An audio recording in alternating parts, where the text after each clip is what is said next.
Sound check. Test mic.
Hello and welcome to the stream. Hope everyone is having a wonderful day.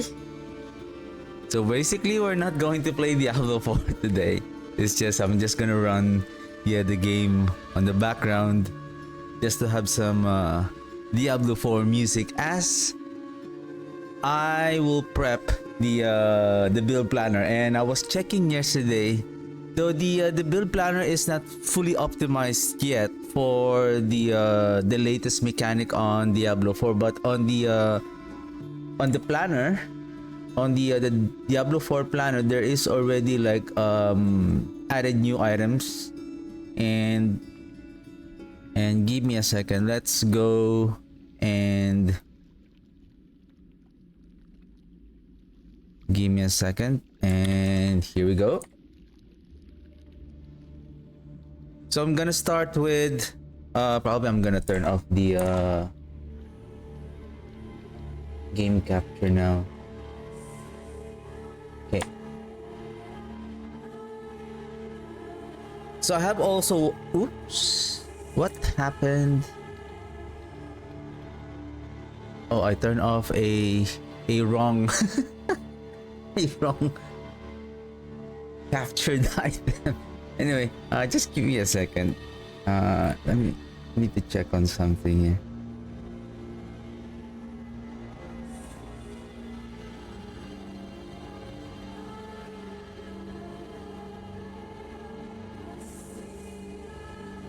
So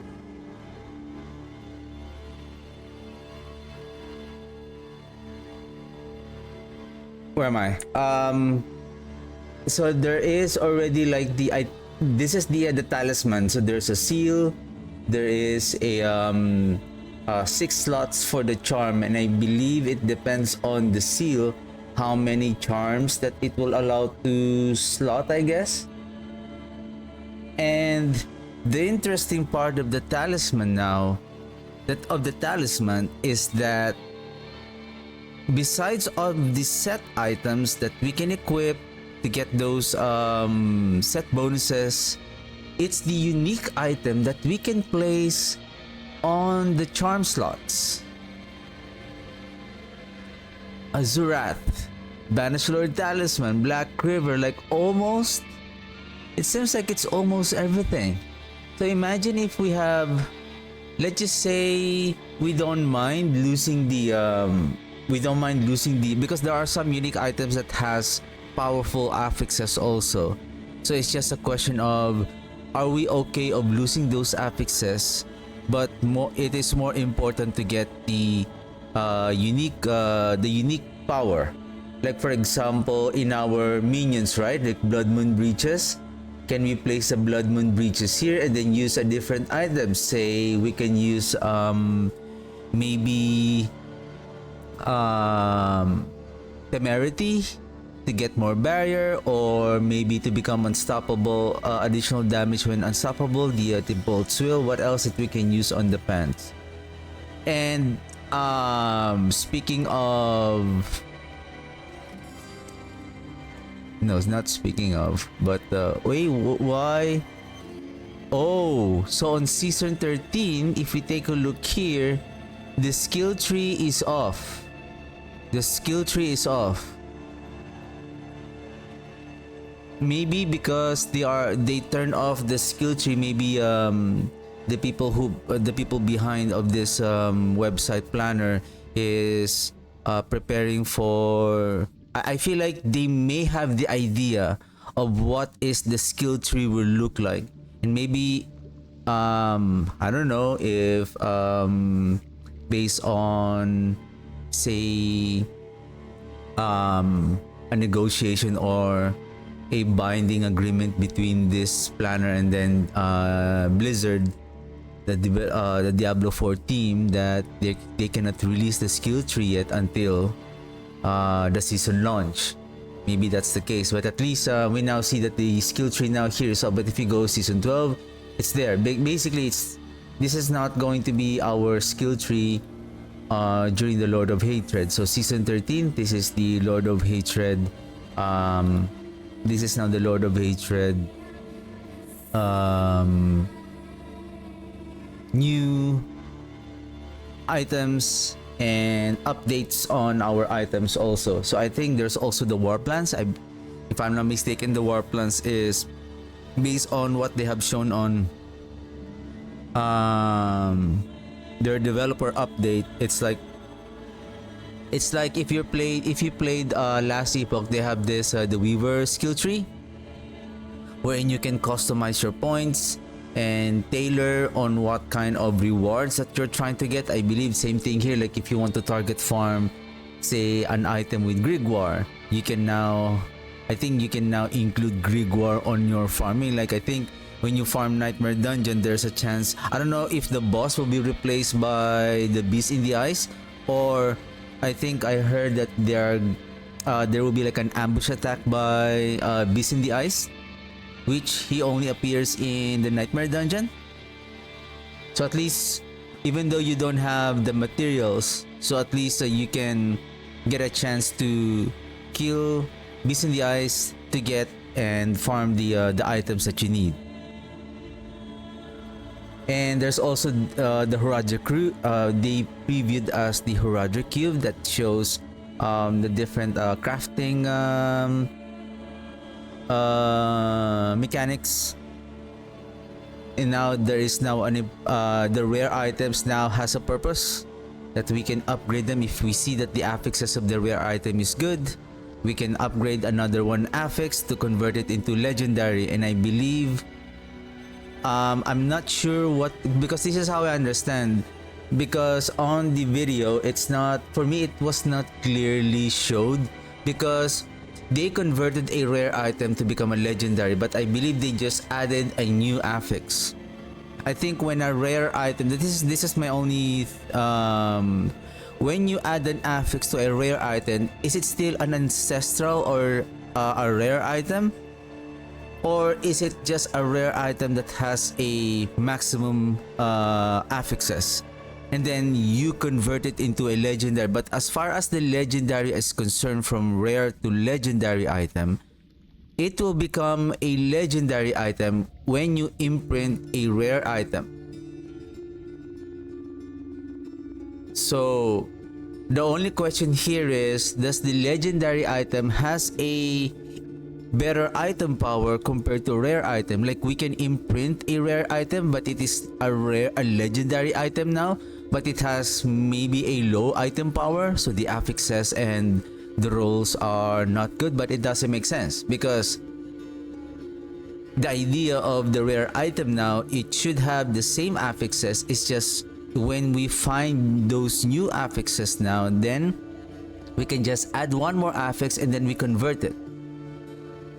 Because it doesn't make sense when if a rare item has only, for example, a item power of 650, whereas a drop legendary item is 750, then of course the 750, even though it doesn't have any good affixes, considering that maybe at least 2 out of 4 affixes is good, then that will outperform the 650 item power.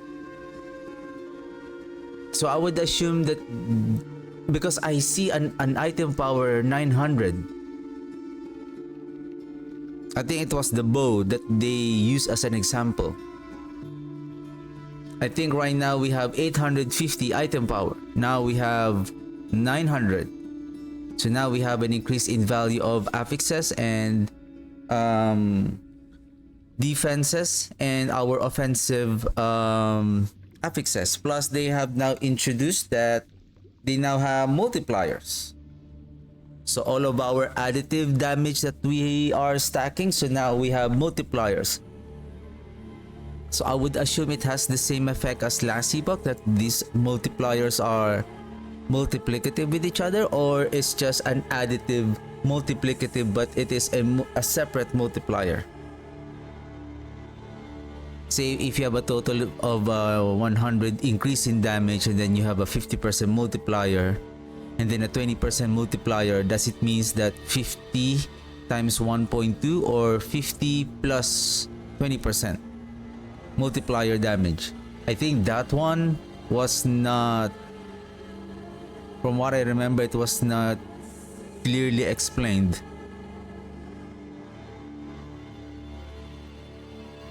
So yeah, anyway, until we have more information and the build planner is I don't know if other build planner is already fully optimized, but because this is the only planner that I'm using, so yeah. So I'm just gonna update all of my existing items here, and then once the game goes live, then probably we're just gonna tailor this based on the new affixes. Just give me a second. Wow, it's getting hot in here now.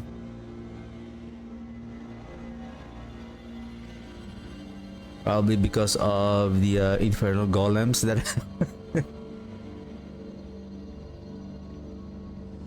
why is it there's no Ahu? Oh, I remember. So Ahu and Quax is no longer here. I remember they have removed some of the, so now Nagu is now rare rune. So it seems like they have removed some of the runes that are probably like not really being used on probably on most builds. Basically runes that are doesn't perform or not being used, so they have removed them. I think the idea here so that when you collect all of the runes, so it will fit on your inventory. So what is Bake? Bake is still the same. And I think they changed this one. Barrier generation for the Amethyst. Shadow resistance, shadow damage multiplier. Emerald, poison damage no longer. Critical strike damage. Dexterity, poison resistance Ruby, fire and holy damage multiplier. And then Topaz, lightning damage. Then lightning resistance. Sapphire, cold damage, willpower. Diamond, all damage multiplier, stats, and 375 resistance to all elements. Okay, Skull, physical damage multiplier. Okay. And then Bake Rune, I think it's still the same. Stores offering. Igni still the same. Tam Rune, casting non-channeled core skill. This is still correct. Still the same. You still the same. Sam, I believe this is still the same. 5 skills. This is still the same. Moni, Yax, Nagu. The same. So they have removed Ahu.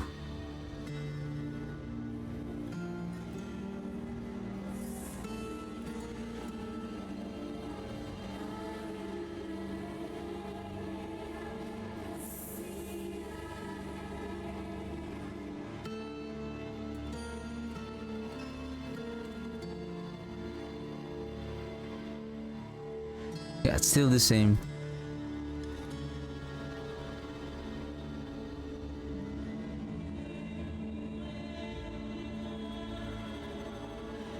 For Paladin, Q-Rune is still here.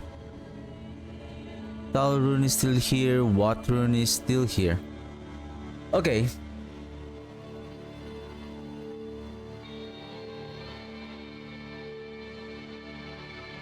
Probably it should be Thal here now. And then you and then Thal. Oh, Thal. Yam. Oh, yeah. Damn.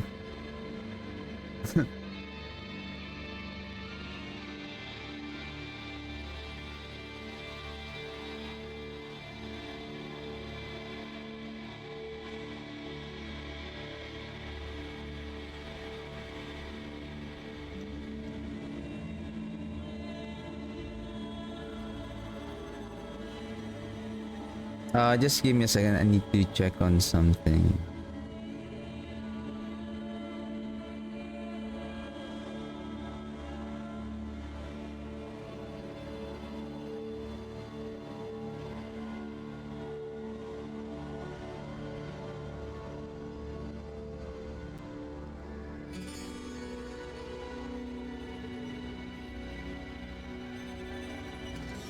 Okay.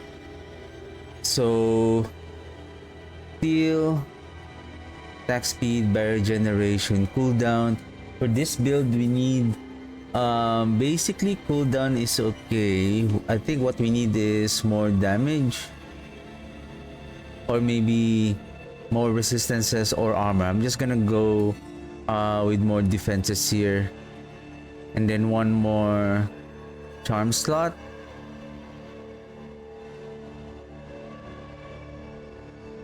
So, unique charm slot, total armor. I wonder how many is the basic charm that we can place here. Probably 4. I'm guessing around 4 because there is one here. And then, but it says here charm slot.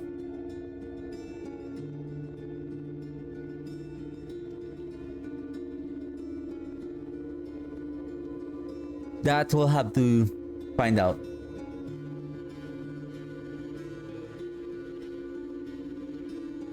If I'm going to equip, I don't know how difficult this adding 2 unique charm slot on a seal. So for this build, I'm not sure yet how the sacrifice is going to work. Plus, it seems like there is also a new update for the minions. We're in the skeleton warriors now.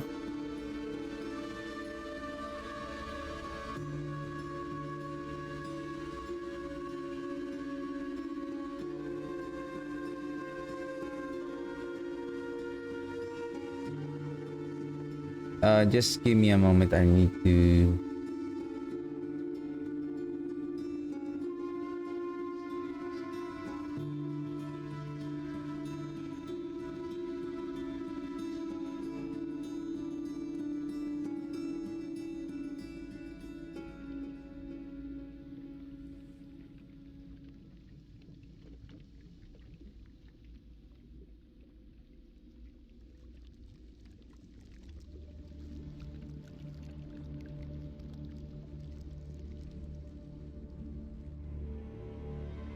Okay.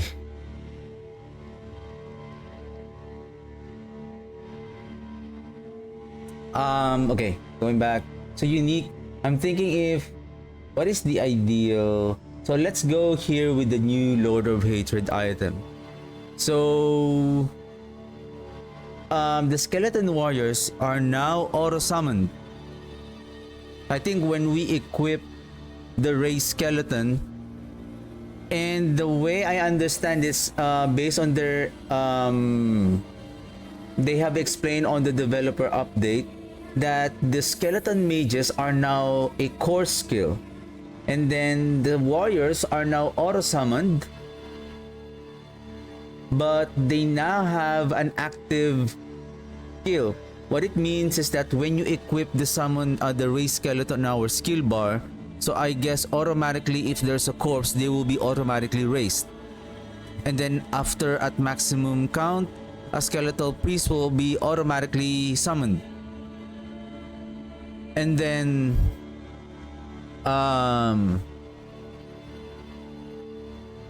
their active skill, what does it mean is that when we press the raise skeleton, the skeleton warriors will charge on a particular target where we cast the raise skeleton. So I think what it means is that the skeletal mages will have their own skill, because they are now a core skill that spends resource.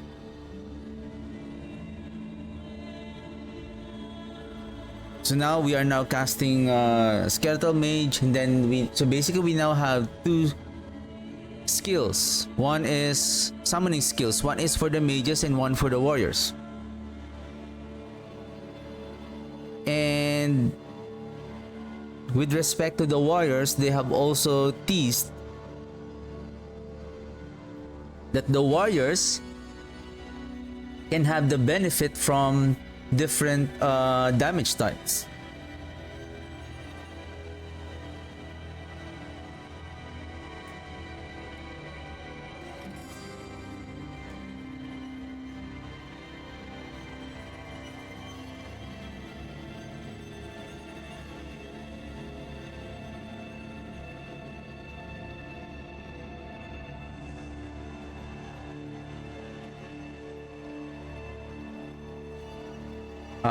Okay, give me a second.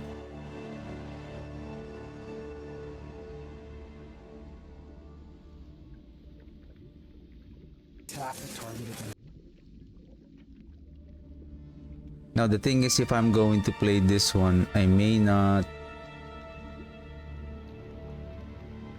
I don't know if this is going to echo on my stream.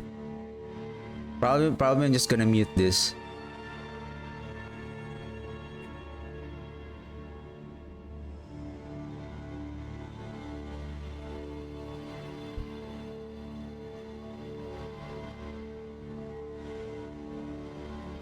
So, according to this one,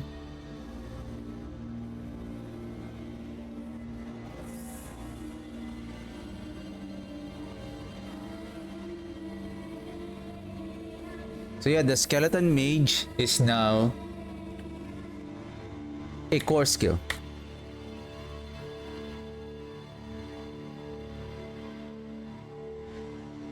Is this the one? This one at the bottom? So the blight is now a different color. Corpse tendril is still the same, but the skeletal mage is here. This is soul rift, and then this is reap. So now we raise skeleton mage. So this is now minion. So now they have this new tag, minion. Then there's still the summon. I guess there's this summoning damage from our Paragon board. I think it's still there, but it is now a core skill. Take note, core skill, we have also a node that increases the core skill. I don't know if it's still there. The core skill, the node on the skill tree of the Necromancer, the imperfectly balanced, that we increase the damage of the core skill. I believe there are also like core skills increase in damage. So I would say this will now apply on our skeletal mage. There's also like affixes plus this to core skills. So I guess that will also apply to our skeleton mage now.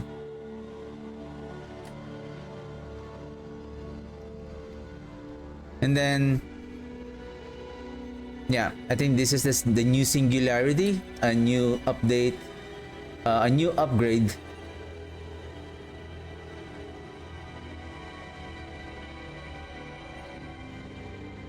So consume our essence to raise one powerful mage. Let's just say if we have 200 essence, for example, so that is 3 times 200, so that is 600% increase in damage. Though it will only last by 0.1 for each point of essence consumed. So 200 times 100 is 10 seconds, 200 is 20 seconds.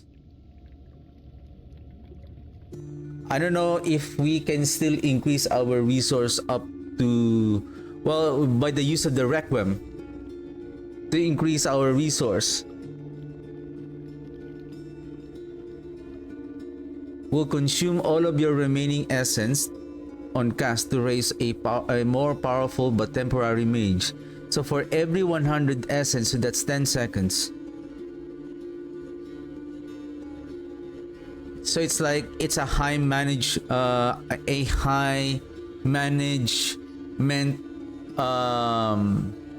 skeletal mage, but we are increasing their damage based on our essence consumed. So the more essence that we build, the more longer that they stay on the fight, the more damage that they will do. Like this is the kind of synergy that we're looking for also for Diablo 4. Like you are investing on this, then there is a benefit of getting that. That is nice. And then now Skeleton Warrior, then where is the skill bar?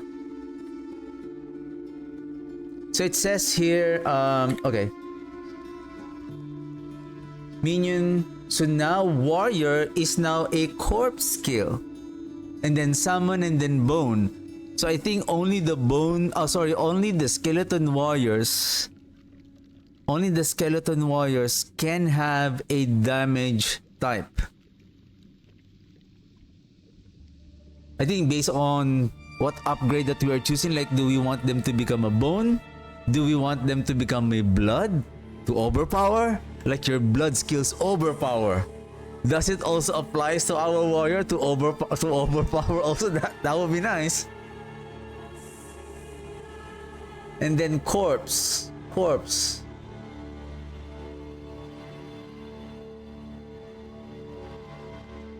There's also some corpse skill additional ranks.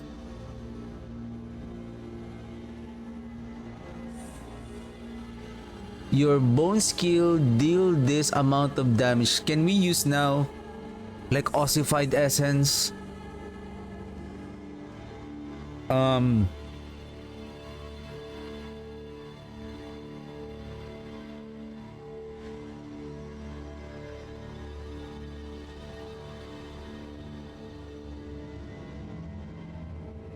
have to check whether, what is that pants again? The Indira's memory, but I think it only turns the blood, the bone spear to become a blood skill, not the bone skills itself. So yeah, active, command your skeleton warriors to leap and at an enemy and attack. So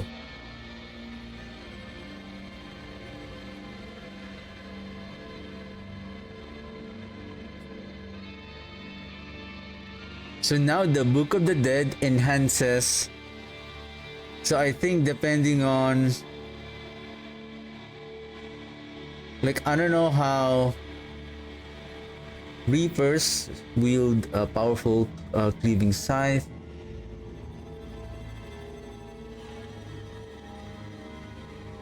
So it seems like the way they have shown here, the Reapers are darkness skill and then the warriors are bone. Skirmisher warriors dealing high damage to a single target. Skeleton warrior is also a bone skill. Here, Reapers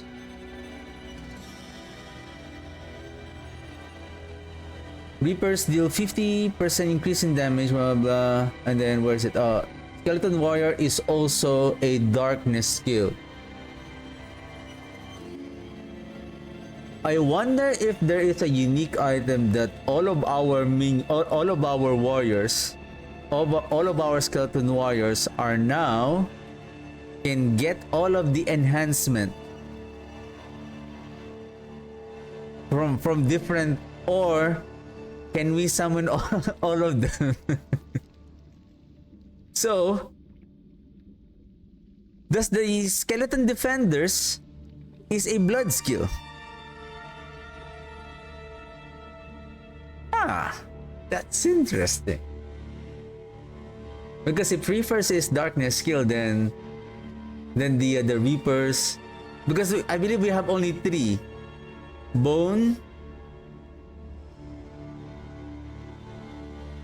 Sorry. Yeah, bone skill. But darkness is not a skill type, but it is a damage type.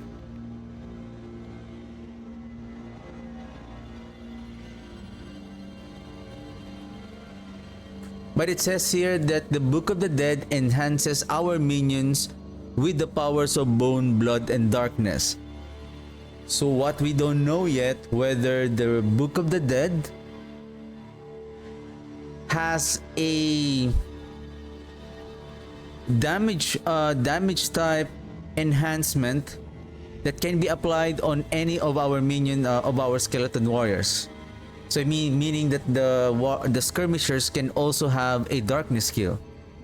Even the Reapers, if we want the Reapers, we can upgrade them to, say, blood.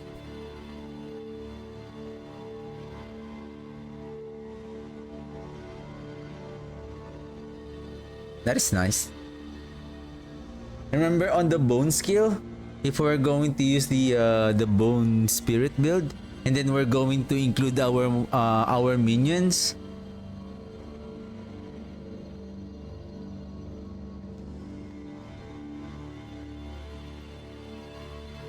And then using Requiem, this will add more resource.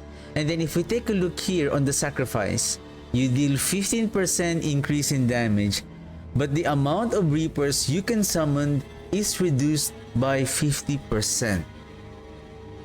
Does it mean that the sacrifice now is no longer removing our minions? I mean, this is a good thing, because now we can still focus on our damage, say on our core skill, and we are bringing our minions with us to add more damage or a utility.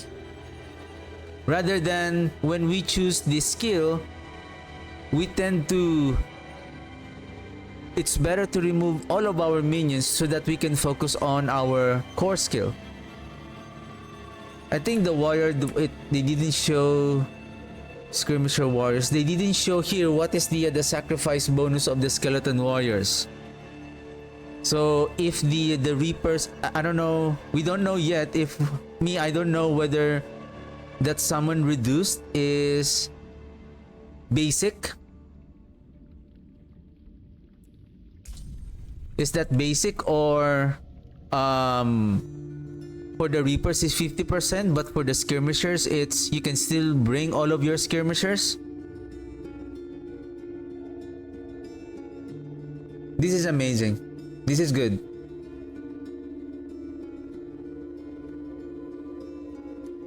And then the aspect of the void, this is not the aspect of the void before. Before, the aspect of the void is, and hey, wait a second, why it's only rank 6? So we only need 6 ranks?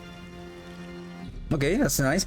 The aspect of the void is basically a utility aspect for the blight skill. And any skill that deals blight. So when they spawn a blighted ground, it pulls the enemies inside of the blighted ground. So now darkness skills weakens enemies for 4 seconds. Darkness skill deal 15% increased damage to weakened enemies.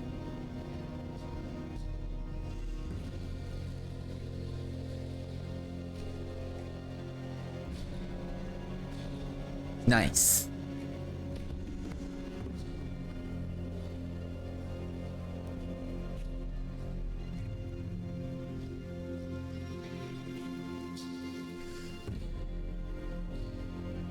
Yeah, those darkness effects, like the bloodless screams, like the bloodless scream, like your darkness skill gains blank ranks.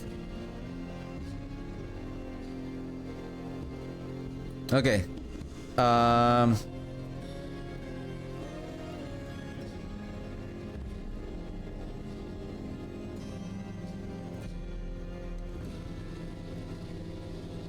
What happened to the skill here? 1, 2. How many skill bar do we have? Do we have more skill bars?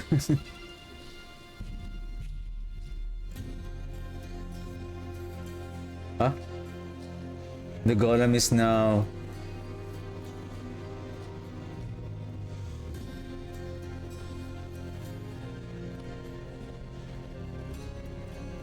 Anyway, so speaking of...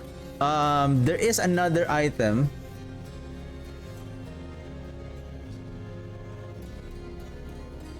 Maze of King Leoric. Your golem will consume one of your skeleton mages or warriors.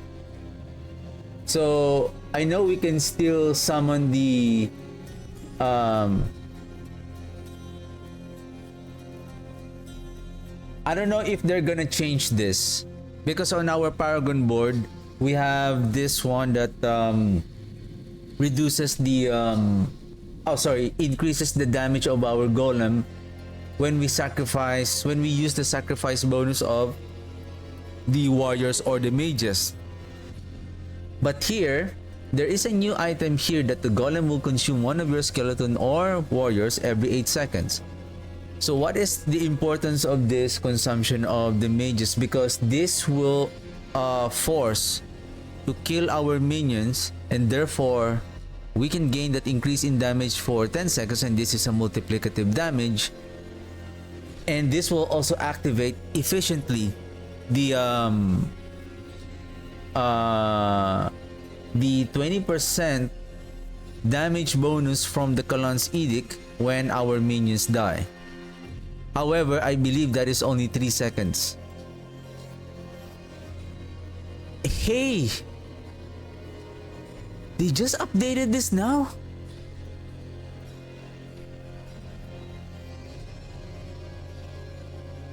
No way. This is good. This is good. I didn't know. Like I accidentally not because I'm looking for the skill tree, right? But I think we don't know yet. Probably they're still updating this one. Are we seeing that we will see more of this in a few hours? Oh my goodness. Okay, anyway, if this is really the thing, what is this one though? I think not everything is available yet. But can I refresh this one? Yep, I'm okay.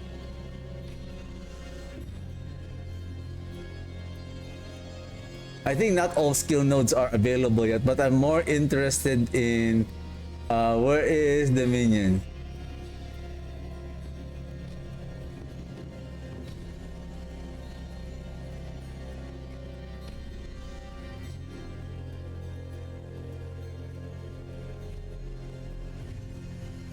What is this whirlpool? Blight deals cold and frostbite damage. It defiled area pulls enemies and chills for 15% every second. Volatile blood. No way!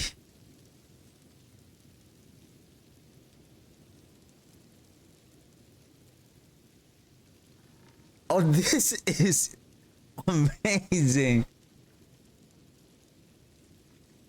Like, if we wanted to play the where's that key passive? Did they remove the key passive now? Oops. Hey. Oh. Did they? These are ultimate skills. Bone Spirit, this is the Golem.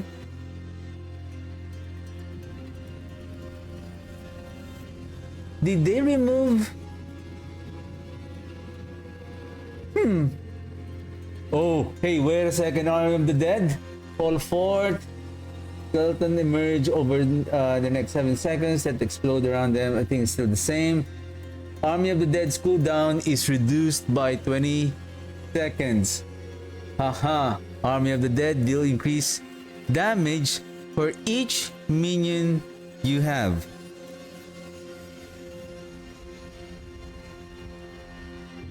Okay, okay. Unyielding Commander is here. Unyielding Commander is here. Pile the bodies. Army of the Dead will converge on your target. Each time a volatile skeleton explodes on an enemy, they take increased damage from the Army of the Dead up to 300%. Army of the Dead now deals cold damage, freeze enemies, blah blah. Okay. Army of the Dead passively summons a volatile skeleton every 4 seconds. Army of the Dead has a 50% chance to form a corpse. Oh my.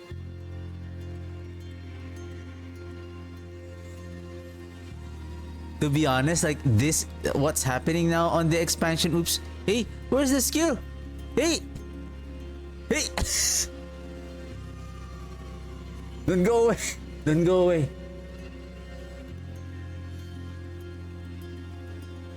Bone Spirit becomes a darkness skill. So I think what's happening here, those aspects, like the decaying humerus, maybe they have reworked it so that the because this one is now the humerus that makes our bones, though that is a bone skill to turn our bone skills to become a darkness skill. Leaves behind a desecrated ground.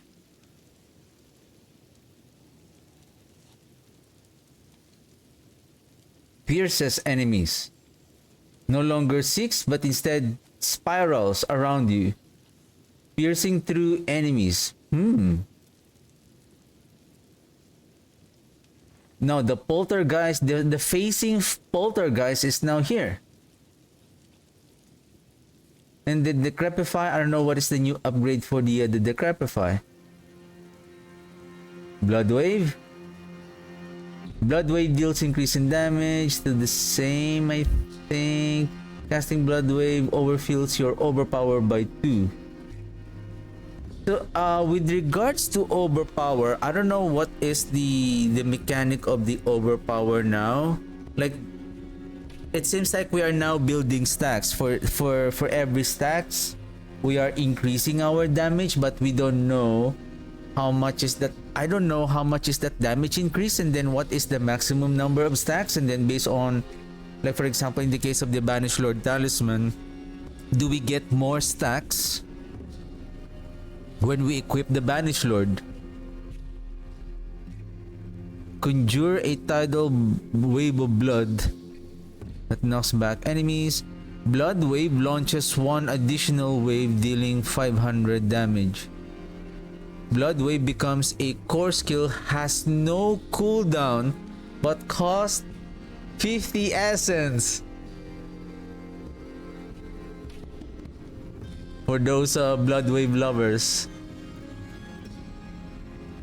More loyal friends you'll not find.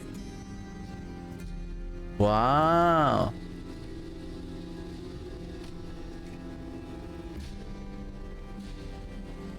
This is what interests me. The thing is, it seems like they have removed the key passive. So no more key passive. Ah.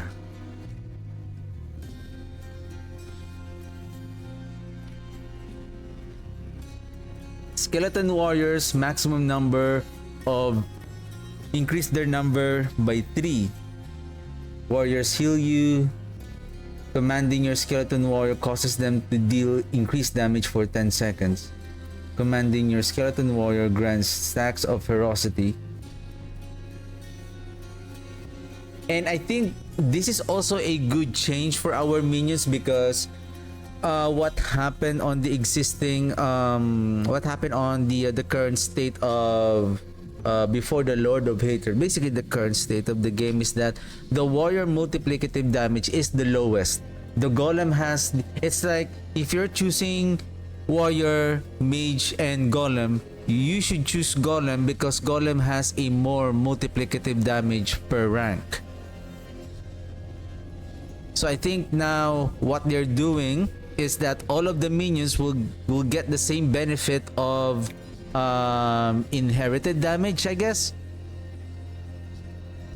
So now they are now more viable for a build. Like the skirmisher looks like they are more agile. They're more like an aggressive type of, if you want to do like you know, the last epoch, like a poison rogues kind of thing. Like they are more faster than they're assassin like minions. So I guess the warrior's gonna be like that. I think ferocity is like some kind of attack speed. Litany of Death. All of your skeleton warriors have, if all of your skeleton warriors have been summoned, skeleton warrior briefly summons a skeletal priest instead. So now the skeletal priest is an upgrade now. Skeleton priest empowers your minions for 8 seconds, decreasing the critical strike chance by 25, healing them 100% of their life over duration. Next one is skeleton warriors lose 25% of their maximum life per second while in combat. Oh, this is the service and sacrifice. Sorry, I didn't see the title. Skeleton warriors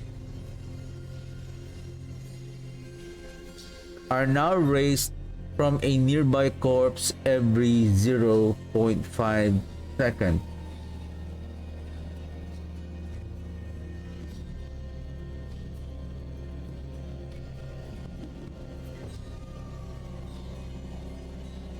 Wait a second. I feel like the skeleton warrior still need to be casted by default.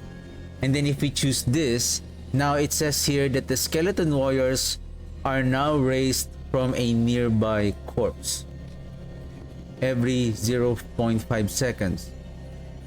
Or is it for every 0.5 seconds, it's because of the effect of the service and sacrifice that the minions are dying, therefore this one will help on respawning the warriors more quickly.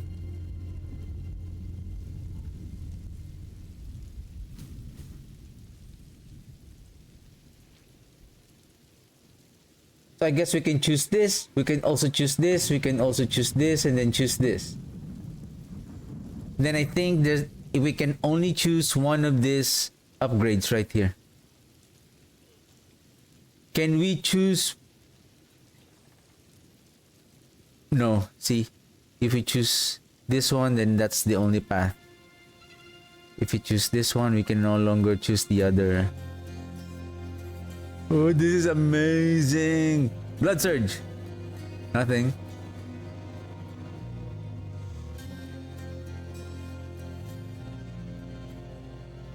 Torture Artist. Iron Maiden is also darkly skilled that deals shadow damage.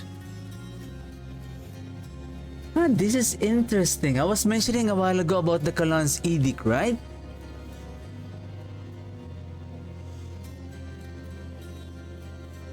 I feel like there might be a rework on the Paragon board as well.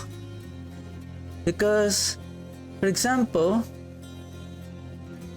for every increased attack speed, so because the Colon's Edict has a very high increase in attack speed bonus there for the minion, so we need to find now some attack speed in order to reach the full benefit of the cult leader here.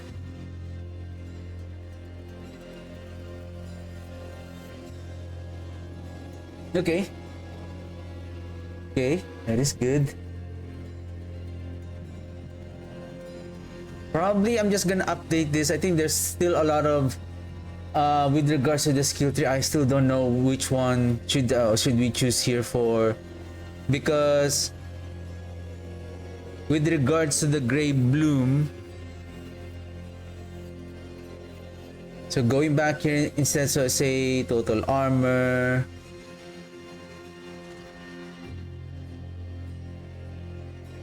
unique charm slot, and then another one, for example.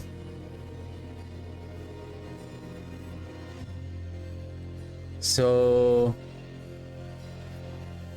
do we have Grey Bloom? There you go. Or what is the name of that maze? Maze of King Leoric. So it's not here yet. Because what we want for the Grey Bloom is that oh, wait a second. Oh, right. So there's no more ranks to the golem now.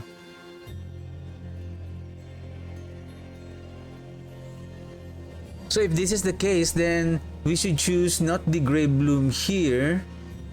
So Grey Bloom is now here, and then we choose the Leorics, right?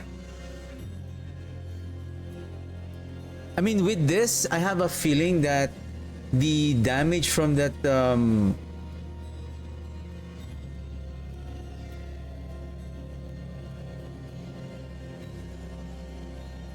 I'm not sure though. Remember the on the developers video, if we sacrifice the Reapers, their maximum count is reduced. I think I just have a suspicion that the sacrifice bonuses here, when we choose sacrifice, I think we are only reducing their count, but they're still there, but we are getting a benefit of whatever the sacrifice bonuses has. So I think this, though this one is just a multiplicative increase in our damage, so it's like we are bringing our warriors and our mages in the field to fuel more of the damage of the golem. This is nice. So sacrificial. Do we still have sacrificial? It's still here.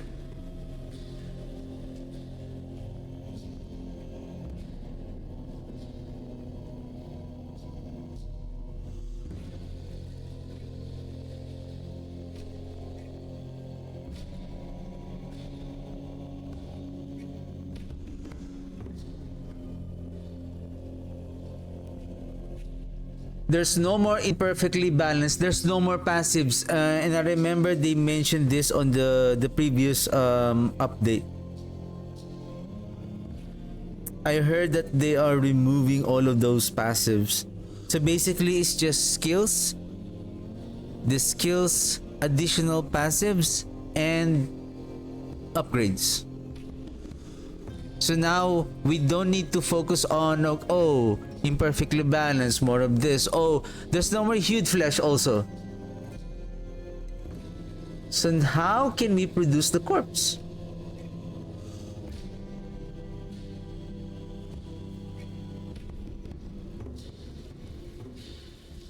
That is another question. How can we produce the corpse? Unless there is some upgrades here.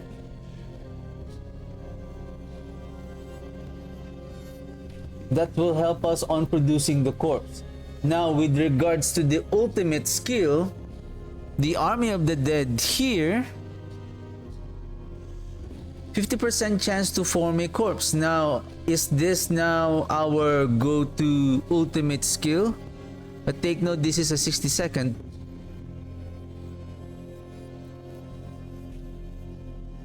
So minus 20.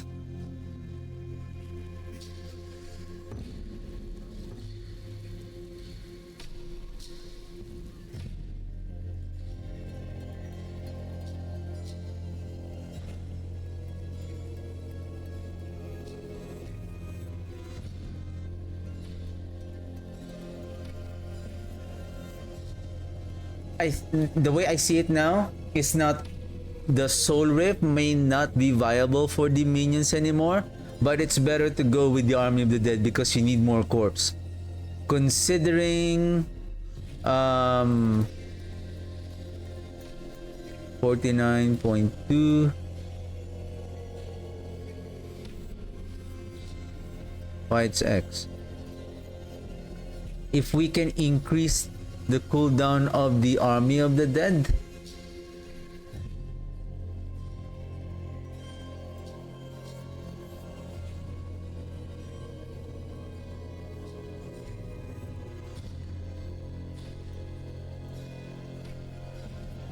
see this one?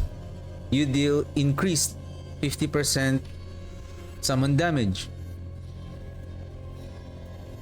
However, the duration is only 7 seconds. So we need to remove. I wonder if the Decrepify still works the same. If it still has the what is that? The damage reduction, a cooldown reduction on lucky hit.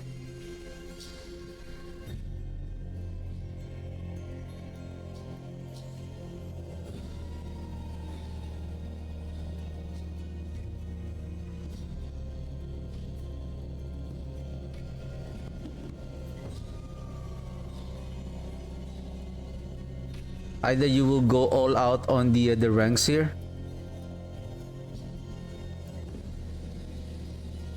or there is only a maximum that you can place on via your skill tree, and then the rest would be from your probably you can max this out to 15, and then you can further add more skill points based on your items.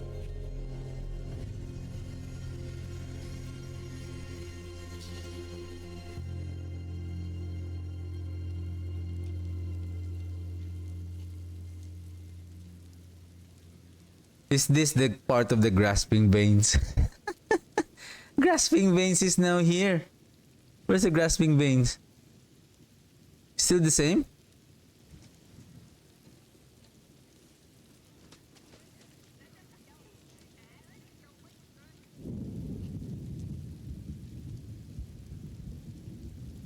Still the same.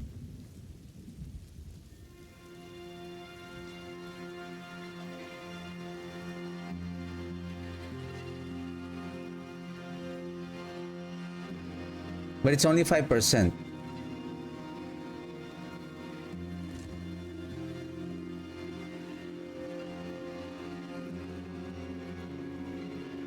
Casting tendrils generates 35 essence. Welcome to my home away from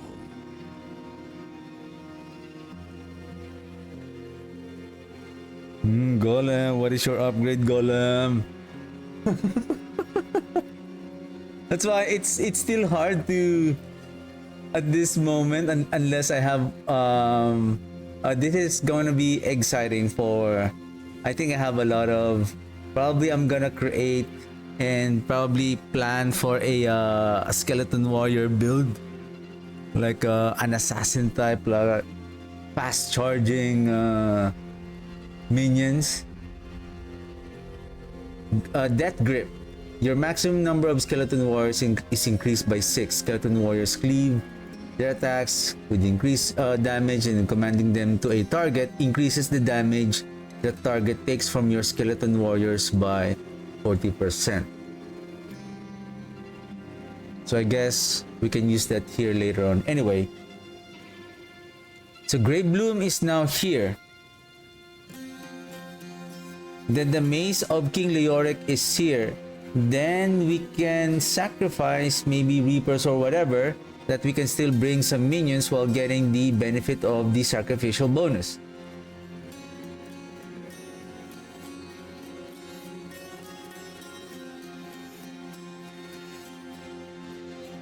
See here, skeletal mages and warriors sacrifice bonuses grant an additional golem damage.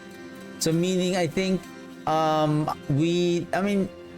happy with this new changes that we can still sacrifice the warriors, and I believe even the golem. I don't know what will be the golem's sacrifice bonuses though. Does the golem will become a little bit more smaller? Smaller in size, like mini golem. Oh yeah, probably the size of the because those are the mini golems when we use the Grey Bloom. Probably that's the golem size, like probably much more smaller than that. So we have probably the same height as us, the necromancer. But at least we can still bring the minions with us. Like for example, I want to play the Blight. I'm using the sacrifice bonuses, but I still have the minions with me. Remember the bloom, the blight. Sorry, the blight. Say if we convert it into a blood or I think is it only blood? Now it's called darkness and then basically blood, right? Can we do an increased physical damage from the blight skill? And then we can take advantage of the overpowering stacks.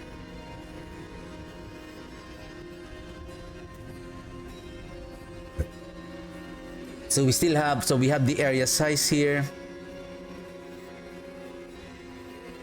Increase in damage, crowd controlled enemies, lucky hit chance. I wonder what are the upgrades here on the mages.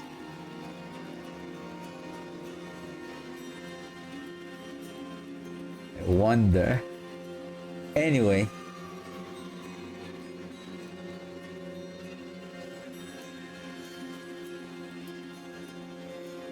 I think this is Tam.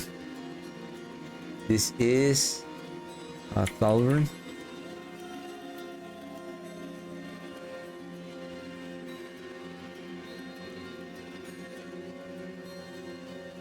Consumes corpse. We can still use the Reapers to produce the corpse. So we get the sacrifice bonuses while we get the utility being provided by the skeleton reapers to produce more corpse. That is also good. Give me a second. I need to take a very quick break and then I'll be right back.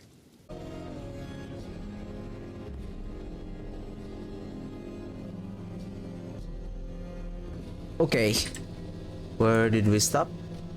So Grey Bloom here. So let's just say, this new update? Yeah. This is a new update? I feel like maybe I don't know if they're still working on this or they just give us a tease like, oh, this is what we are going to expect next season. So there's no more passive, no more. So we're now just gonna focus on the passive of the skill itself. Which one do we think that it's going to be viable for the build? And then we choose the the upgrade that we need. Okay, let me check what are the new items here.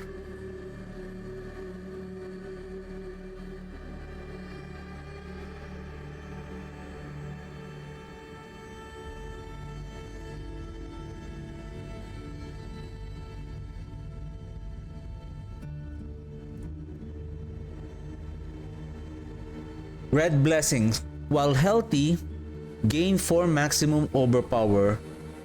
Blood Orbs grant 2 stacks of overpower. So see, I don't know what is this the stacks of overpowers all about, but as far as I know, I think the overpower maybe has some kind of a default multiplier damage per stack, and then it, of course, it multiplies based on the number of stacks that you have acquired. Let's just say Blood Orbs grants 2 stacks of overpower. So if you pick up a lot of Blood Orbs, sorry, my voice cracked. If you pick up a lot of Blood Orbs, how long does the stack of overpower will last? And how many at maximum that we can stack? Because it says here grant 4 maximum overpower.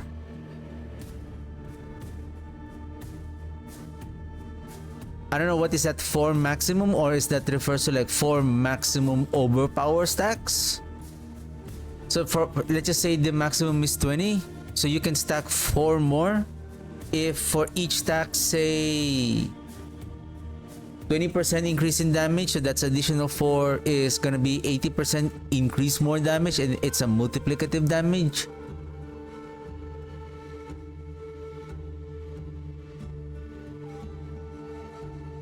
I wonder if the golem has an upgrade to become a blood. Oh, that's going to be amazing.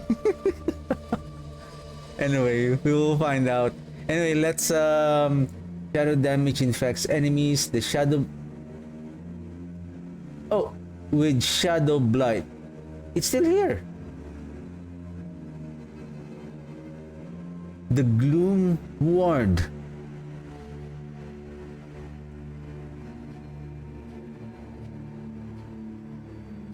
Is this the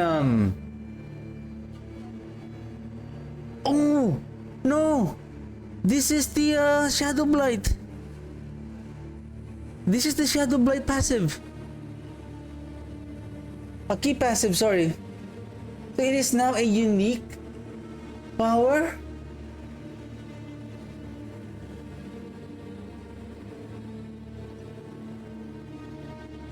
No way. Okay. Okay. Okay. I see.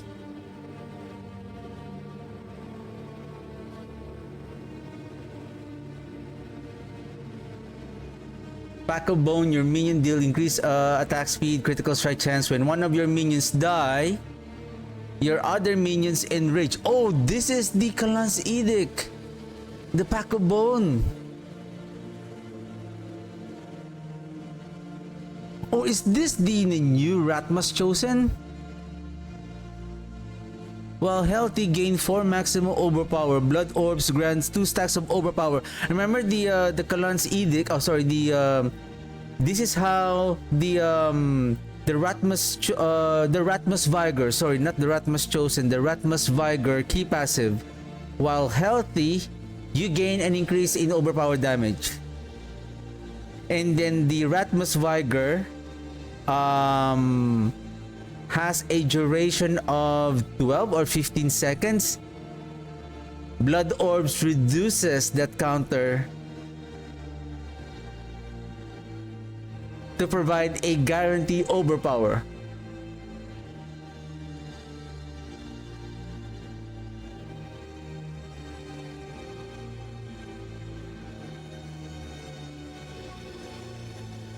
So see, now the skill tree of the old version is now starting to fade away. This is the one. So for being healthy for 10 seconds, your next blood skill overpowers. This timer is reduced for 2 seconds for each blood orb. So there's a duration of 10 seconds, and then you guarantee overpower, but picking up blood orbs reduces that counter. So now, while healthy, you gain 4 maximum overpower. So I guess every time that we pick up blood orbs, we gain stacks of overpower, and then this increases our overpower damage, which is I believe, does the overpower damage is a physical damage, Or is this a generic increase in damage? So does a darkness skill can overpower?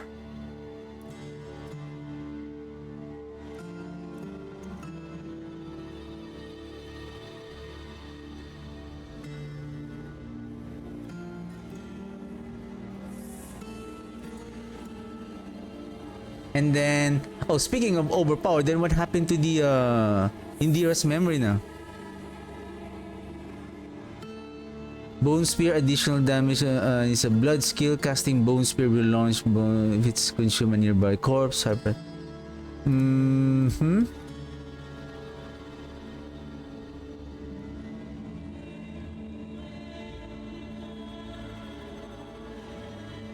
Okay. Anyway.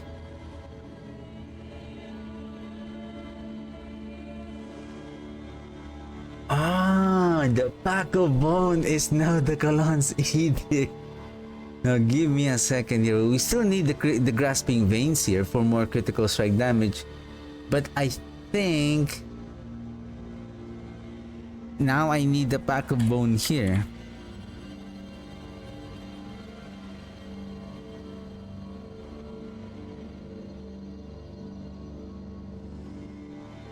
Or I need the pack of bone here.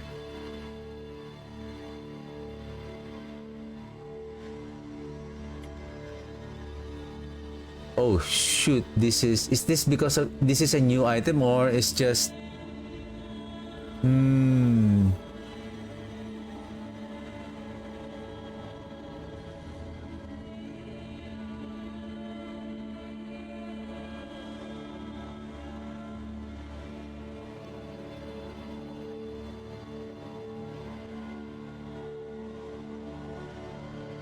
And the question is, do we still have the same because now my concern here is because I'm removing the what is this one again? Say deluge.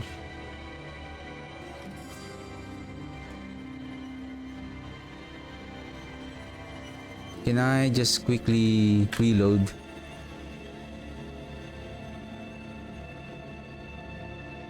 So this is golem damage. Golem damage. Okay. Because I think I still need at least 2 cooldown. There's cooldown here. Most probably I will need cooldown here as well. Cooldown and then cooldown.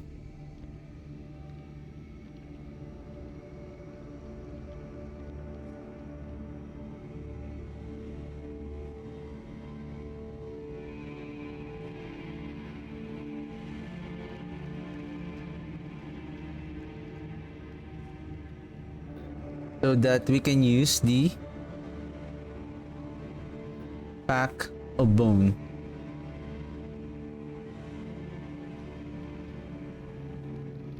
Because we don't have any idea whether the pack of bone, what are the affixes it contains. Now, what happened to the Ring of Mendena?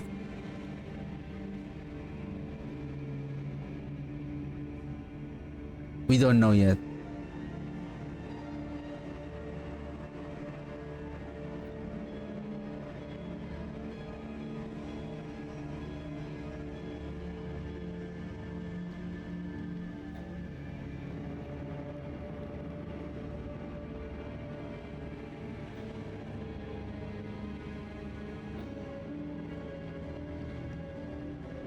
Howl from below. Instead of detonating immediately, corpse explosion sums up both as skeletons. Corpse explosion. No, it's corpse explosion. No, because I'm thinking about the warrior.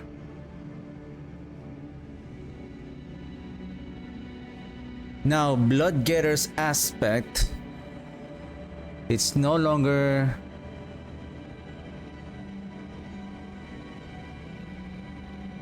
Unless we choose the skill tree of the warriors. This one.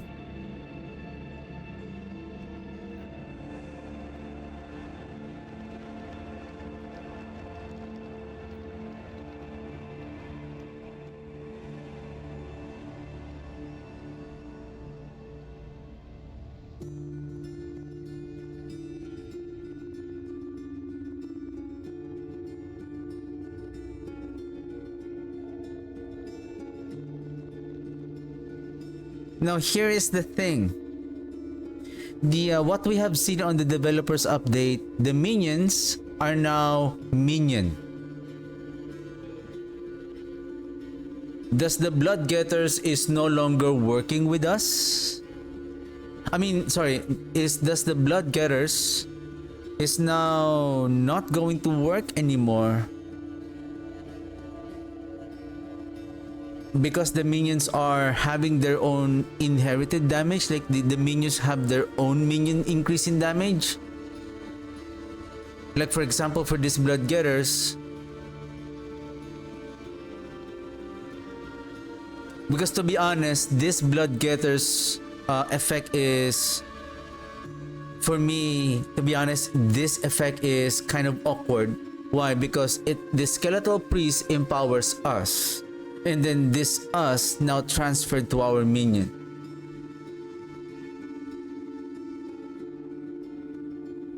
However, this could become useful when we are playing. But the thing is, does the skeletal priest still has the buff? Only critical strike chance. No longer increase in damage, because before the skeleton priest increases the damage of the minion by 50%. So 75% of that is, is 75. Is it 7? Oh, sorry. 75% of that. Was it 55 or 50? Is around 37.5.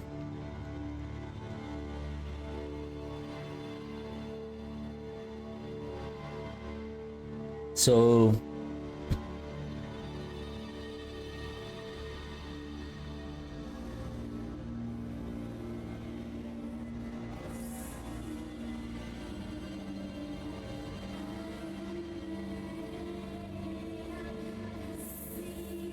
anyway, I still don't know what will be what should we place on the boots if the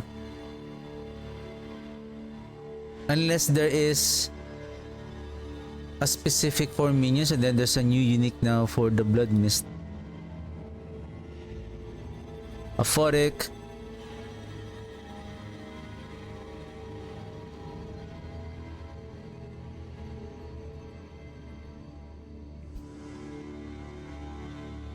We can increase our number of minions.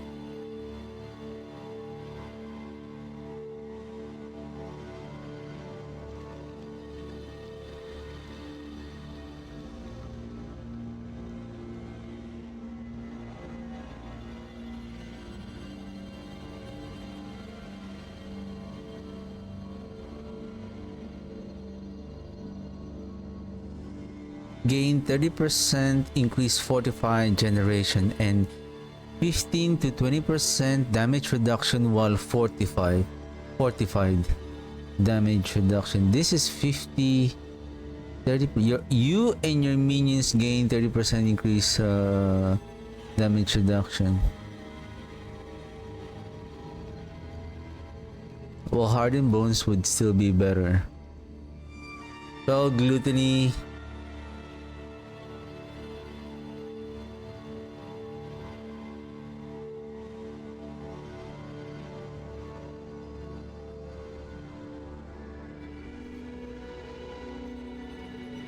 Probably sacrificial here would still be okay.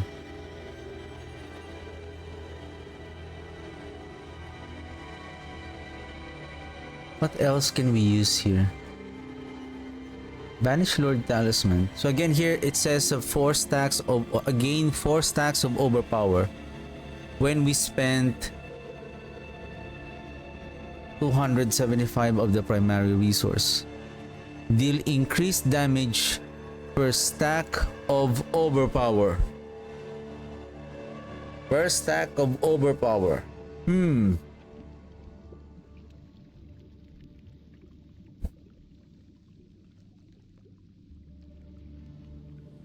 If I'm going to place the Blood Moon breeches here, what we can place on the pants? Maybe another legendary item that maybe we, or another pants, perhaps.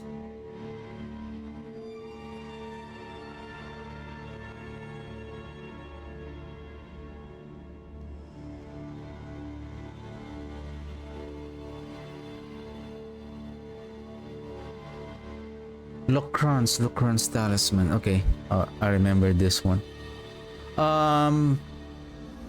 Okay. Rakanot's Wake, Razor Plate, Red's Blessing.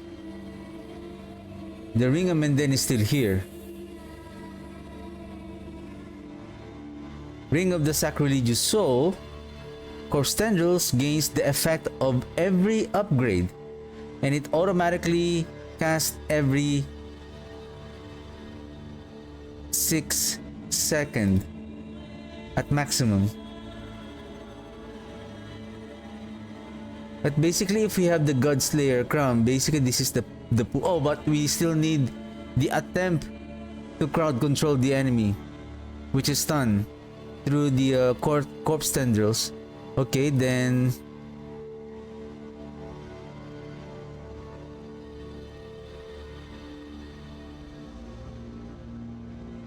and then gain every upgrade. Though we don't know what are the upgrades yet. So that could be a choice. Hey.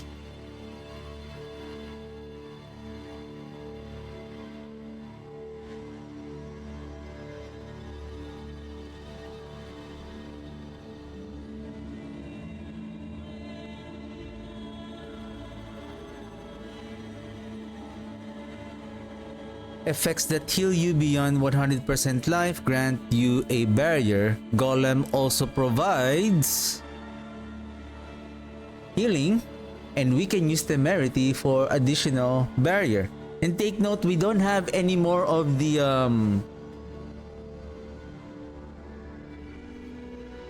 passive that generates barrier from Lucky Hit.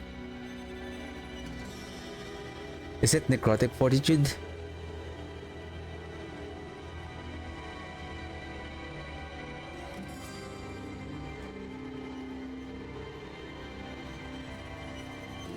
Hand of Nose!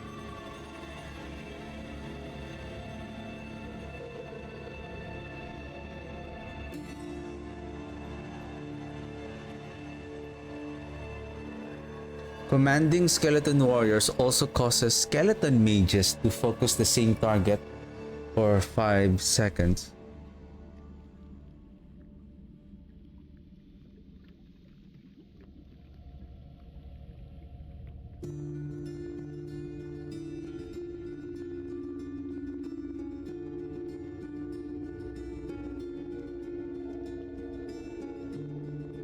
Yeah, the Bloodseeker here is not going to be viable here anymore. We can use now the Metamorphosis here because there's no more damage multiplier on the Skeleton Priest, so it's not going to...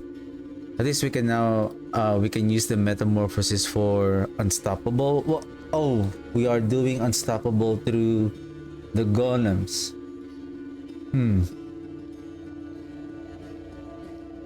Or we can use the Occult Dominion here for more minions.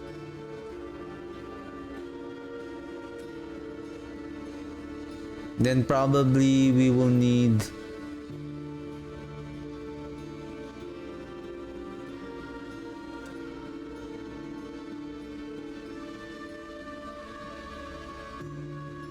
if we have the minions with us. And then... right, every 6 attack of our minions, so while we are bombarding them with the damage of the golem, then our warriors, our mages are triggering the Ring of Menden.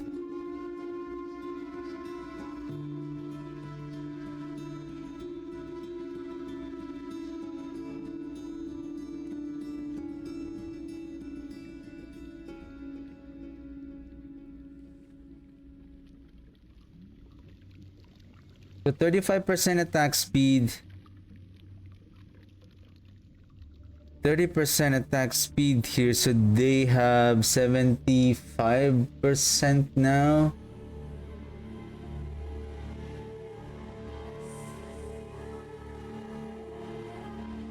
Hey, there's no more critical strike chance on the Blood Moon breaches. Your summons have a 7 to 10% chance to randomly inflict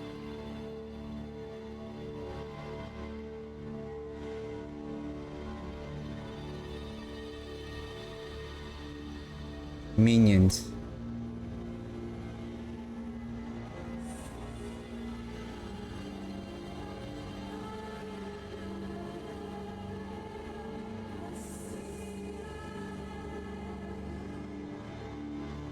So see here, Army of the Dead's cooldown. Oh, speaking of the cooldown, right? So we can use the Reaper's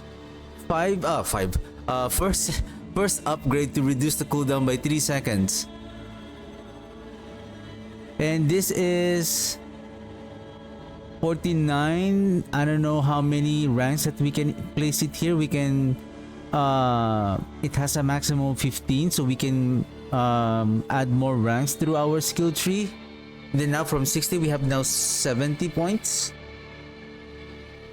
We can add more ranks here to further reduce the cooldown. So imagine if we manage to reduce the cooldown up to 30 seconds. Oh sorry, up to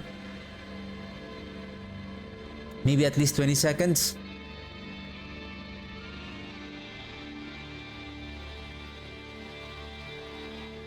What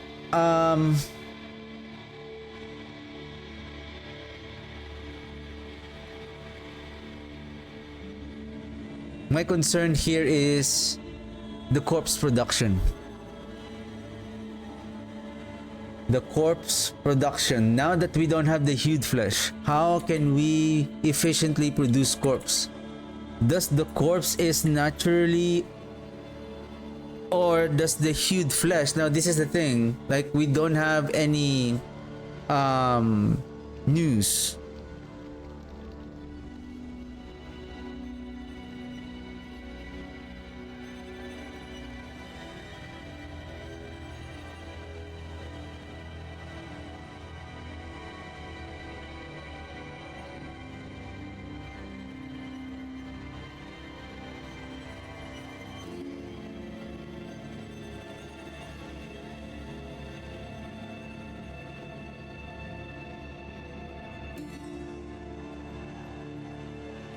This patch notes is just an update, a generic update, but the main, like for example, those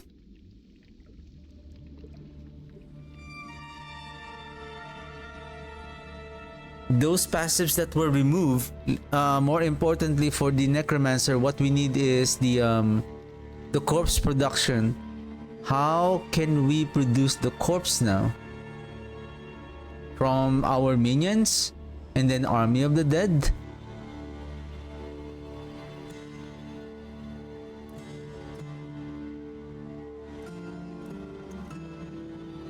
Are they gonna rework the Flesh Eater also? Well, they have improved this one already by just consuming one corpse, at least one corpse. It increases our damage for 8 seconds.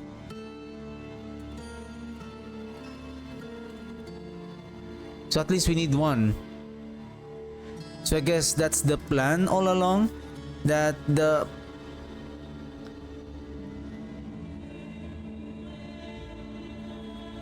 we are getting the buff of the Flesh Eater very quickly by just consuming one corpse, because we will not have the hued flesh on the Lord of Hatred. So therefore the mastery here is no longer here. Then probably this one could be armor, and then could be life here for more survivability.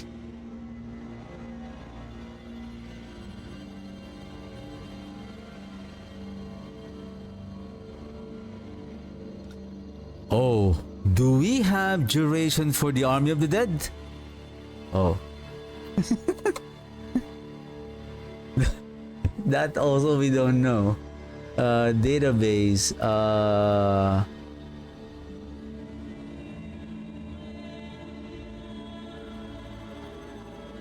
Temporary manuals. Army. Chance for Army of the Dead to deal double damage. Anyway.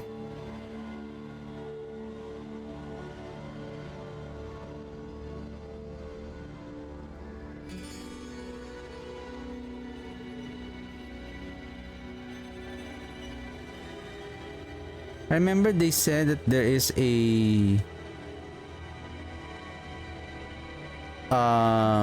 unique item tailored for a class, but I believe this is just a generic, like they also mentioned that we will have a set items that we can grab pre-torment, so that it will provide a an idea on what are the kind of affixes that we will be getting, and then to improve our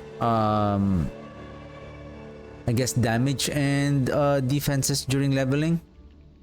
Like this one, fear of practice technique.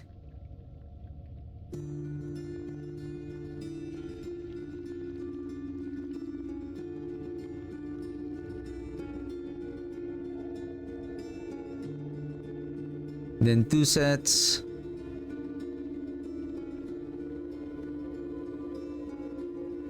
Attack speed and movement speed.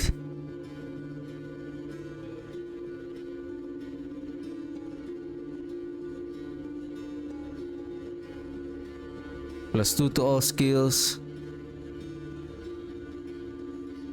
I think this is the basic set items when we are leveling. Attack speed, movement speed, and then gold find, bonus skill experience at level 70.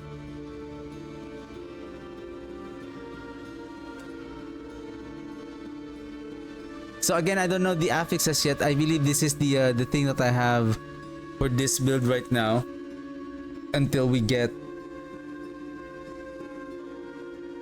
like, it's hard to fully polish where the planner is still incomplete. I mean, at least we just have an idea. At least we know. Okay. Next would be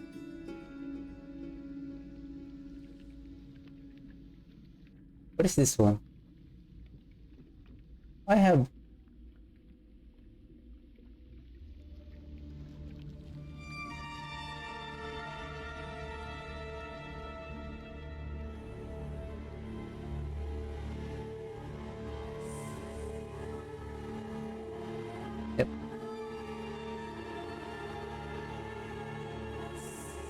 next would be our mages.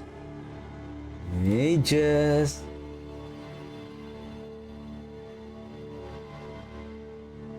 Do we still have that? Let's just say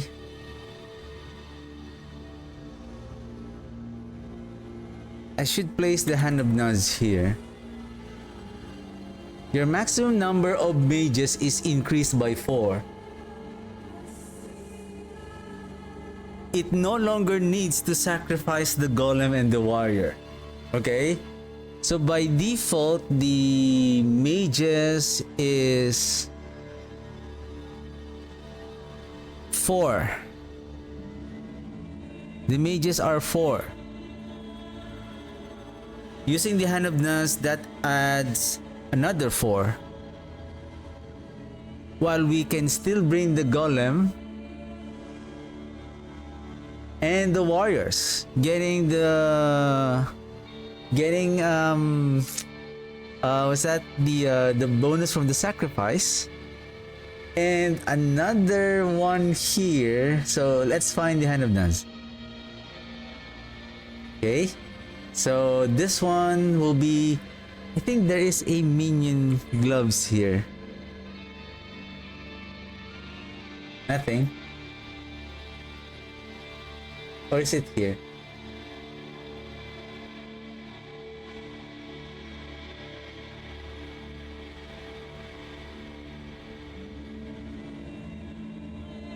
This one.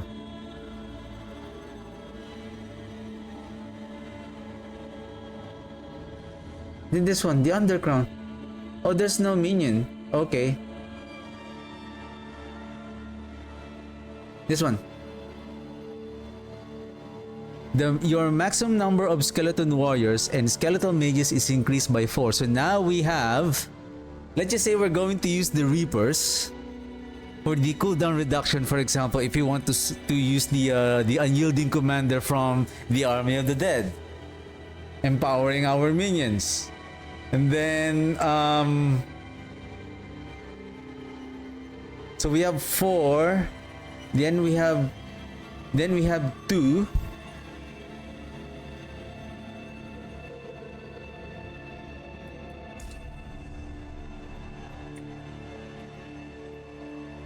Am I correct? Yeah, it's been a while since I let me double check. Let me just quickly get into the game. And how many is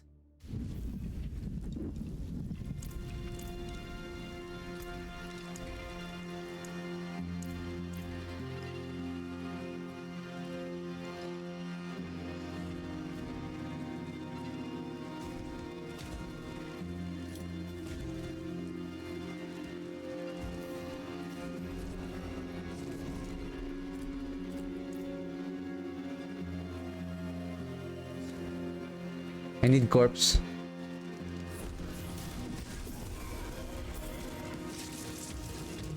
So 3. 3 is the default.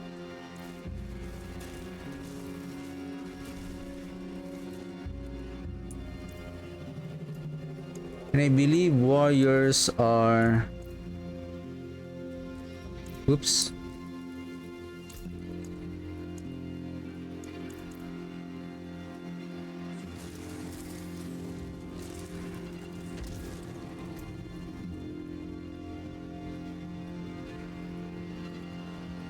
I have no occult dominion here. So the base is 5. Oh, because I'm using the skirmishers. But if we're going to use the Reapers, it's only 4, if I'm not mistaken. Yeah. So 4 and 3.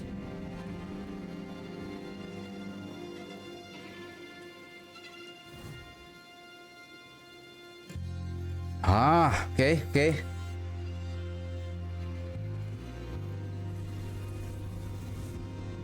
So plus 4, that becomes 7. Underground adds 4 more. So that becomes 11. Warriors are 4. And then Reapers are basically 4. Plus 4, so that's 8. Now we will have an army of skeletal minions.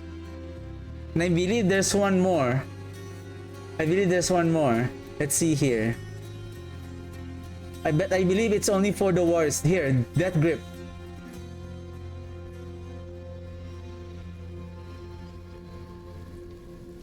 We can now combine the power of the warriors and the mages. Right? And take note, when we use now the Ring of Menden, sir. So 4 plus 4 plus 6, that's 10. 10 plus 4, so that's 14. 14 plus 4. 3 plus 4 plus 4, so that's 11, and then 14. We have a total of 28 minions with us. 25 minions.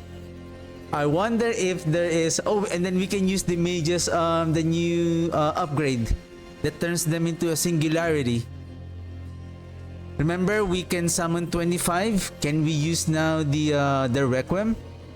But here, the Ring of Menden, we need here the Pack of Bone.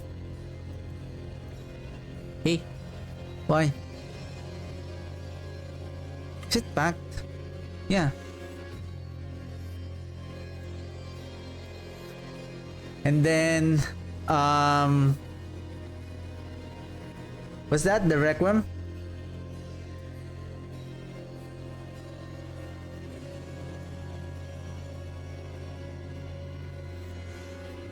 Maximum essence per active minion. 10 times 25, for example, that's 250. And by default, we can have at least 100, and then we can still add it further from our maximum resource. But only for a few. But the thing is, 300 plus 200, I think my default now is 116. 116 plus 250, so that's the total of 360. At the maximum sum, because of what I'm thinking here is, and take note, the aspect of the service and sacrifice is now on the upgrade of the warriors. Oh shoot, they're gonna die, right?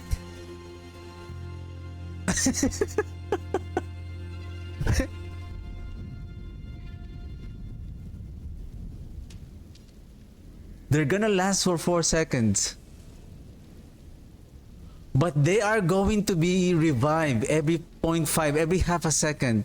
I think this is still, that is still okay on that aspect of service and sacrifice, because what I'm thinking here, the reason why I'm increasing the and take note, if I'm going to use the Requiem here, take note that this is still a mage build, okay? This is still a mage build. Requiem. This will become at a maximum of 15 resource. Again, times 25. That is going to be up to 375 plus our 100 resource. That's 375. If we do the math,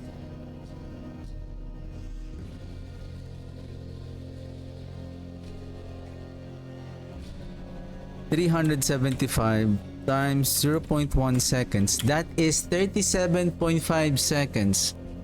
I would say it's long enough. 37 seconds, I think that's pretty long enough. But the thing is, 375 times 3, 1125% increase in damage to the mages of that singularity.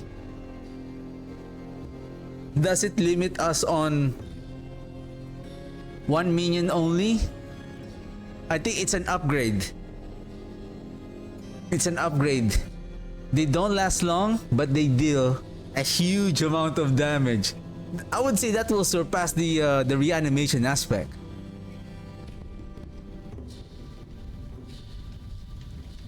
And remember, I think, where's that? The old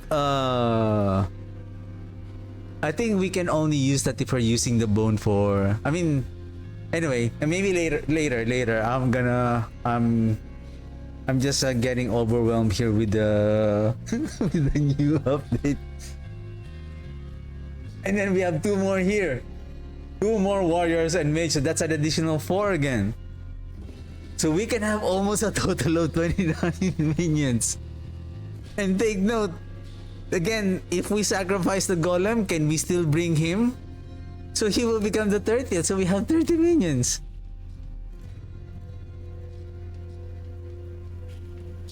Now the thing is, the aspect of service and sacrifice is now here.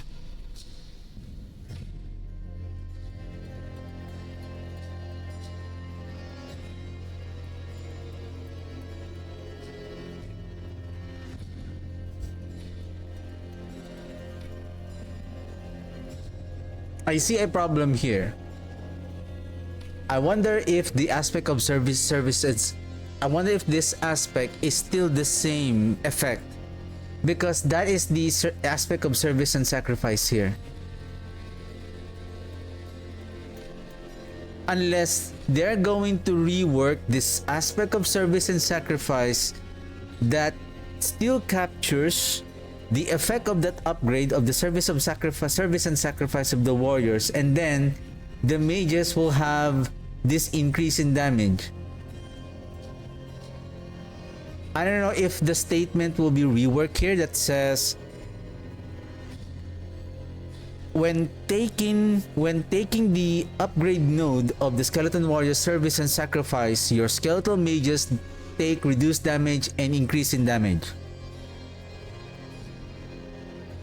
Because if we take a look here, dealing in physical damage to surrounding enemies, they lose 25% of their life per second. That is the same effect of that aspect of service and sacrifice. So I don't know if whether this item will be reworked or will have the same effect but will be rephrased.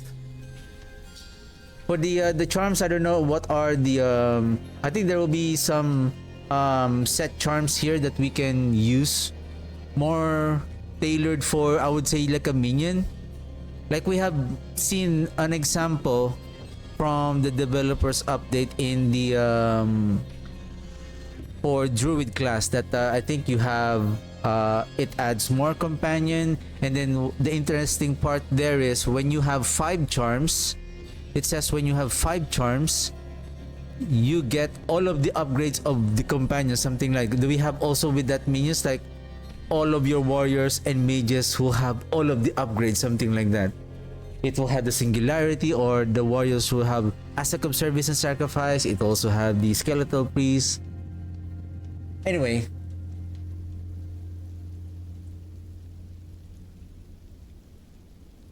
I think I'm gonna rename this as not the archmages anymore. Singularity Mages Season 13.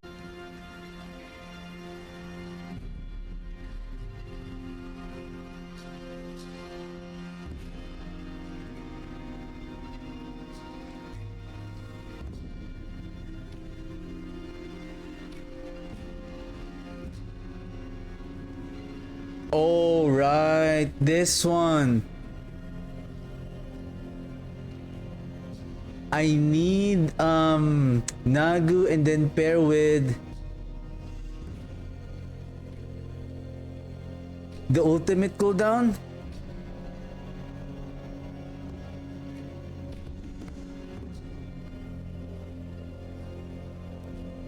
No more? Oh, they have removed that, the Zekrun. Zekrun or Zanrun? No, Zanrun you provide, it gives ritual when you cast an ultimate skill. I think they have removed the Zekrun. Zekrun or Zanrun? Yeah, I think the Zekrun that reduces 1 second, I think, or 0.1. I think it's 1 second for every 100 or 150 ritual.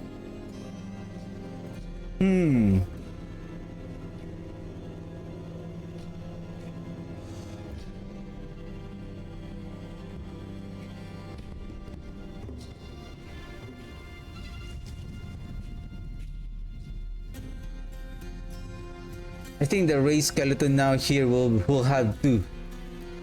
One is skeleton, one is the skeleton warriors, and then one is the mages.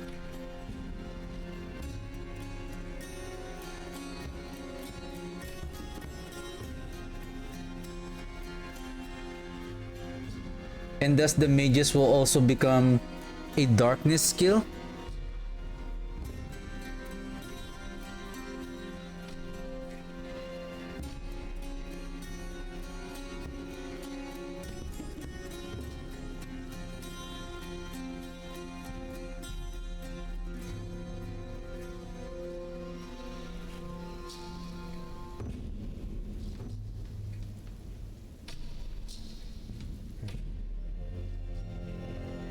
The thing is, if we're going to look for a 5 set bonus, or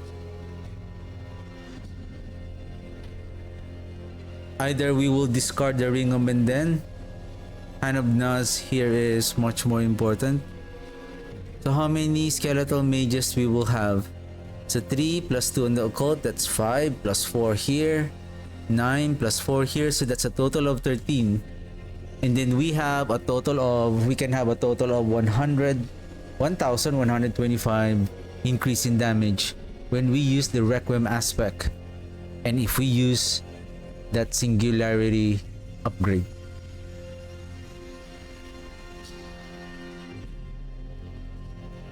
This is the one. Commanding your skeleton warriors also causes your skeleton mages to focus the same target for 5 seconds. This is, I think this is a must-have helmet, because this will allows our skeleton mages to not to attack random enemies. So especially when we are dealing with the boss, so now we can target attack, and by using this item we can now command the but I believe they should rework the menus in such a way that we have a default command E button, so that we're not relying on an item just to have this convenience of the mages to attack an enemy. Like, what if we use the golem? I think the golem has I think by default, the golem, when we cast the golem on a target, it automatically becomes the primary target of all of the minions.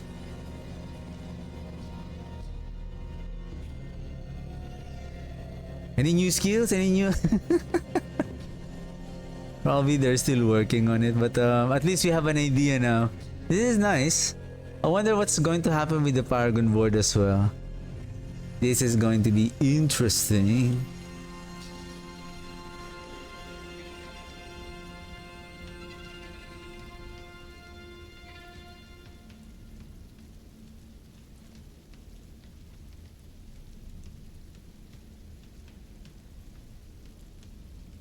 Singularity. You know what? I feel like one. So it says there one of the upgrade is singularity. I have a hunch. What is the two upgrades here? One of the two upgrades here, the Cold Bringer. The Cold Bringer might be one here, but I hope they're gonna make the Cold Bringer to be much more potent. That the skeletal mages are now dealing cold damage. But the thing is, even though we're dealing cold damage, we don't have unless we're gonna use a cold increase in damage on some of the items, I guess. I think the idea of the skill tree right now, each skill has their own upgrade.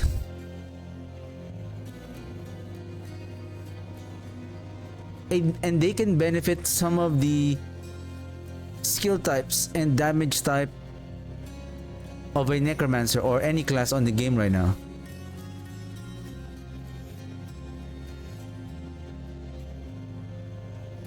The idea of making the blight to become a blood skill, so that it will get the benefit from the blood mechanics, which is the overpower, which is okay. But in the case of making it a cold damage,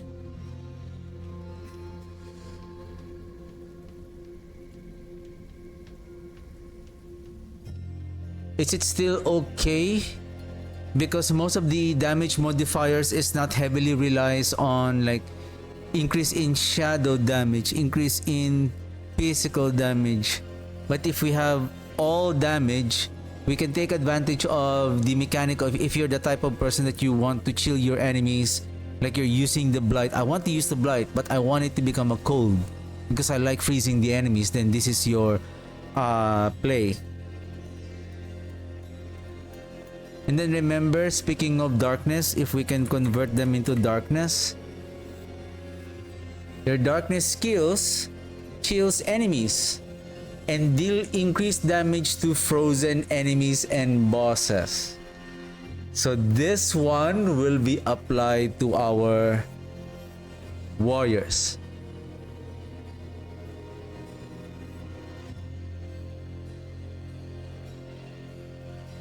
Right? This could work now.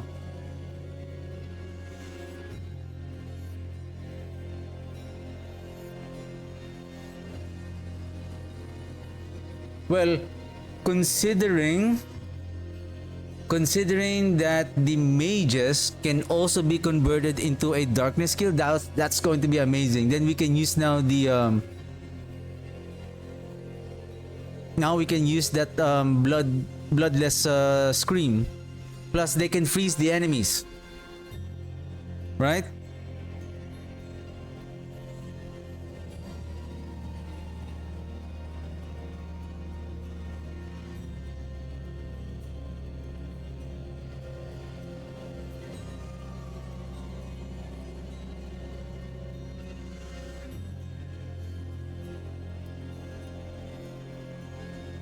This is the aspect of the void.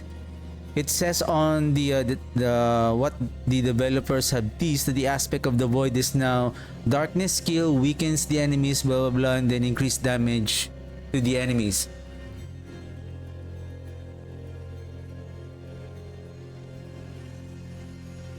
So I think there's still a lot of updates that's going to happen here. So again, it's still difficult to, and now we don't have the cooldown now.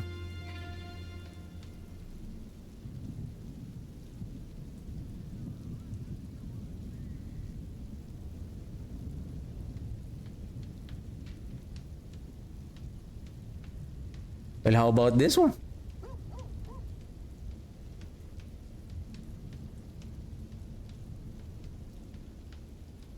But we don't need the Nagu. Or maybe the Curun? Since we don't have the barrier. Yeah, speaking of oh, you know what? I think it's more ideal to use that Merity here. If we can heal, so that we can get the barrier, because we don't have the necrotic fortitude anymore. So we will need a bit of survivability. I think we will need that one. And then instead of the shielding storm, this one will be hardened bones until we find a good survivability item.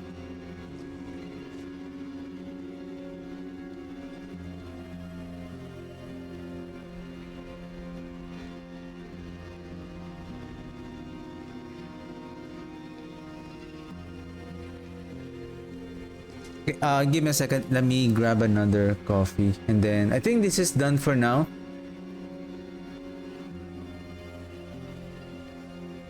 Until we have more updates, but at least we have an idea now.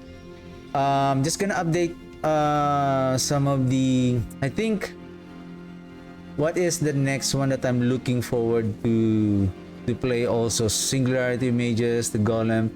I'm gonna create later for the Warriors. There's something that I'm interested to play here.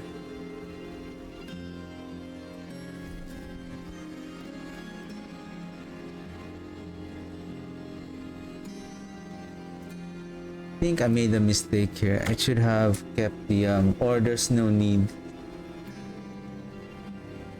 Because once I save this one, the season 12 will now disappear.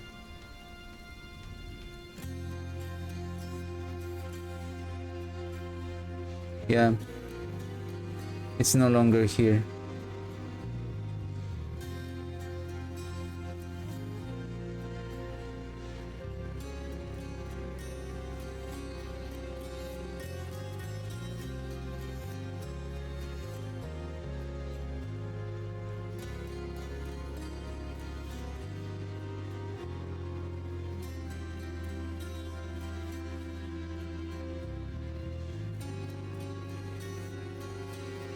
Because I still want to keep it.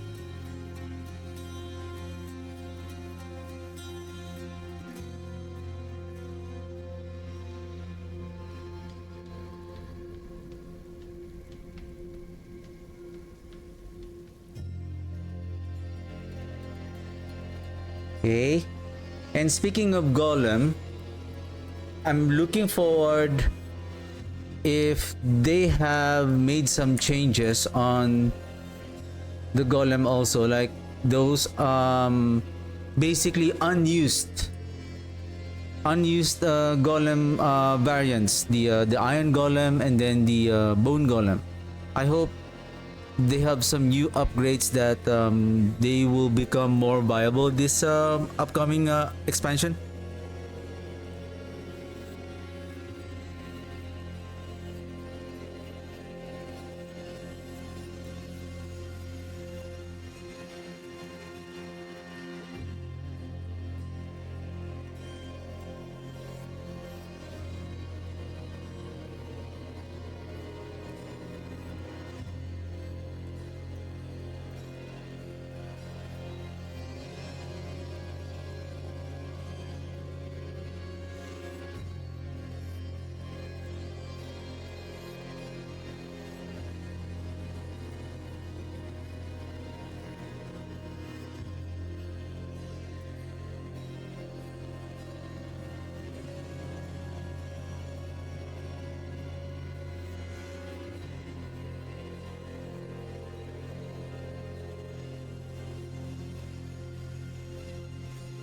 I think Ebon Piercer is also changed. And then with regards to the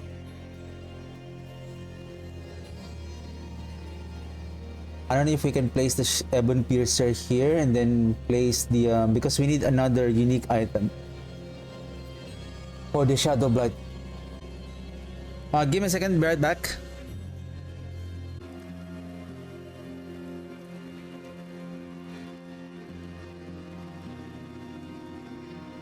Excuse me.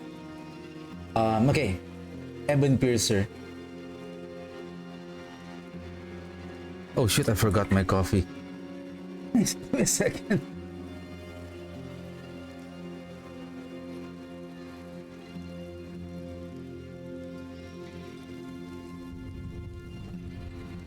Okay, Ebon Piercer.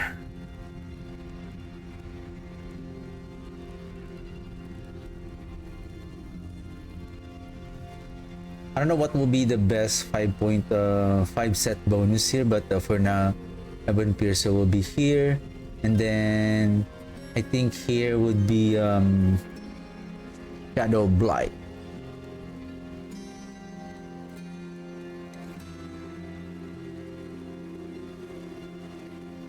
Where's that?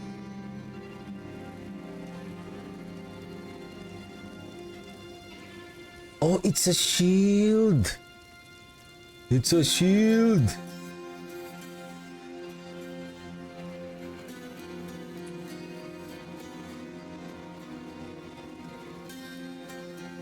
Huh?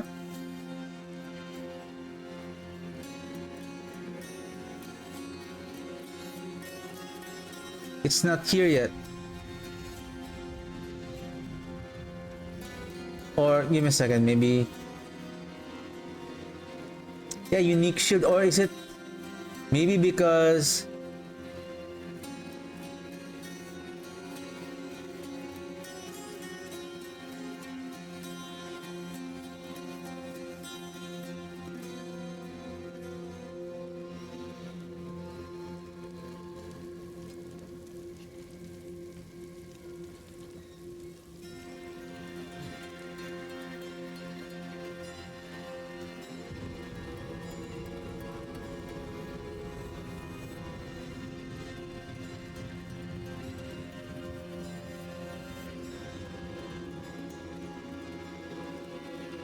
it's not here yet? It's not here yet.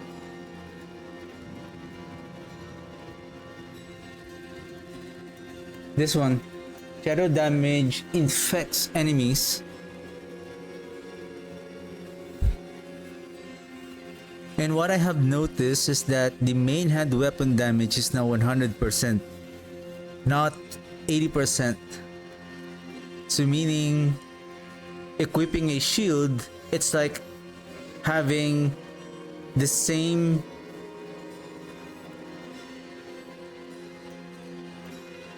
when you equip a two-handed weapon, say if you're wearing a one-handed sword, then even though you're equipping a shield, the damage, your total weapon damage will be the same effect of using a two-handed sword, which is good. The only thing is this one.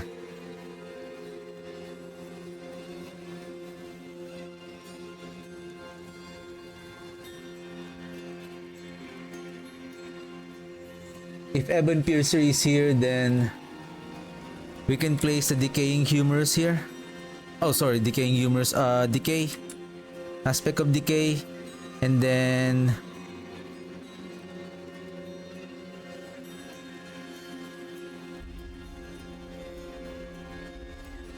Blighted Aspect.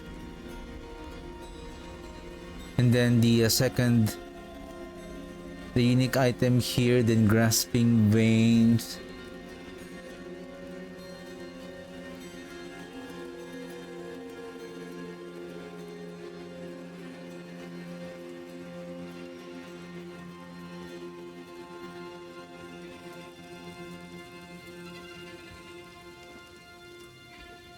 Maybe the Great Feast.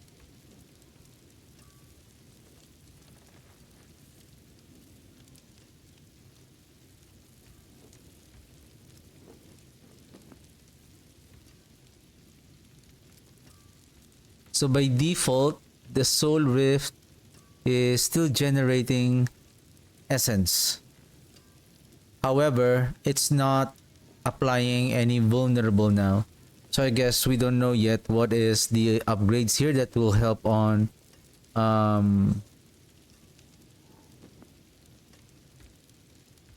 our damage, or as a utility ultimate skill.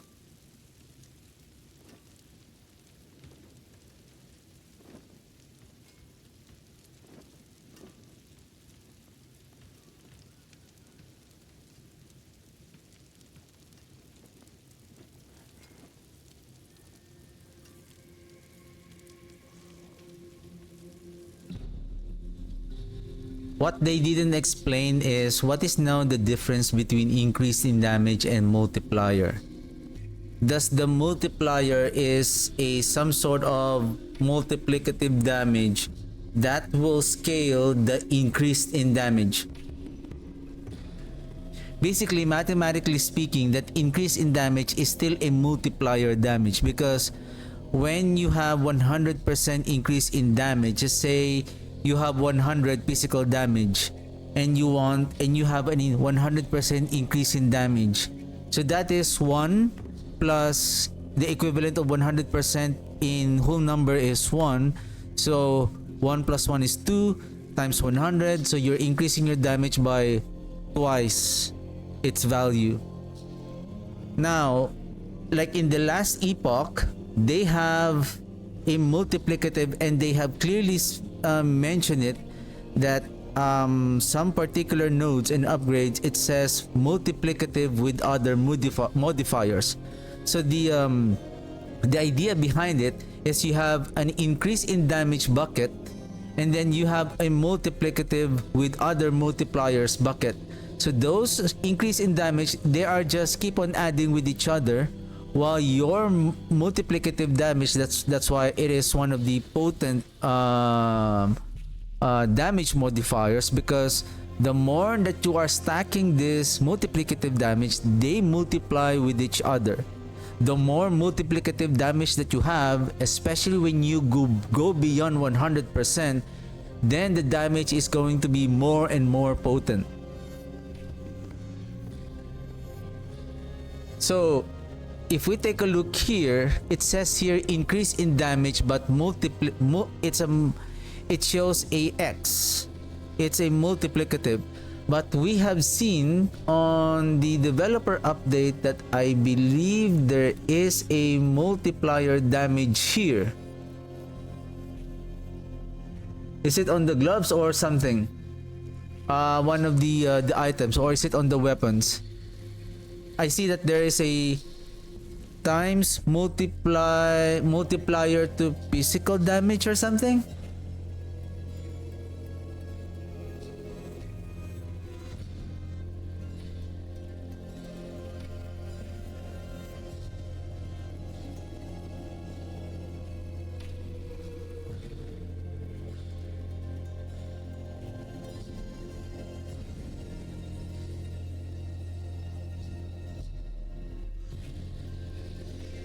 I don't know if this is the example.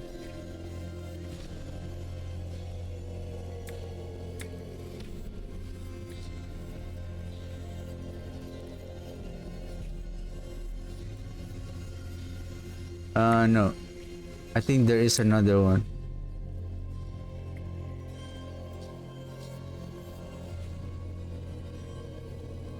Is this the introduction? Oh, I think this is the one. Times to physical damage multiplier. Oh, physical damage multiplier. So it means that, for example, your total increase in damage is 1000, for example. By adding 16%, so that 1000 increase in damage that you have, this 16% will add an additional 160 increase in damage.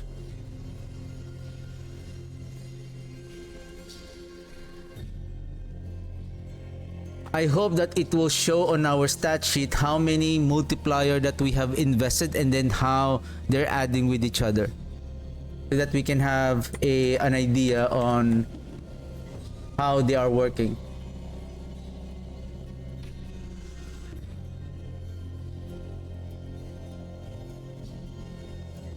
Yeah, for this one, I will need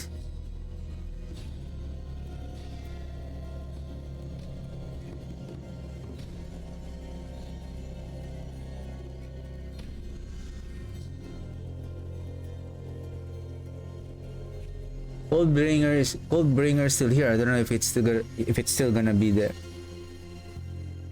Anyway, oh, here. Did I miss it?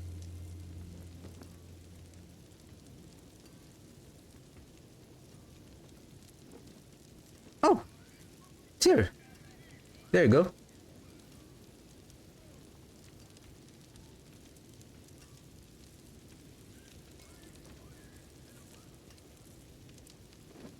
And then Gar and Tamu should be here.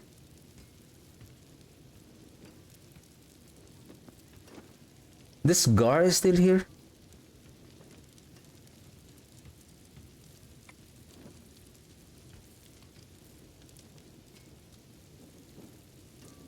No, Gar is...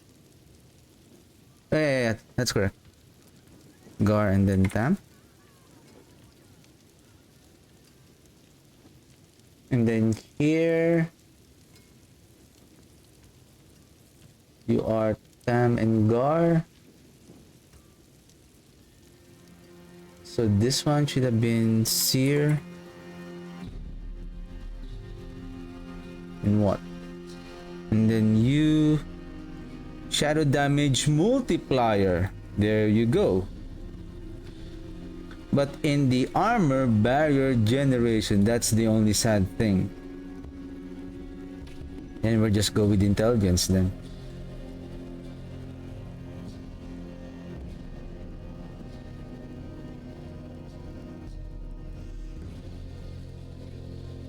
Oh, is it already saved? Where is our...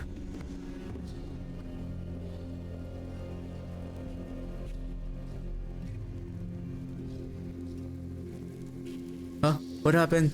My build is bugged! What happened to my build? Hey, this is not...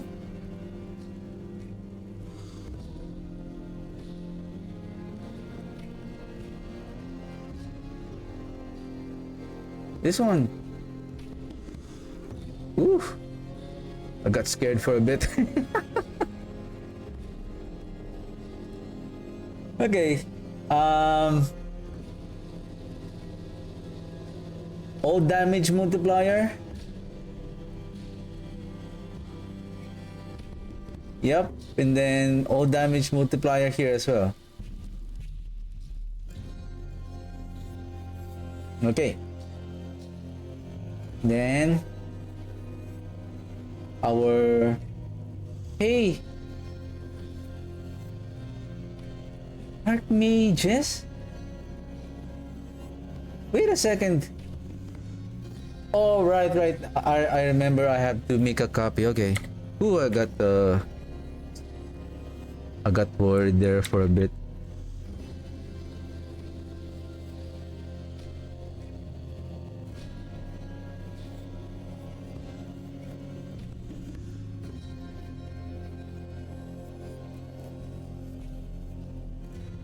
Diamond.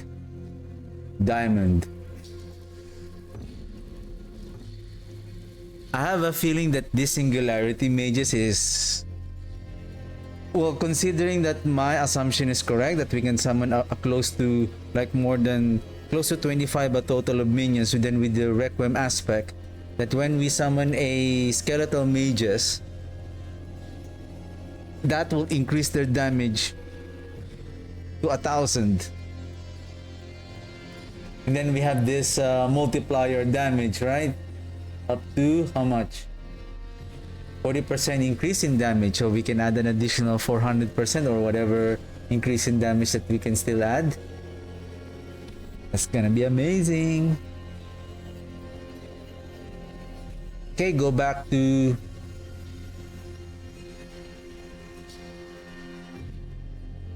so I'm done with this one, Golem. I think Shadow Blight, yeah, until,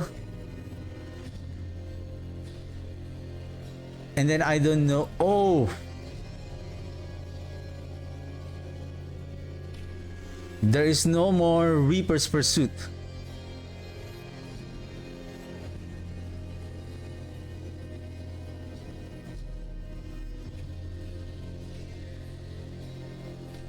So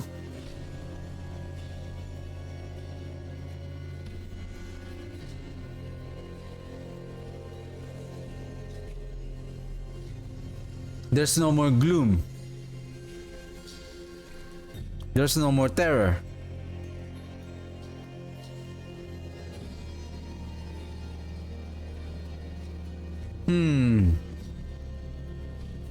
This is interesting because we lost a lot of multiplier damage.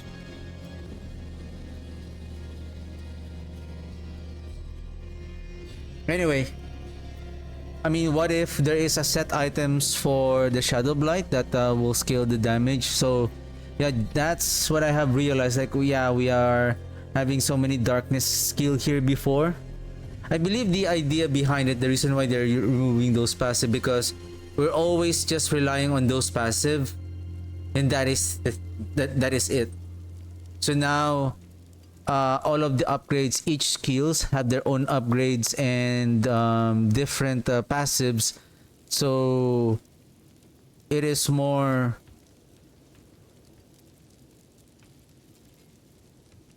complex a bit.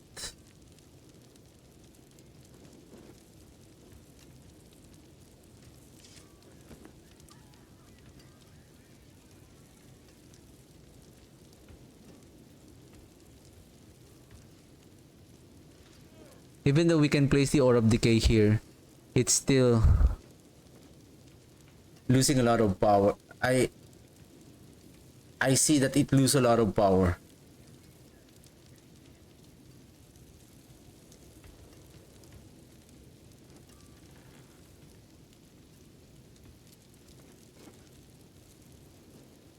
Now that we don't have the key passive anymore. Okay. I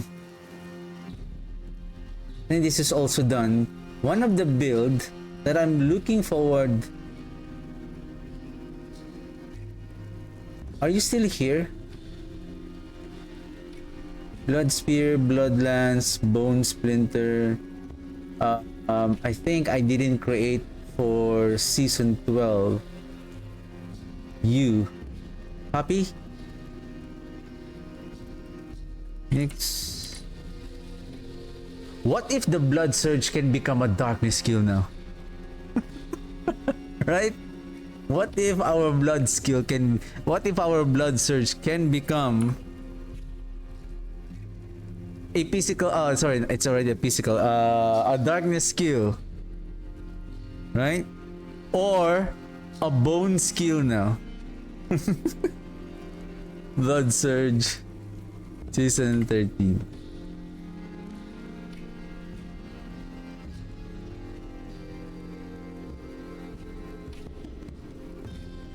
Blood surge picks up 4 blood orbs around you. Ha ha ha. Ah ha ha. Goodbye blood. Not goodbye bloodlands, but basically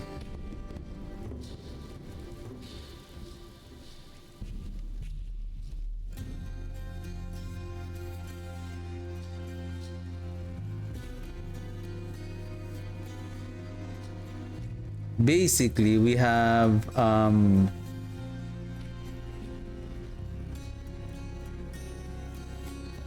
they made the blood surge more better.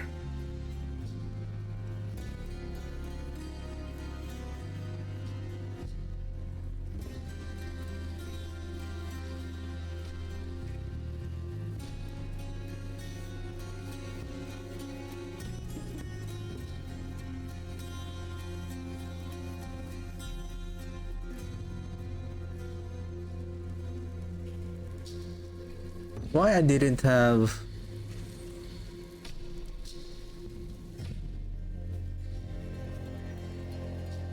sorry, I didn't receive any notification for some reason. It's just I just hear days of how do you pronounce it? Days of Zeri. Thank you for the follow.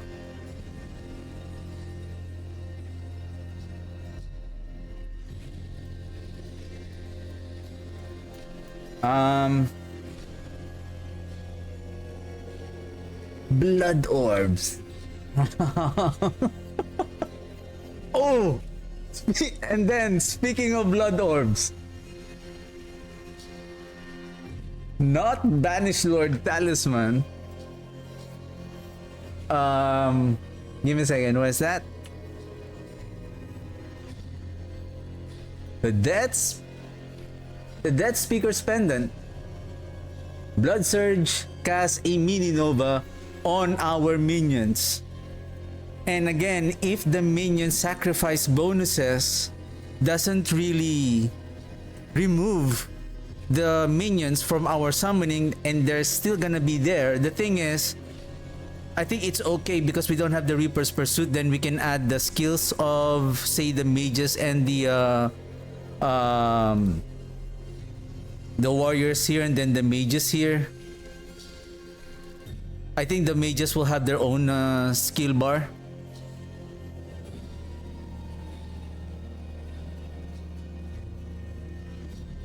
Oh! This is going to be amazing. So again, we don't know yet. And then damage is increased per drain target by the initial cast.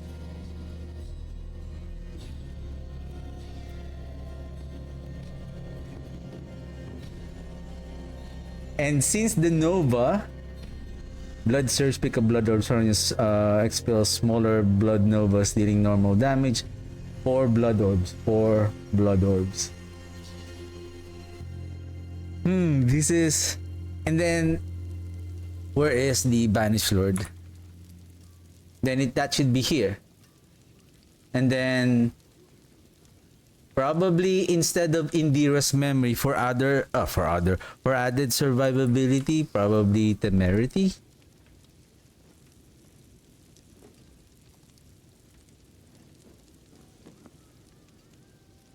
Since we're very efficient on picking up the blood orb, so we are healing ourselves. And there's one more. Where can we find that? It's a helmet. It's a helmet. So we cannot use... Hey, what is this one? Hey, maybe let me close this one. You're making me confused, sir. If I'm going to use the Godslayer crown, the thing is, because we cannot use the Godslayer's crown for the pool. But basically, we don't need the pool actually because of the blood search is very good on AOE. We don't need that pool. What we need here is basically this one. I think that item is not available. I think the reason why this item is not available on the charms probably because these are the former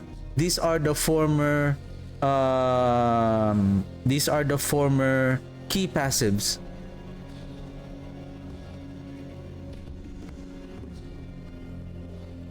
The only thing here, what is the generic overpower bonus of the overpower? What is the bonus? What is the base increased damage of overpower? And then it says here deal 8 to 10 increase in damage per stack. I think I have to write that.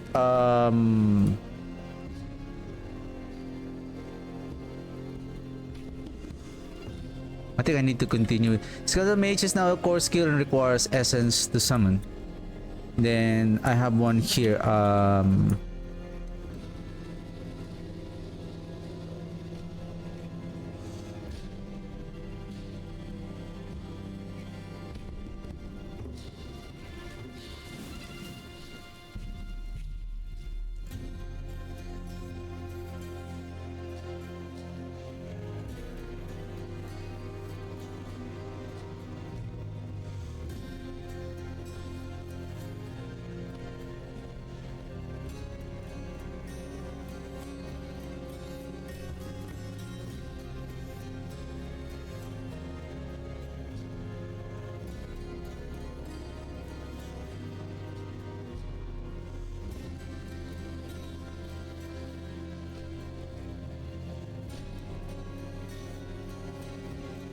And then number 3, Necromancer update. What else? So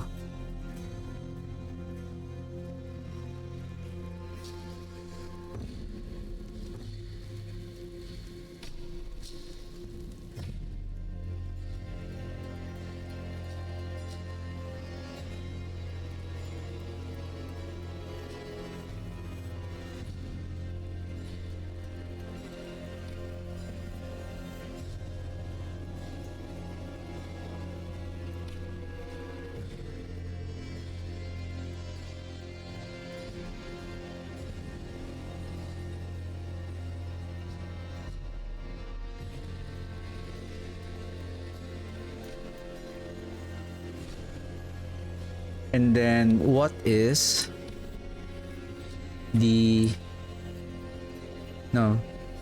does overpower has a base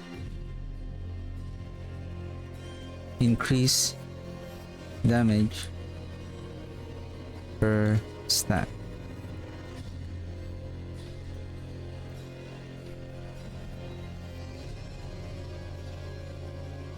The reason why I said base maximum stack because I'm just following the wordings here.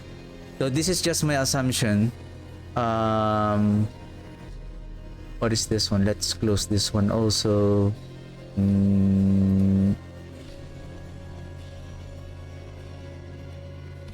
So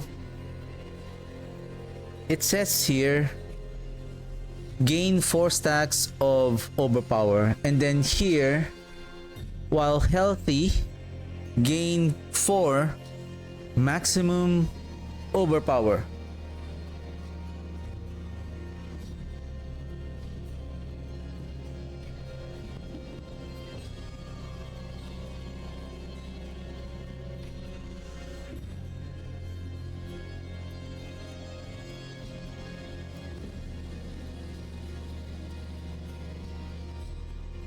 It only says here gain 4 stacks of overpower.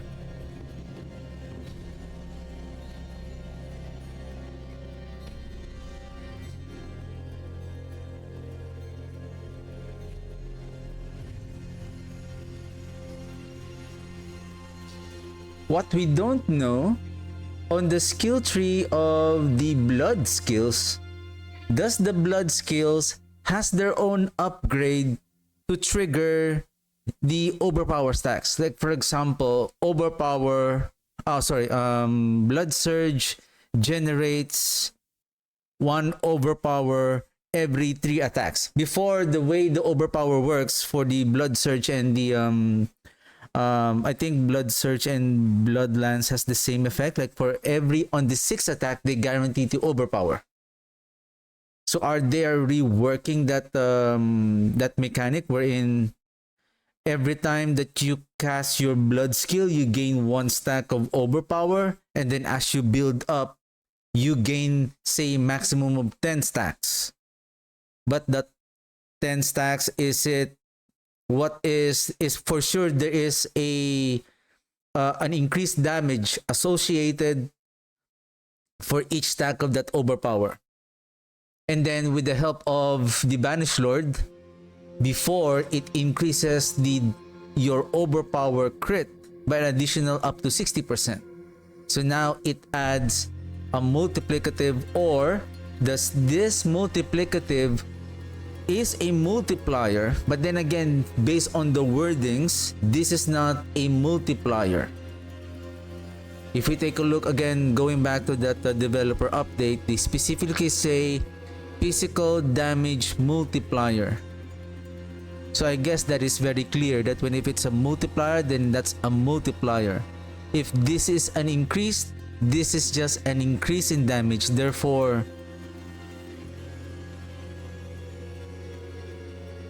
that is why that X is kind of confusing.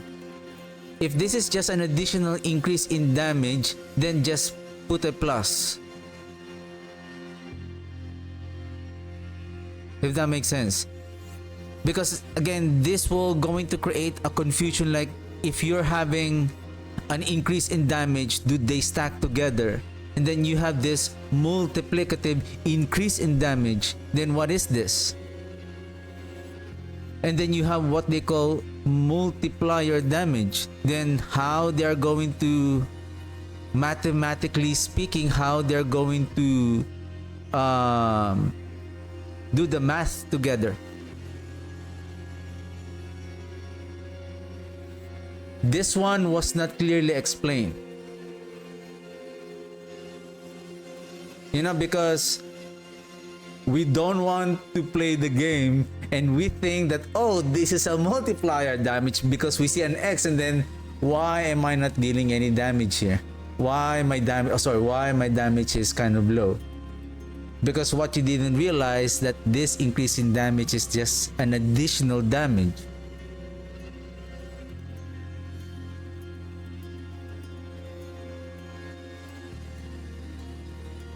Because remember, there is a on our Paragon board, we have an overpower damage that we can build up, right?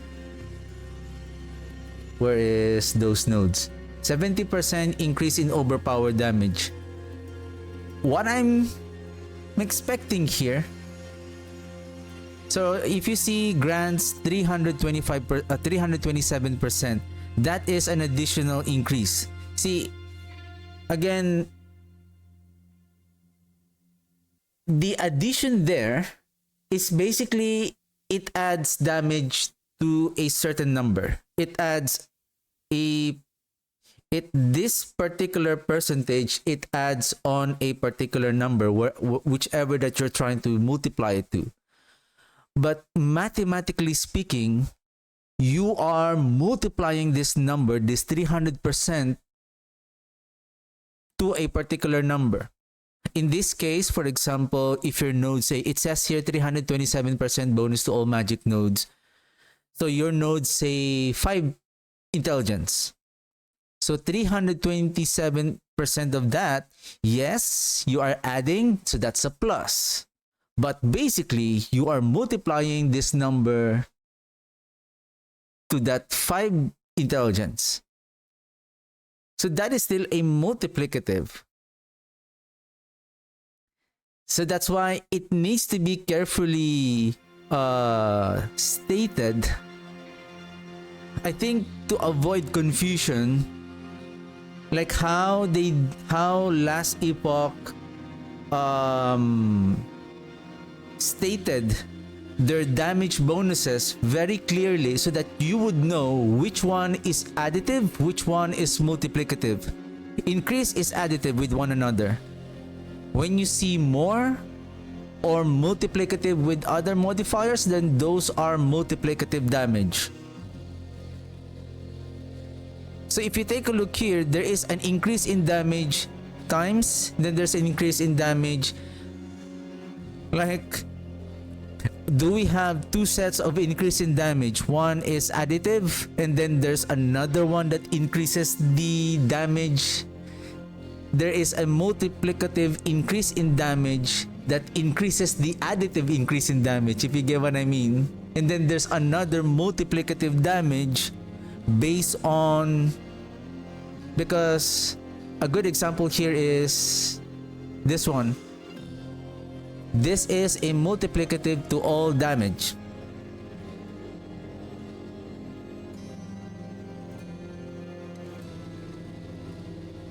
So anyway, basically we don't have a real dedicated calculator like how those damage are stacking with one another, but yeah.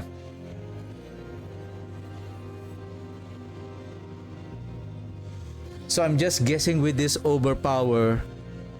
I'm just guessing that the overpower here is this.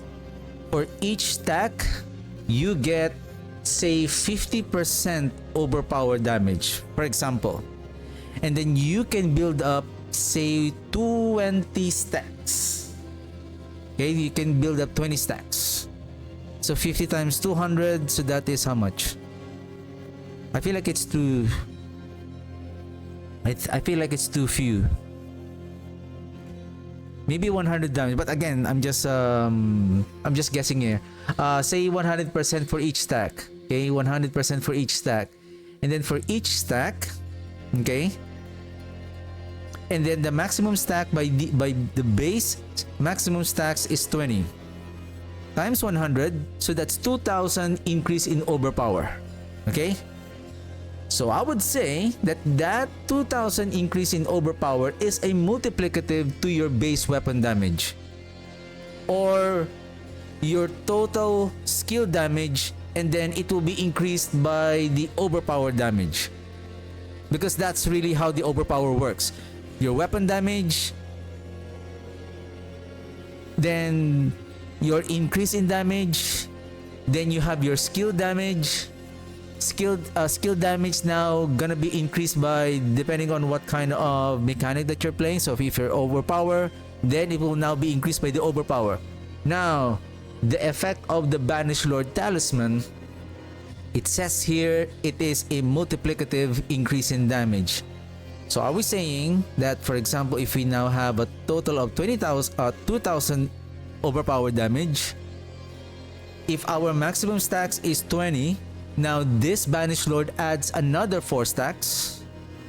Is this adding 4 stacks on our maximum? But I believe this is the one that adds 4 more stacks, so we can have a total of 24. Then 24, it says here increase in damage per stack of overpower. If we have now 24 times 18, how much is that?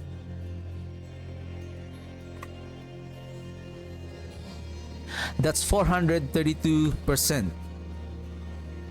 So 432%,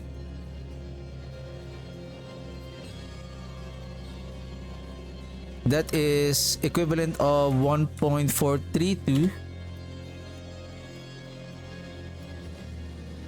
times 2,000.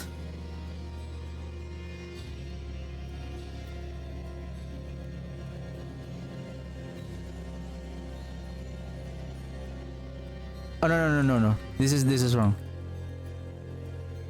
Sorry. This is supposedly 5.32.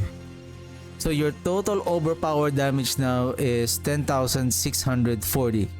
And I believe this is too low.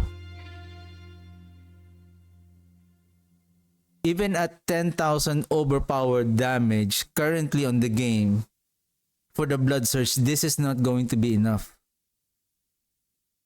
From what I have observed, at least 60,000 overpowered damage increase. Then again, we don't know what is the new overpower mechanic, but we'll see.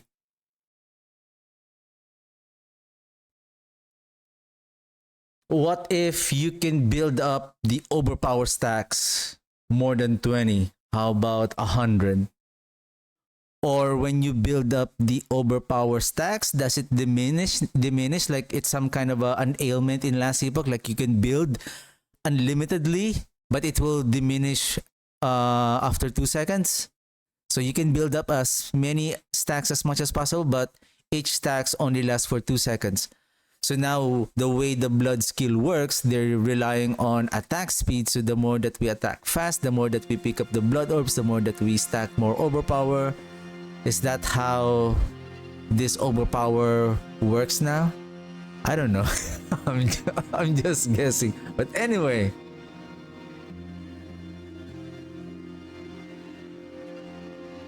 So does overpower has a base increased damage per stack? What is the base maximum stack on overpower? Probably the next following question there is what does the how many stacks can we build?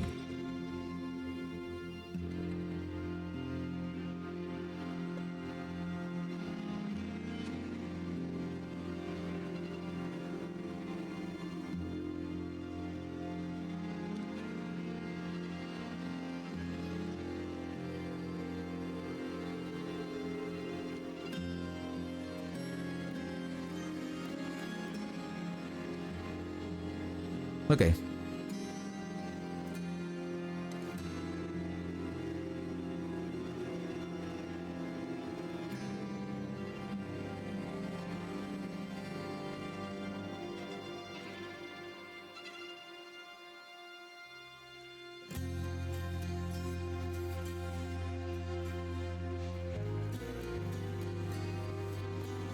That speaker.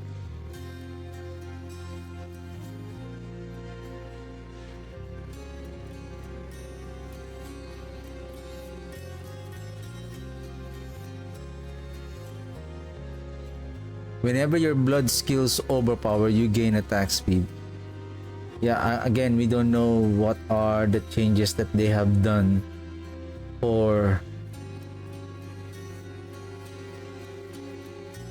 17% primary. What is that 17% primary resource?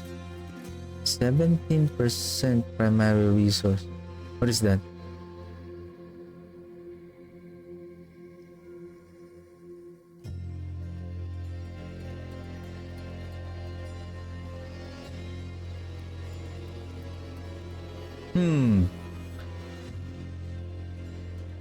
Casting an ultimate skill reduces the cooldowns of your other skills. Other skills, no longer the skills of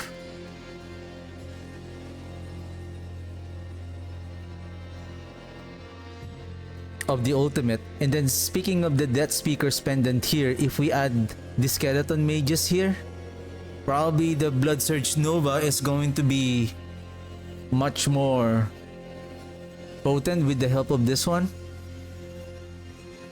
And then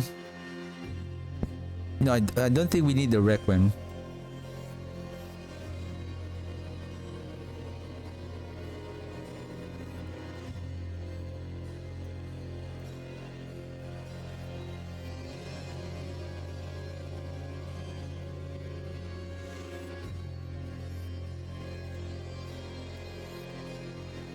Hey! I almost forgot about this one. The Hellbent Commander is now here. Oh, okay. Okay, give me a second. Give me a second.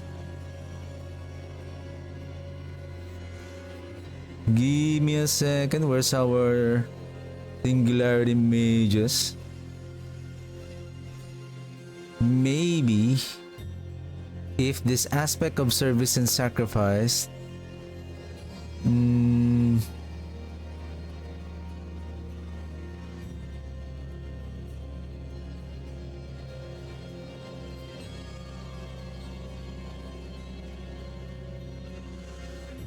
Hellbent Commander.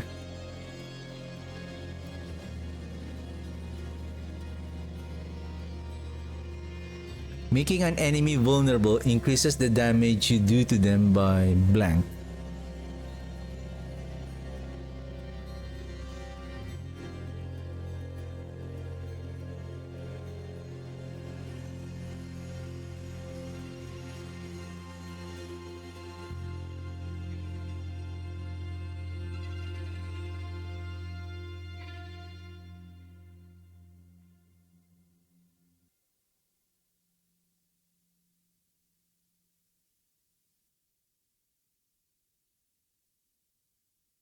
Aspect of service and sacrifice.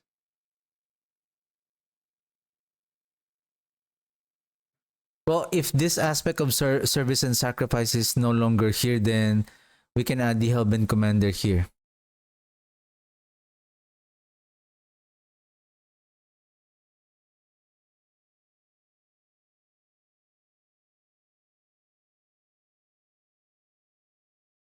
This one is much more better.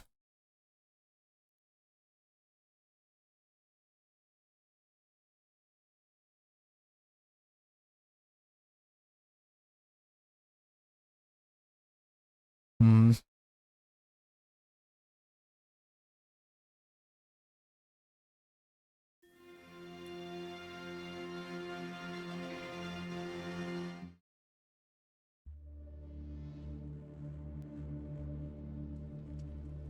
Yeah, this one I'm not sure yet, but we'll see. Seer, what and Seer, maybe Gar.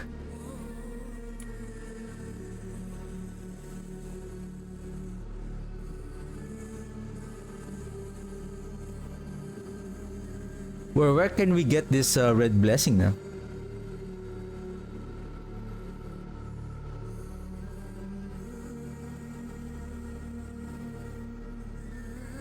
Will of Ratma, vulnerable, weakened, crowd control or corrupted enemies are afflicted.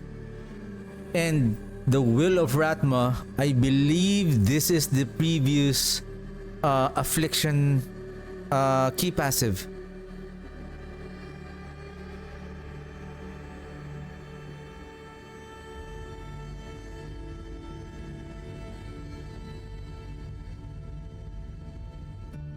Oh, there's one more thing that I want to check.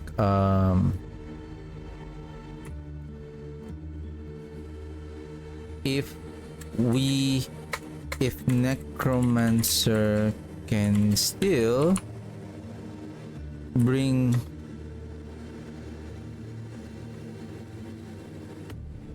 no, not still, can bring minions.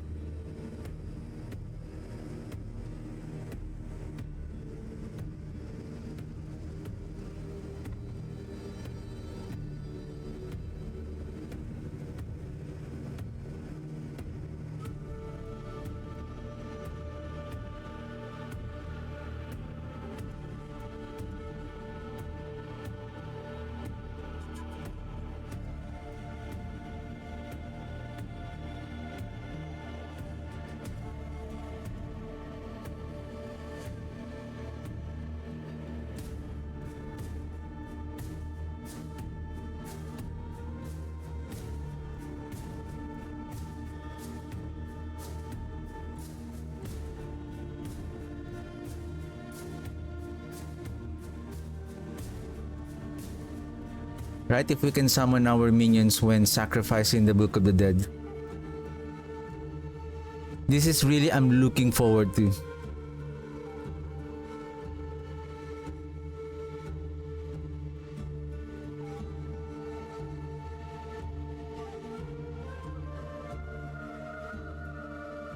Like it doesn't feel necromancer when you're playing your core skill and then you have to sacrifice them to the point that you can no longer use your minions, right? It's better to have I think that's the idea behind it. The Death Speaker's pendant. That should be how it should work. Like you're bringing your minions and then using your minions to amplify the damage of a particular skill.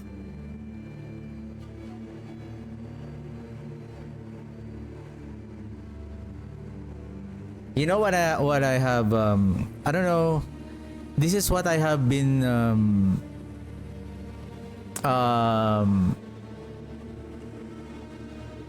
it's just an assumption.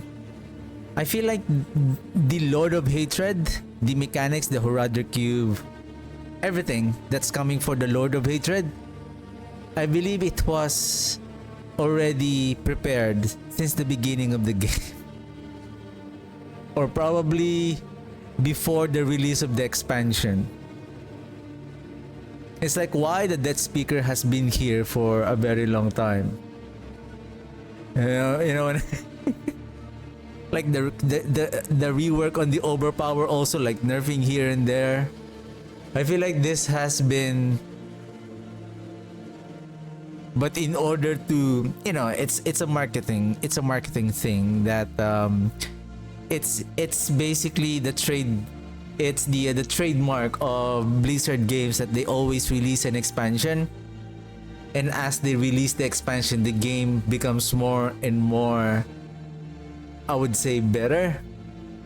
So now it is better now because there's so many, like we have now War Plans, we have Talisman, we have the Horadric's Cube. Anyway.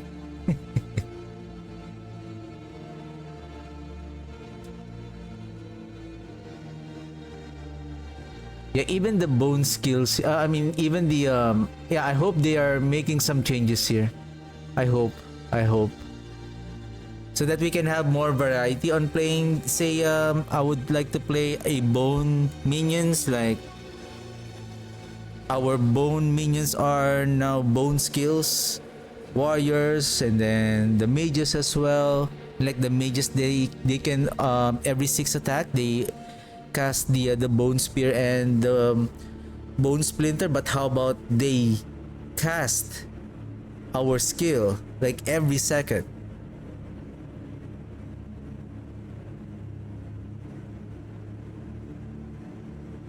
And we have some kind of like same thing with the last epoch, like they can use our skill and they're casting the skill using the skill tree, and say here using the upgrade with the bone skill, but they're using it as their own skill. Say for every 3 seconds or for every 6 attack. I think that's fine. Right?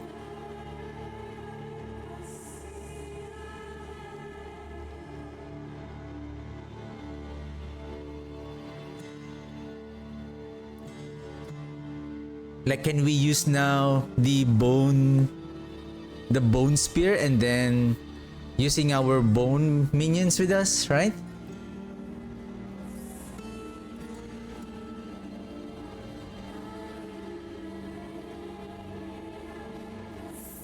I think this is one for now. Like, I don't have any.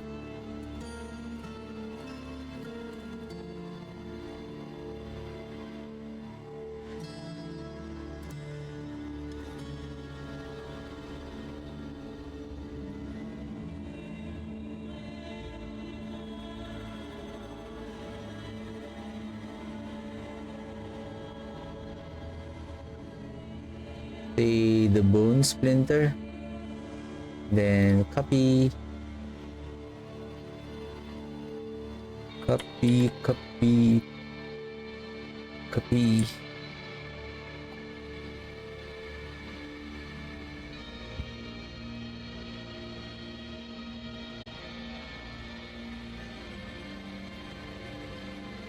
Before I continue, let me take a very quick break and I'll be right back.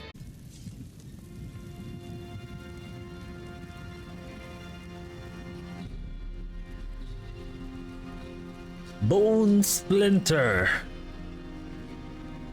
Well, I don't know what's going to happen with this. Where is our bone? Well, I wonder what is the upgrades for our bone splinters here. Do they have the... can they become shadow damage on their own, or do they still need the decaying humerus here?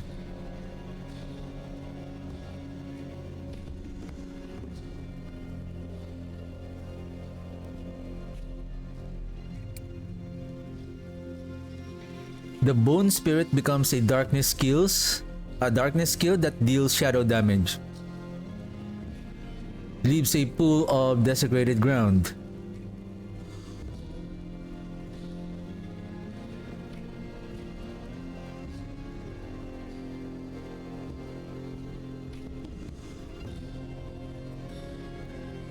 Each enemy hit by Bone Spirit increases your maximum essence by 2 for 15 seconds up to 20 essence.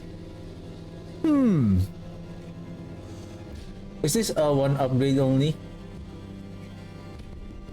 Every second your next Bone Spirit deals 10% increased damage up to 30%. Maximum essence. Every hit by Bone Spirit increases your maximum essence by 2, so up to 20 essence.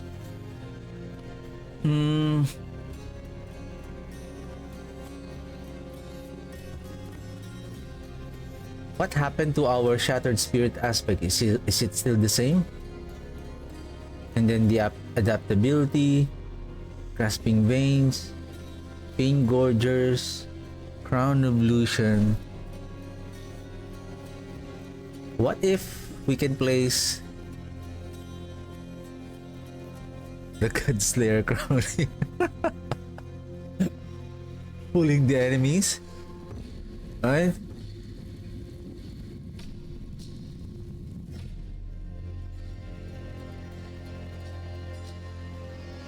Oh no. No more Sand Rune.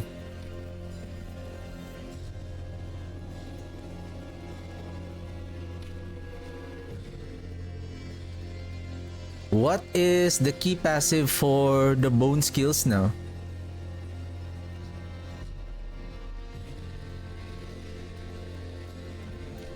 Gravewalker's Hand.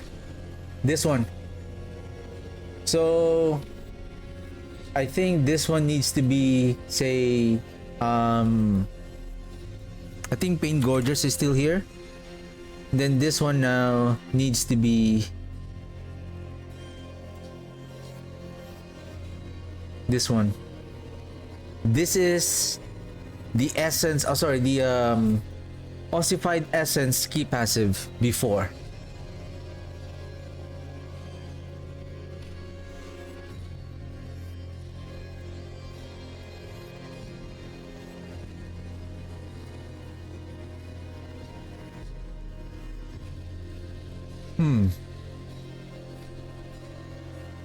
Quack's Rune is no longer here.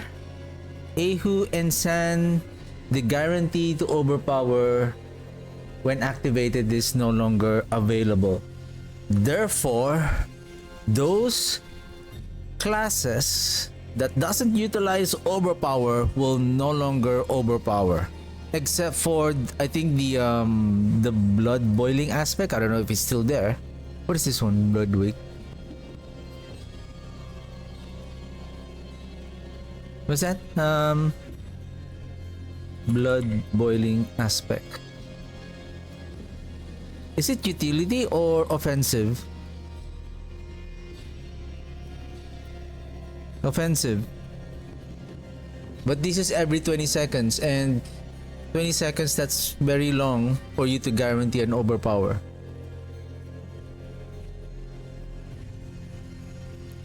Now here is the thing. This is my suspicion again for the overpowering. Does the blood skills has a generic that they overpower every time that we cast their skill? Can we save this for maybe? Let me open here very quickly. Maybe.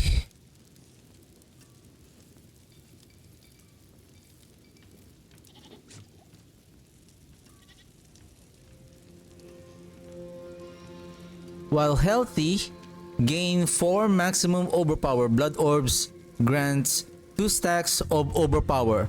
So Crewers Embrace Blood Surge picks up all of the blood orbs. Each blood orbs adds 2 stacks of overpower. Again, how many stacks of overpower can we do? And I think this is just my suspicion that the overpower is now not a guarantee, but an overpower is now a multiplier damage for a skill that allows to overpower. That's why we still haven't seen it yet. What is, like, see here, draw blood is, I think the blood surge, the guarantee to overpower somewhere here, but we don't have what is the like the nodes here. Is there a node here?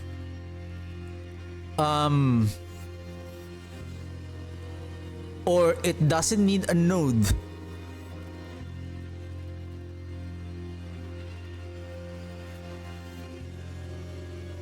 Because it didn't say here that only, take note, it didn't say here while healthy gain 4 maximum overpower.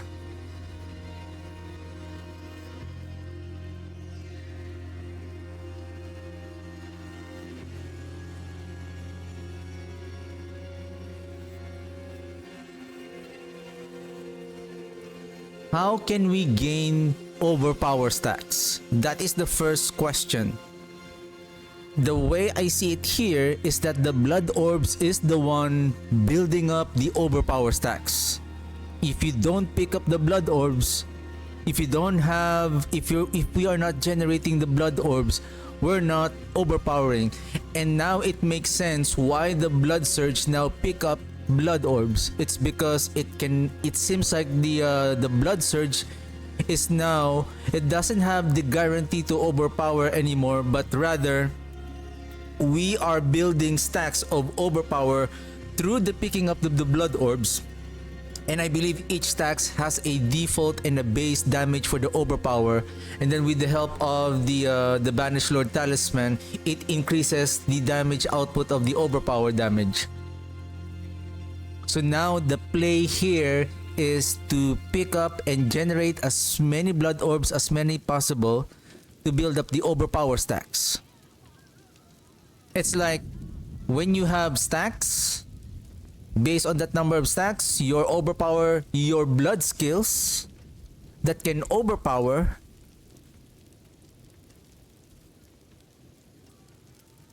will have an increase in damage from the overpower. Does it sound confusing? It sounds confusing, isn't it?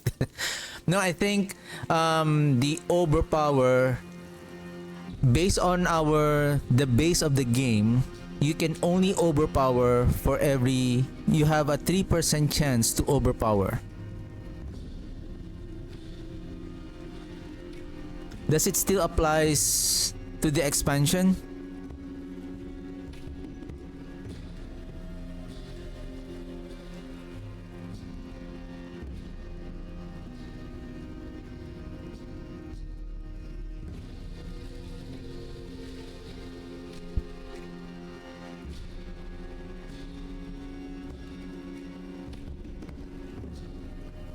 I think that's how the overpower works now.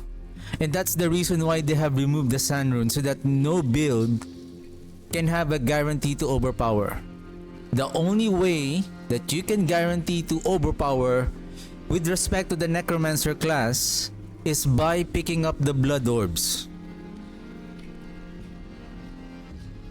And one of the skills here, which is supposedly the skills of the Necromancer that are very efficient on overpowering, is, with the exception of the Blood Spear, because you need to convert it. By default, the Blood Surge and the Blood Lance are the one who is very efficient on overpowering.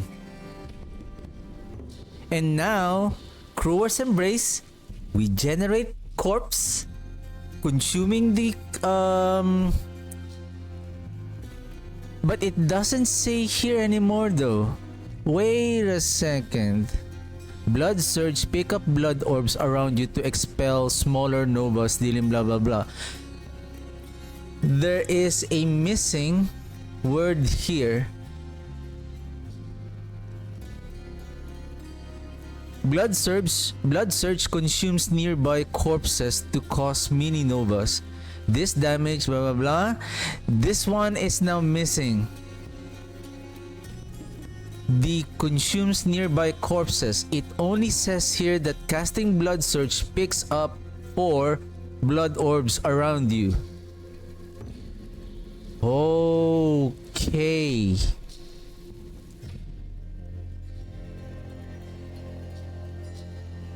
And I understand with the Embalmer's aspect, if this one is still on the glove's affix, it's going to generate so many blood orbs in just a few casts, and especially when the more enemies that we have. Now, what we need here is now, we need a utility to consume corpses, to trigger the Embalmer.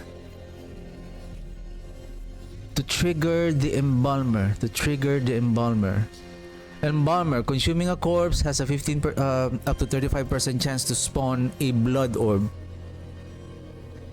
The way I see it here now, the what you call this? The Bloodlands is now going to be also better here because with the his chest, right? Mutilator plate that generates blood orb. Hey? Oh, sorry.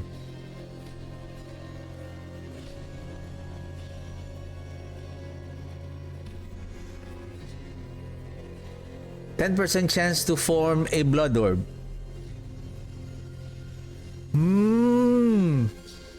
Oh, wait a second here, Bloodlands. Well, I thought Blood Search is going to be... But, I mean, it's still gonna be better. It's just we need... If we will use the minions...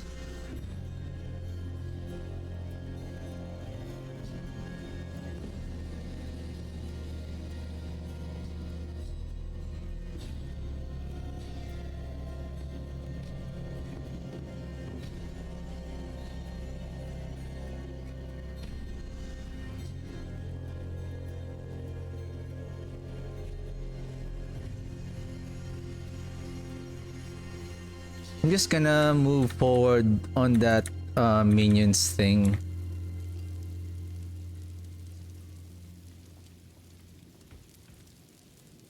Base skill. Yeah, I think they have removed the key passive. Yeah.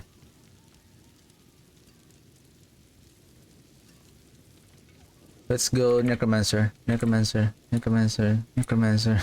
Necromancer. Necro. Necro.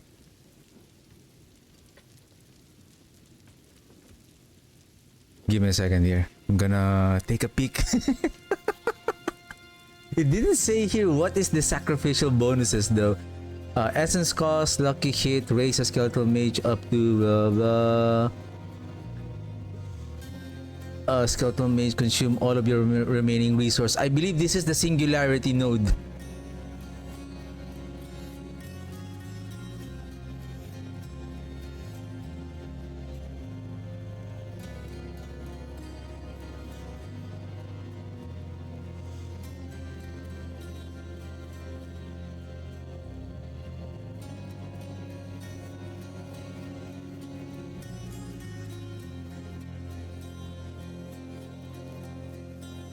Oh, this one.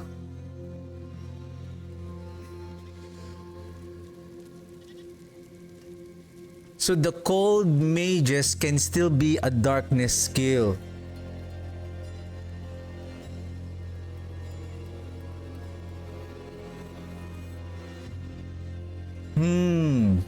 Okay.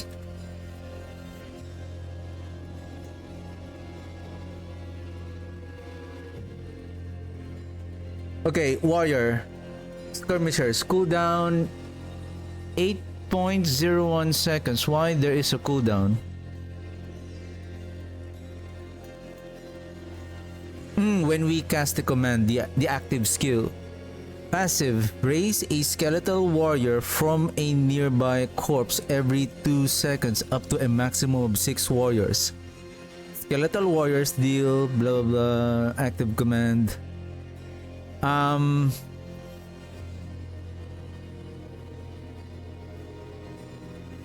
If we convert the warriors to become blood, okay, they're blood.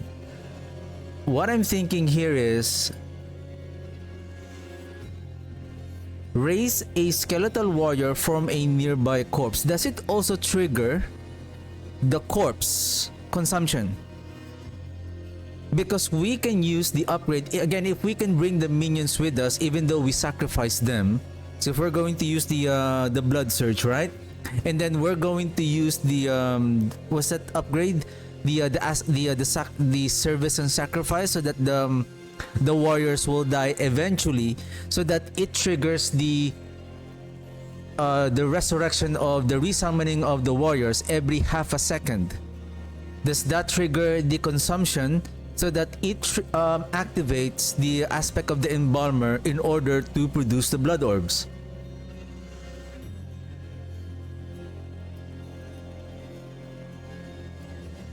To help on building up the overpower stacks.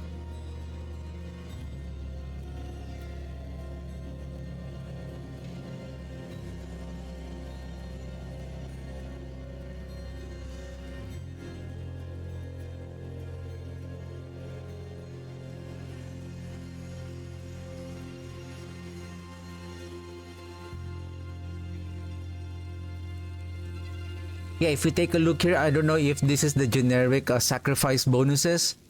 Maybe the first statement is maybe different from other, like the skirmishers or the defenders.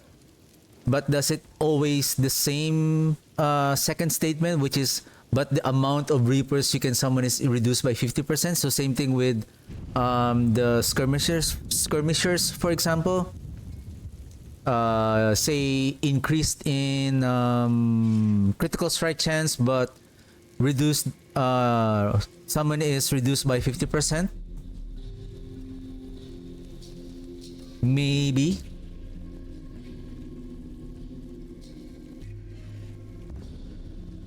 But I hope they don't reduce the count. It's gonna be better when you have more minions with you.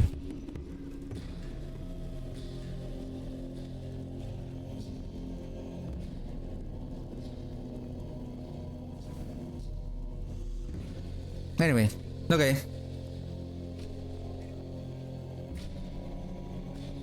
So going back.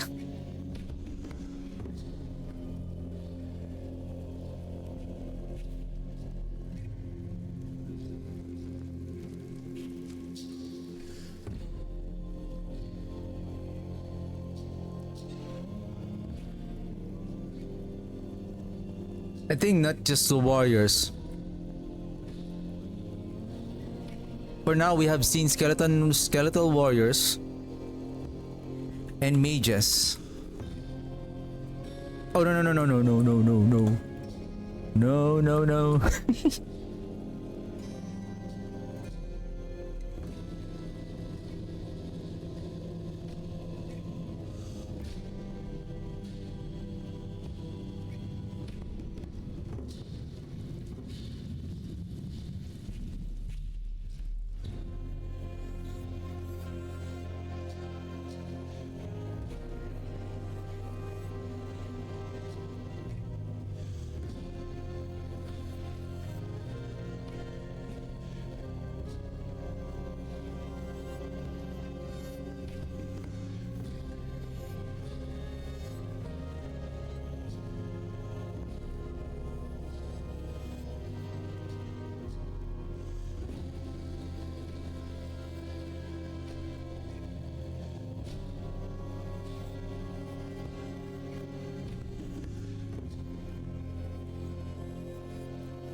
What is the name of that upgrade?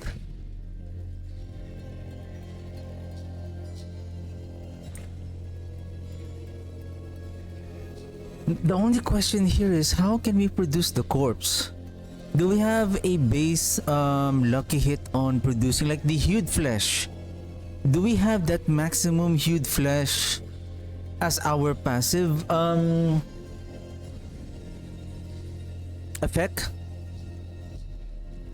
Because how can we produce the corpse now?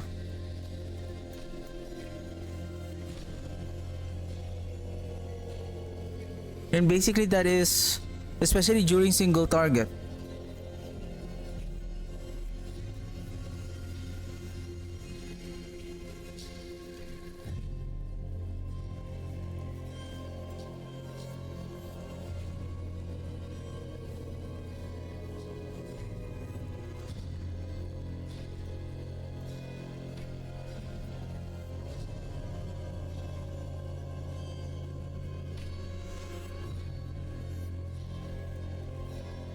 This is going to be very interesting. Or am I going to be forced to use, instead of that speaker here, bringing back the Banished Lord Talisman here, and then here I'm going to use the Black River. Black River to consume 4 additional corpse, so we can consume 5 corpse in one single consumption. So let's just say if I'm going to use a what's that? Corpse explosion. I think here my question should be here is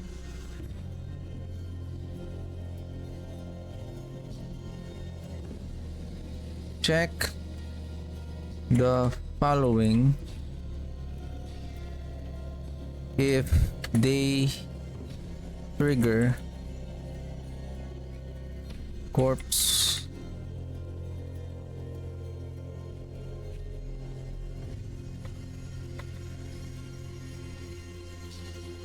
consume corpse.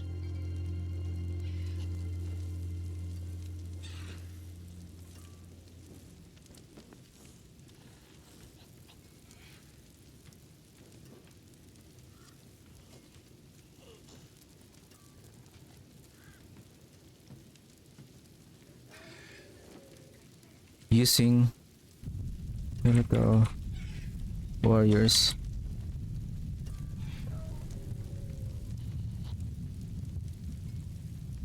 Upgrade.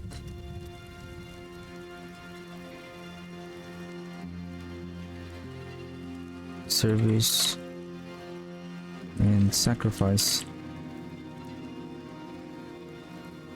to trigger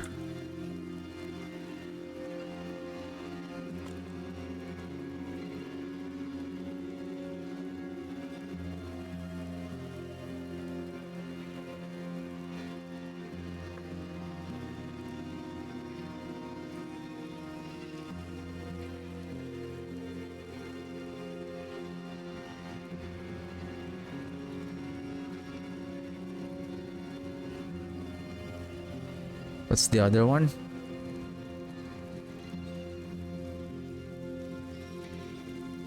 Oh my god, I forgot. I was what was the second one I was thinking?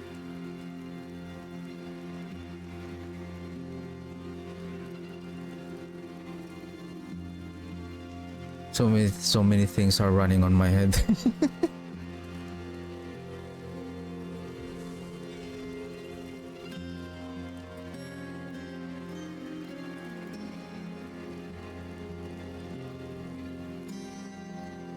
There is a second one I was thinking about to trigger the corpse consumption. Using Skeletal Warriors upgrades Service and Sacrifice to activate Embalmer's aspect. Maybe let's underline this one. Where's underline?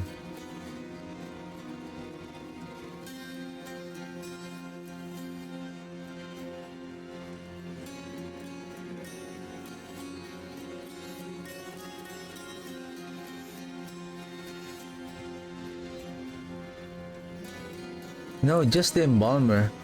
You can't do it. Boo.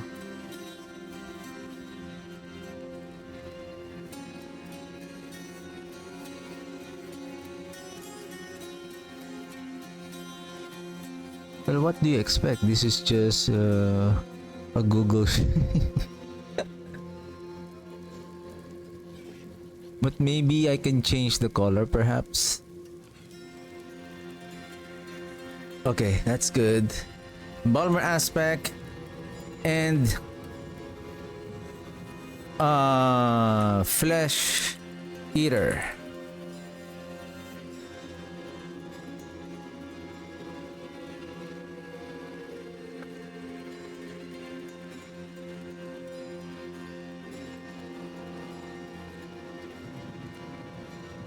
Okay.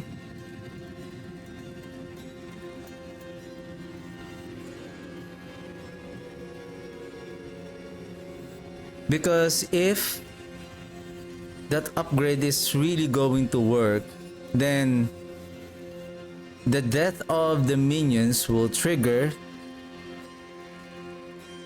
basically every 4 seconds, because they're draining their life every they're draining their life 25% of their maximum life every second. So at 4 seconds they explode, they die, then they re-summoned again, raised from a nearby corpse. But basically, how can you raise a skeleton from the corpse based on the based on this one? So they consume corpse. See, the corpse disappear.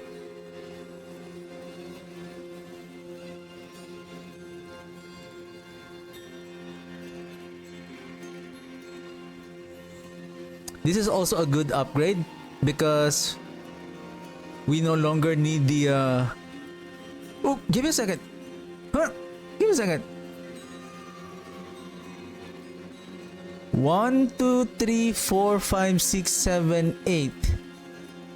What we don't know is what is the gear this necromancer is wearing. Does he have... There's 8. There's 8. I think this necromancer have those unique items probably. Okay.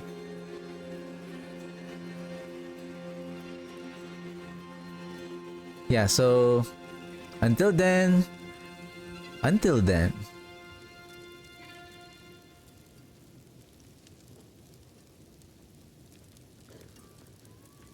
Because speaking of the corpse tendrils as well, we can equip again the those mages that generates essence, and then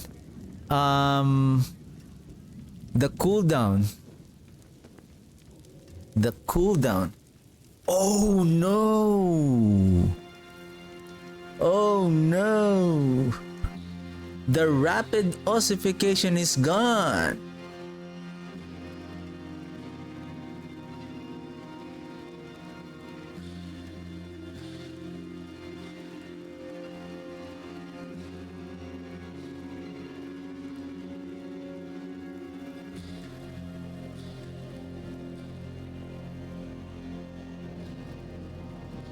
But do we think that the bone spirit cooldown reduction is somewhere here?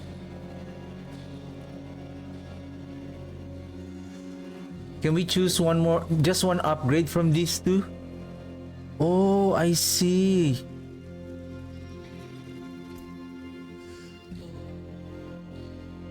So what we don't know is what are the two upgrades here. I hope one of the upgrades here is the like the rapid ossification.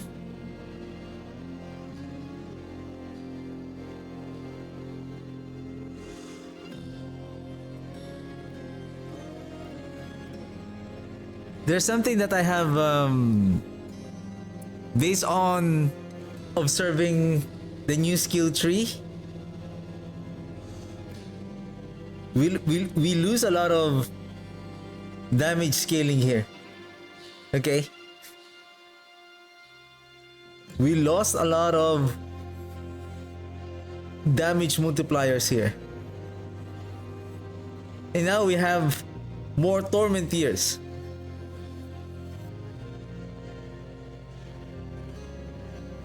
Though we have more crafting mechanics, like the Horadric Cube to add more affix, more legendary power. We have the set bonuses, right? And we can equip a unique charm. But the thing is, how's our damage now? Considering that the damage multipliers and everything has the same effect. So imagine whatever damage that we're doing right now, remove all of those passive. How much they are dealing right now.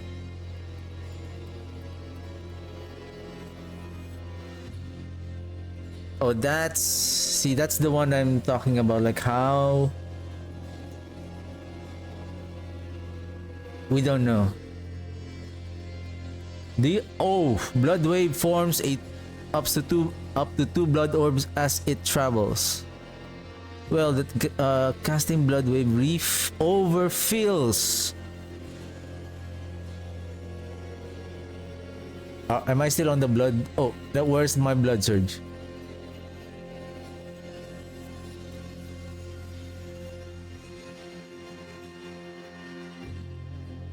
Overfill. So we have two. Either we spawn more blood orbs or casting blood wave overfills our overpower. See, this is the one I'm talking about. How many stacks of blood orbs, how many stacks of overpower can we build? The way I see it here is somehow it seems like blood wave becomes a core skill, has no cooldown, blah, blah. Blood wave launches one additional wave.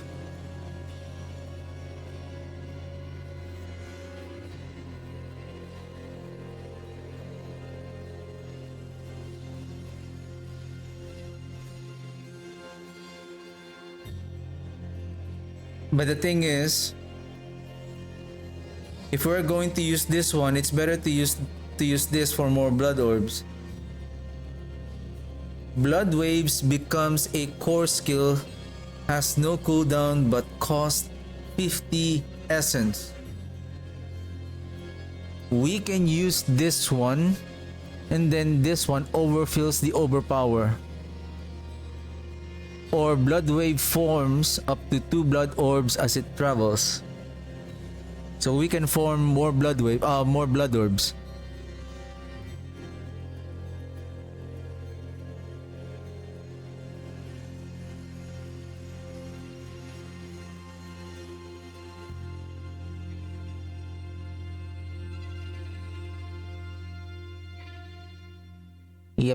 Yep. I don't know what is the Hey, what is your upgrade? Can you show me? Can you show me?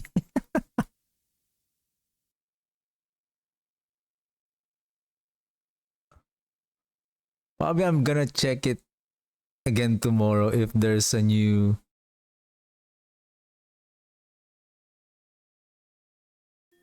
See, now we can do.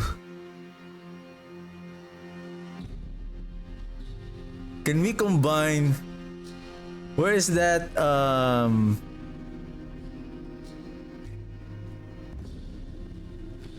Shadow damage infects enemy, but it requires shadow damage. Okay, never mind.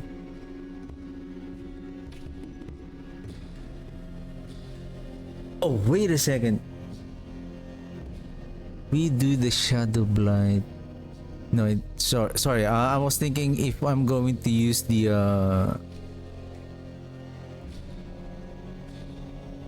that gloom ward for the bone skills, but you're playing the shadow blight, not the main skill anymore.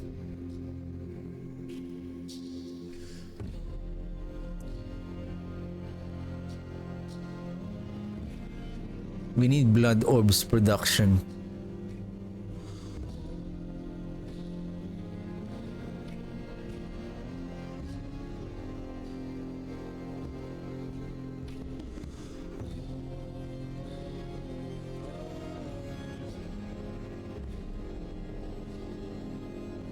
What I also don't know, again, just an assumption based on how we are seeing here. There's no more overpower guarantee.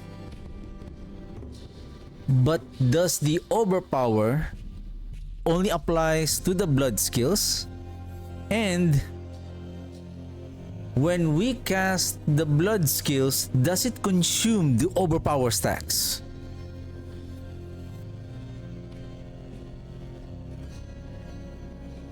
Right? I hope not, because it doesn't make sense now. Why do you need a maximum overpower?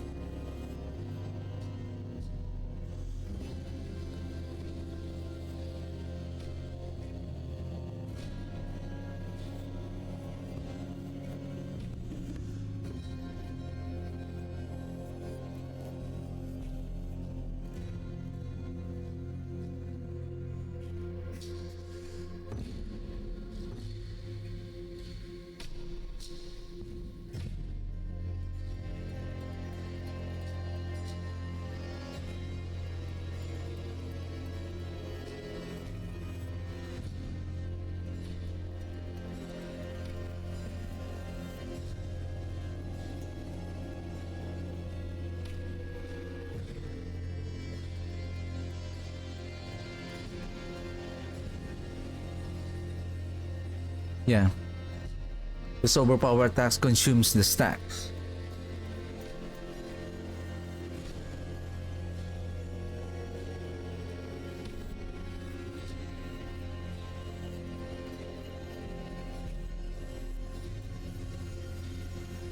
I hope you're building up the stacks up to a certain point, and then it will disappear. But as long as you keep on picking up the blood orbs, every time that you attack, you're dealing this massive amount of damage.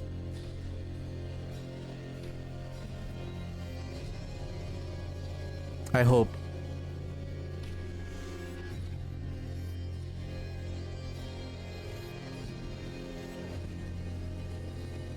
Because see here, casting Blood Surge picks up to 4 blood orbs around you. So when you pick up 4 blood orbs, that is 8 stacks. So when you cast again the blood surge, does it resets the stacks, that consumes the stacks, and then you build up again?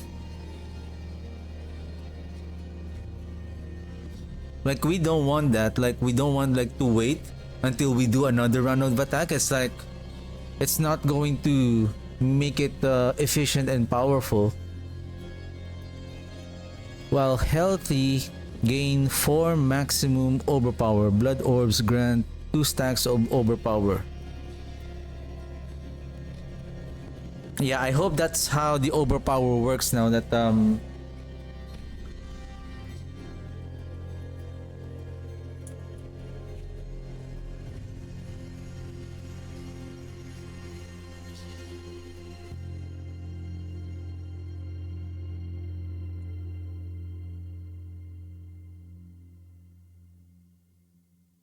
yeah, there's no information here regarding updates on like overpower.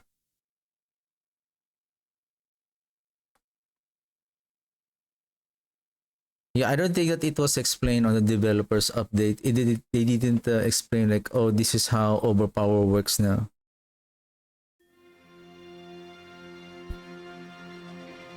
Then cadavers aspect is no longer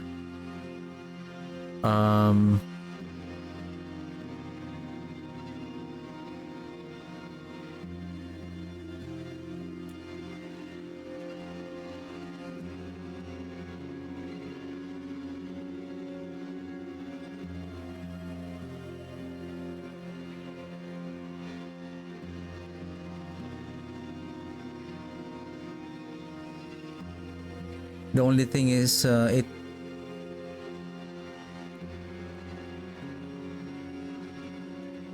fact that well, I do hope it's not going to be expensive. Still 30 essence.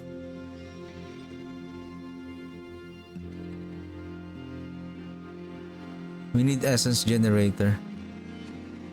Well, until then, we also don't know the decrepify. What are their upgrades? So basically, we can choose 2 passive for each skill and then 1 major upgrade. 1 upgrade and then 2 passives. So yeah, we don't know if this is where we can still see here the rapid ossification. Then until then, now for the bone splinter, it's really hard to like guess until we have more information about. I'm just kind of worried about. Anyway, we'll see when the game comes. Like we can worry, we can assume, but until then, same thing with this one, Crown of Illusion.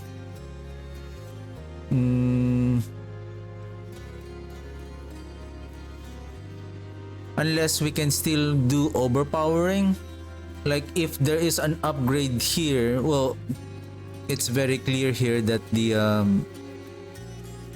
well, if the bone splinters has the capability to become a blood skills, maybe there's a chance, because basically this is a bone splinter anyway. We're not doing bone spirit as our main skill.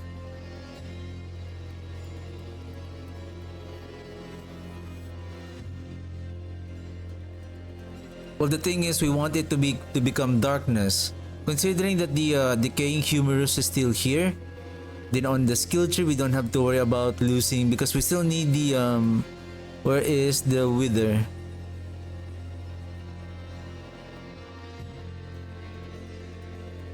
We are still gonna take advantage of this one.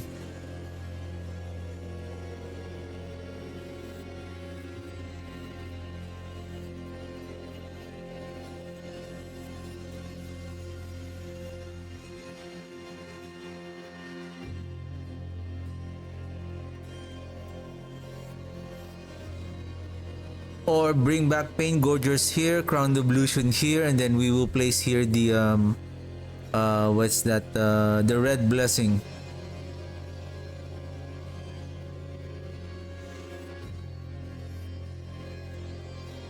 Your bone skills deal shadow damage.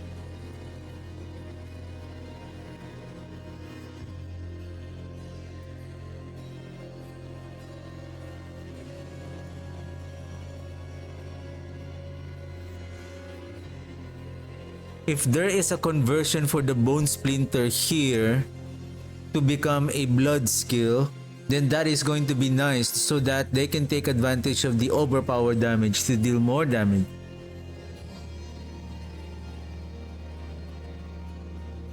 Actually, there's one more item here that's supposedly... I mean, this is tough. I need Pain Gorgers here. Most probably, I will need this one.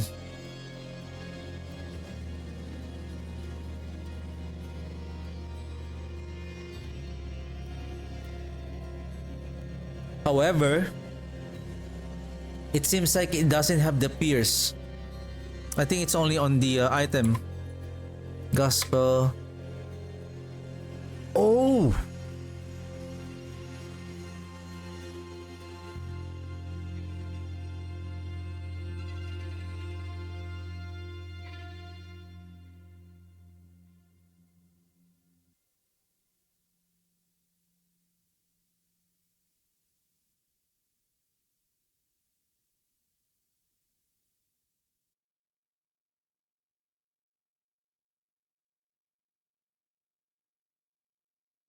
Bone splinters pierce through enemies. They have removed those effects. Ouch. Ouch. Well, considering that the decaying humerus is still here, so that our bone skill can still will still deal shadow damage, so that they can get the benefit also from the wither node. I do hope that the piercing here, somewhere here, one of the 3 upgrades here will allow the bone splinters to pierce on the enemies. My only concern here is for them to overpower, to scale with the overpower damage as well.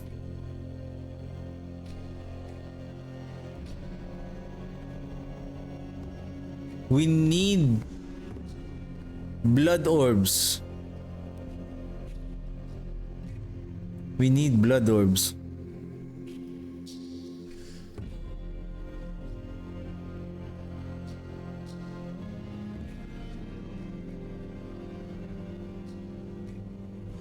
The only one here that is very efficient on producing the blood orbs is... But the thing is, it's not that much though.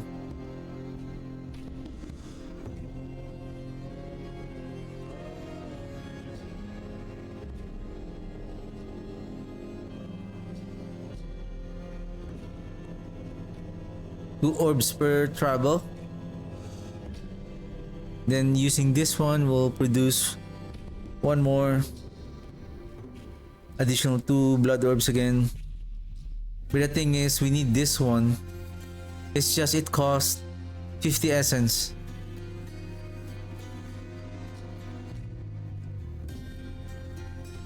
Do we still have the Loom Rune? No.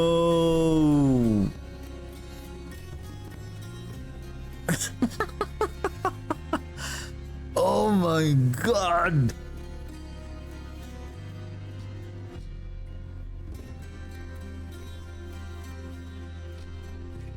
See, this is the one I'm talking about. Are we going to be much more powerful next season? Like the builds that... I don't know.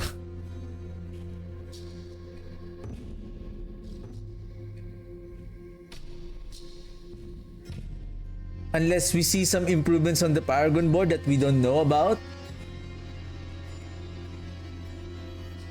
They said that they have also reworked the Paragon board. I don't know. Oh my god. Oh my god.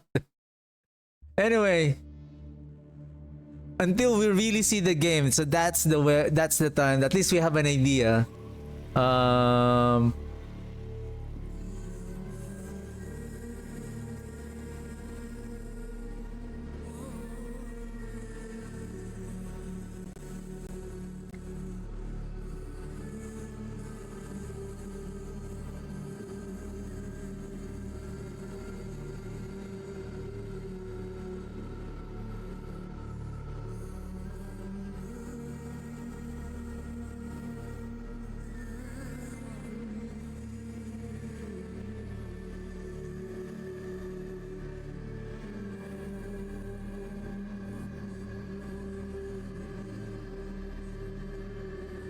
Because we still have to take note that there's still this set items.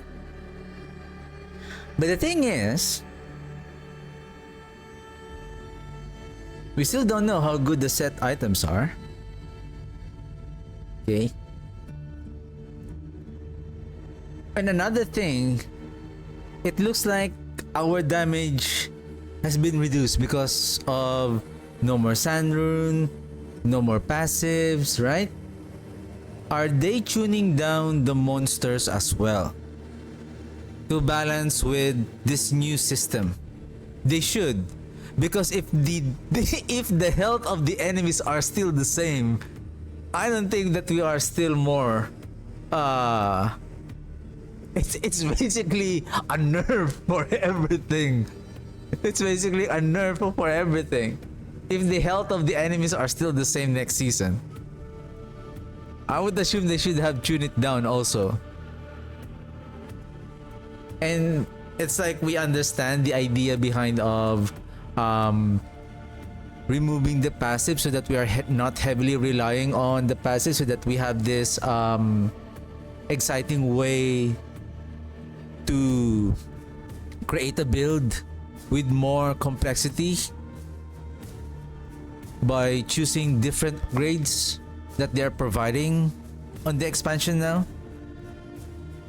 But basically, you remove a lot of damage scalers from the passives, and because of that, the build is now a little bit more weaker. in order to balance it, the enemies must be... It's like if I'm dealing 1 million damage, if I can clear Pit 100, they should observe that, okay, this build should be performing almost the same as the previous season. Because, for example, if I can say the golem can do without even not fully optimized, it can do, say, Pit 90 early on the game. If it can only do 70, then right, then they're adding more tiers, they're adding more torment tiers. So how can you push forward if you're not... And again, I hope they're not doing this as a marketing stunt that, oh, you need to play, you need to buy the expansion because we have 2 new OP classes, the Paladin and then the Warlock, while the other classes is way fall behind. I think from what I have seen, like so many other content creators are excited, like, hey, we're getting more damage. No, I don't think so. Not yet. Not yet. We lose, like in the case of the Shadow Blight, with the Reaper's Pursuit removed from the from our passive tree, and then from our skill tree, and then it was, of course, it needs to be removed from the Ebon Piercer Amulet as well. So that is a huge multiplier damage. And take note, we don't have the key passive anymore. And in order to equip the key passive, we need to put it on our gear. And some of them are on the offensive gear, some of them on the defensive gear. Defensive gear is okay because you can still take advantage on adding more offensive aspects and uniques on your offensive items. But in the case of, for example, the Ossified Essence bonus, it's on the gloves. But I want to wear a different gloves for more offensive power, or a legendary, or I want to place a legendary aspect there. It's like I'm going to be forced. And those key passive, those new unique items that contain the key passive bonuses is not available to be converted and sacrificed as a charm. So I don't know. Again, we'll see. Bone Splitter build can no longer overpower efficiently because Sandrune is no longer available.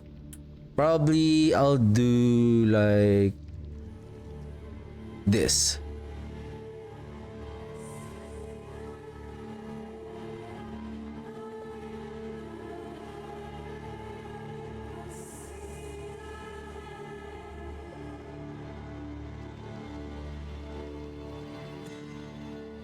Another one.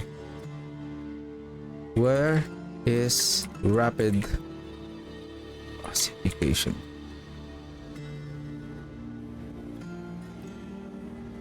How to reduce the cooldown of the bone spirit. Take note, this is again, this is just my assumption that one of the nodes here, and that is going to be very awful. What we're seeing here is this 2 right here.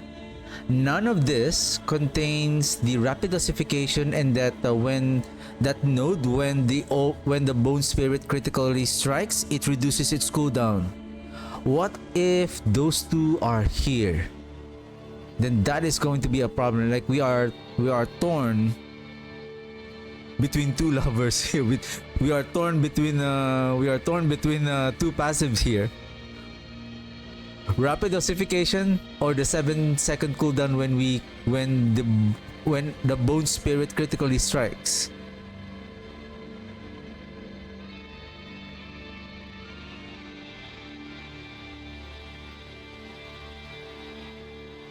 I hope that one of them should have been here so that we can choose the rapid ossification and that reduction of cooldown reduction.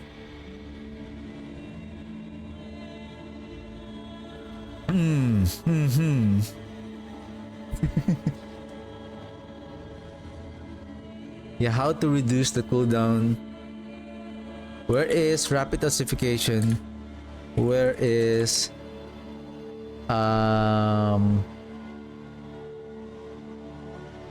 bone? I can't remember the name. Bone spirit.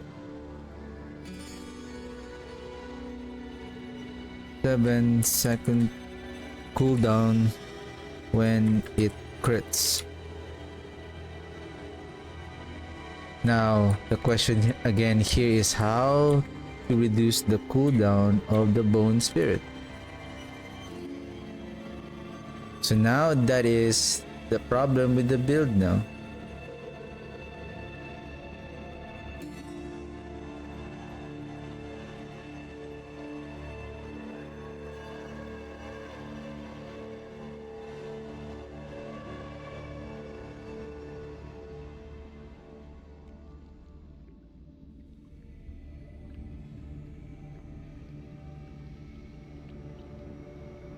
What I do hope on this upgrade right here, say your bone golem is now a blood skill, for example, something like that. Like especially the Book of the Dead for the golem, I hope they make some upgrades on that. Because right now, again, only the blood golem is really viable for a golem build. It's you can still use them, but they are so weak. They are so weak. I hope the iron golem and the bone golem has a different mechanic now, or especially their upgrades, they have more fun to play.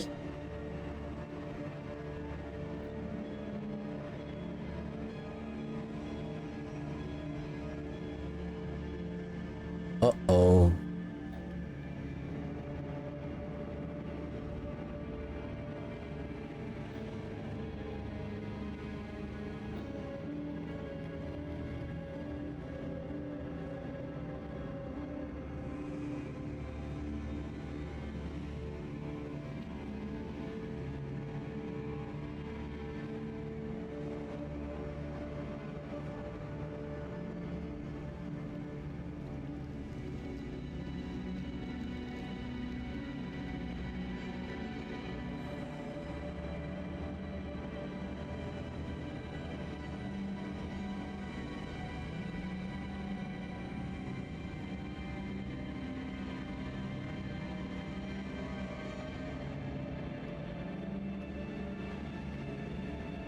I think I also have another problem.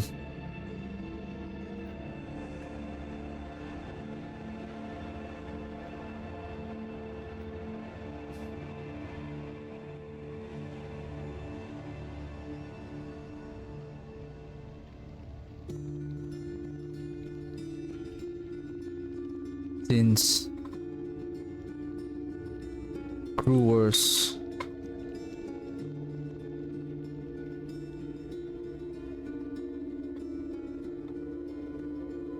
embrace is not letting the surge to consume corpses, need to find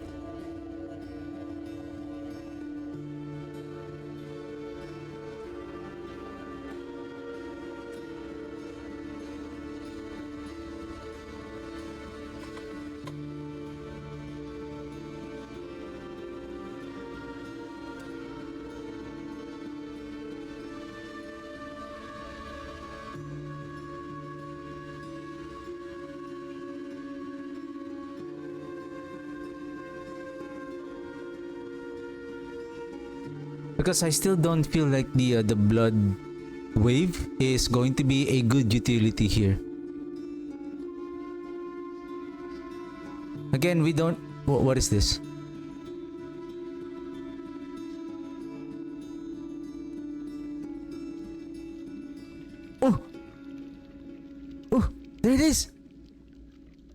Is this new?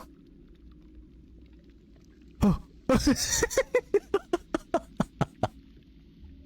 Give me a second. What is the new upgrade now? Bloodlance consumes 2 stacks of overpower to throw an additional lance, dealing 50% of normal damage. Ah. Okay. Now we're getting a little bit of a hint how the overpower mechanic works now. So it consumes 2 stacks of overpower to throw an additional lance. So meaning we are now casting 2 lances per cast if we take this node. But it consumes our overpower. But because the blood lance is very efficient on speaking of production of orbs, there is another one. The corpse tendrils.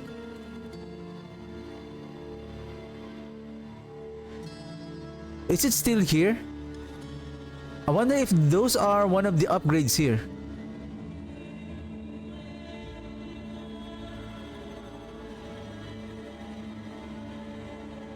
I think one slowly by slowly they are now updating.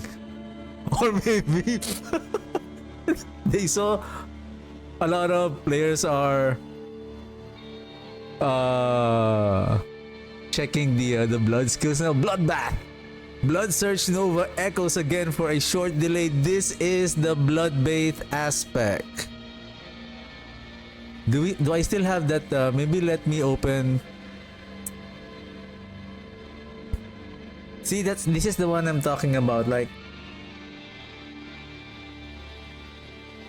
but it's okay. I don't regret. It's like I'm just saying that because if I don't do it today, because tomorrow I'll be editing a video for Last Epoch to share the Infernal Aura Golems build. I don't know if I can still stream tomorrow. If either way, because I still want to stream it if I'm going to make some updates. If I can still stream tomorrow, or I don't know how, because we can still see that the planner is being updated,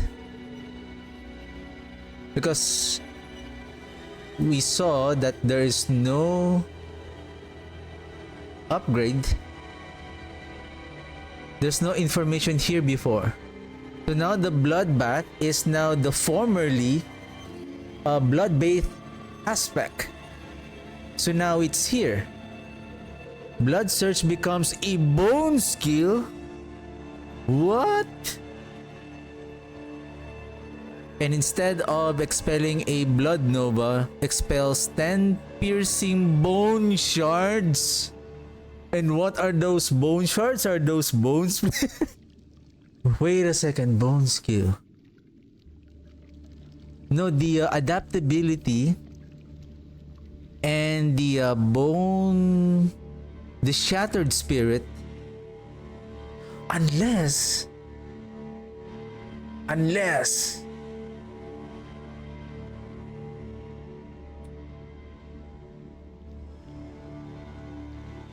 they change the shattered spirit, that casting a bone skill, not just the bone spirit, spawns bone splinters, then that's going to be amazing. Expel 10 piercing bone shards, dealing 60% damage, 60% damage each. Instead of dealing increased damage, Blood Surge expels 1 additional shard for each enemy drawn from, up to 5 additional shards.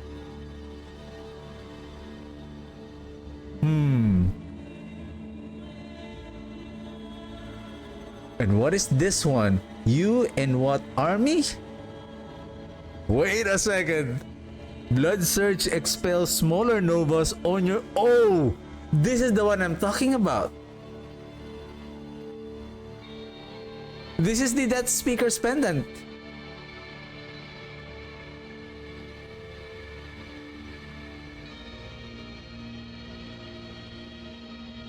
I have a feeling that the Death Speaker's unique pendant is not... I don't know if it's still there or they're gonna rework that.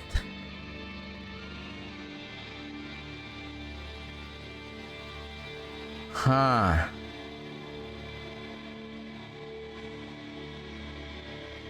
Blood Surge fortifies you for 2% maximum life. Blood Surge deals increased damage. Weakens enemies.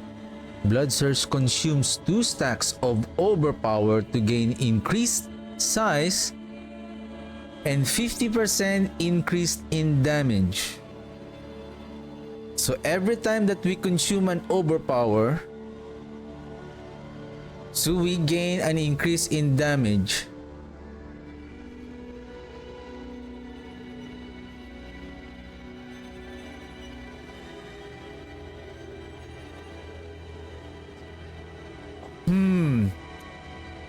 Well, this is how, now based on what I'm seeing here, I feel like this is now how the overpower works.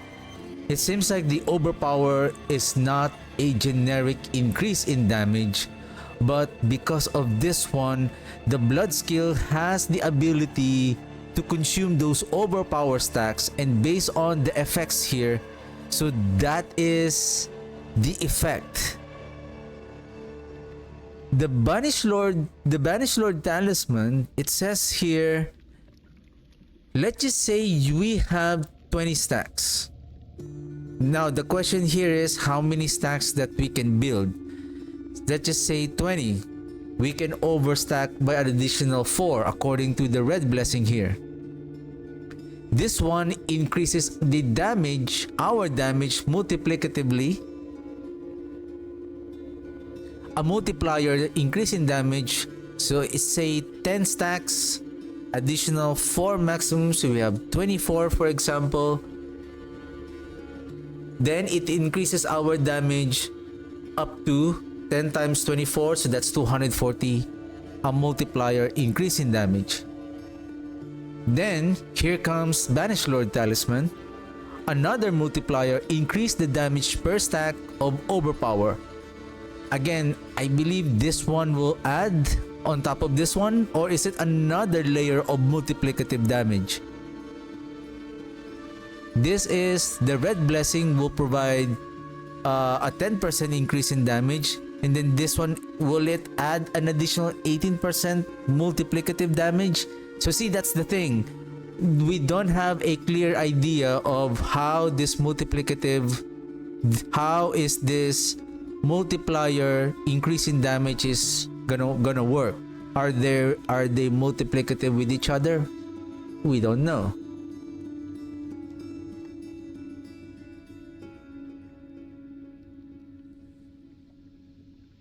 So that's how they're working with the overpower now.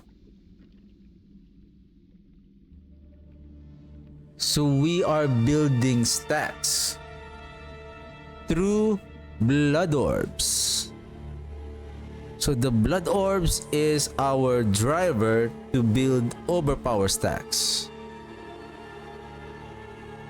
The one that has supposedly a very good production of blood orbs, especially when we have so many enemies around us, is basically the corpse tenders, and I believe it's still one of these upgrades here. Is it going to be much more better? Like right now, it is 35% chance to spawn the blood orbs on the corpse tendrils that hits an enemy.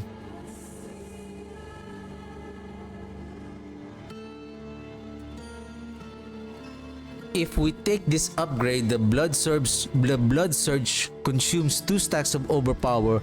We need to be very efficient on producing blood orbs so that we can build up a lot of stacks even though the blood surge consumes them every cast.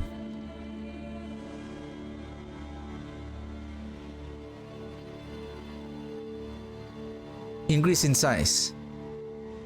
Or if you don't want to consume, you can take this one, 25% increase in damage while you are healthy. I think we need this one. Why? Because the blood surge pick up blood orbs around you and expel smaller novas. Picks up blood orbs around you to expel mini novas. I think what's happening here when there is blood orbs around us, the blood orbs, if you have played the blood skills of the necromancer, in the case of bloodlands, when you cast the bloodlands, if there's a blood orbs nearby, the blood orbs, you will see the animation of the blood orbs being picked up by the bloodlands. I think what's happening here with the Crewer's Embrace, the blood orbs is basically consumes where it is spawned, and then it explode a surge nova. I think that's what's happening there.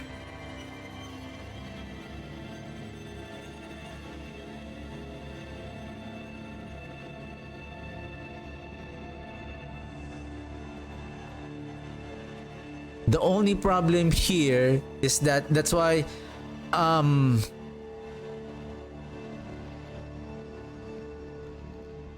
but wait a second.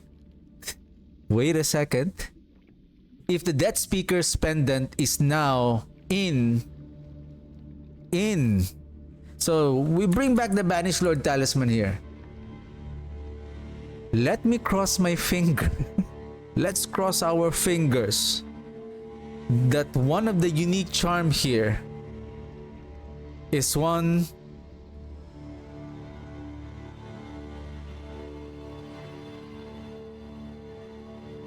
Corpse Tendrils gains the effect of every upgrade, and it is automatically cast every 6 seconds. The thing here is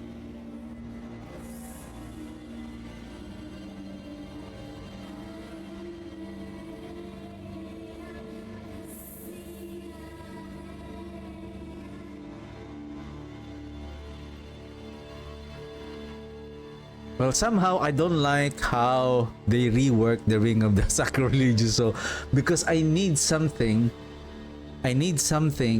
considering if we can bring the minions with us, right? I'm going to use the Reapers to produce the corpse on that second upgrade. Now we have a utility to produce corpse. Now what we need is to keep on casting the blood surge, but something is going to auto-consume the corpse for us. The thing is,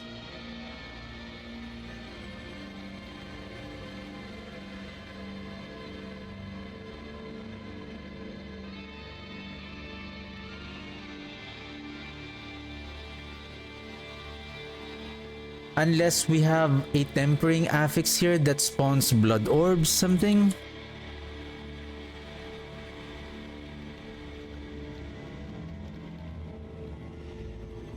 That we don't know.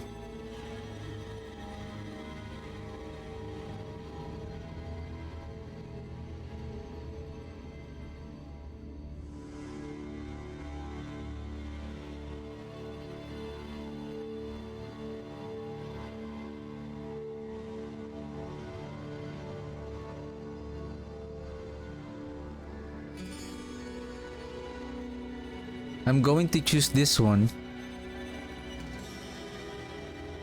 Expels smaller blood novas on your minions, dealing 20% damage.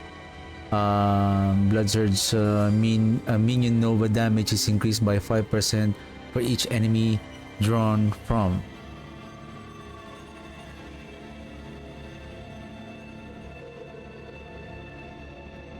So no more blood-bathed aspect.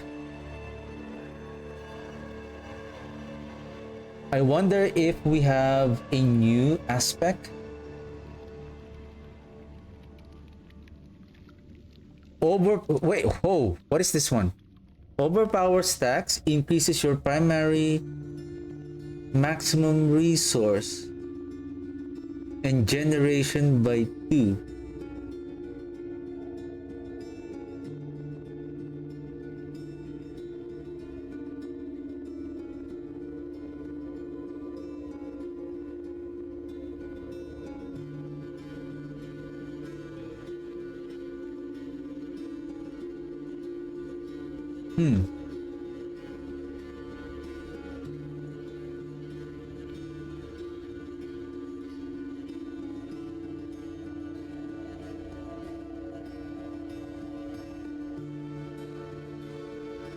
Uh-oh.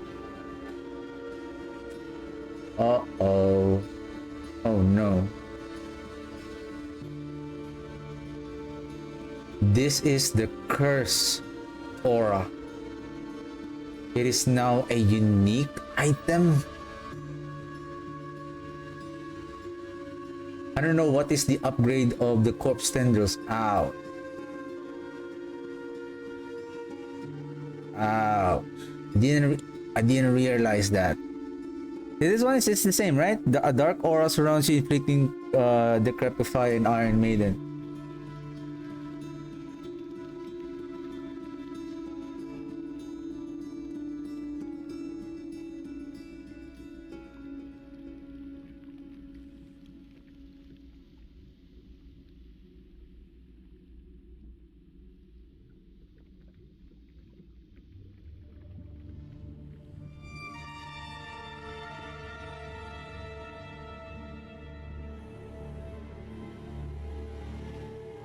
Well, I would rather use this one, the potent blood, to generate more resource, since we're picking up blood orbs more efficiently.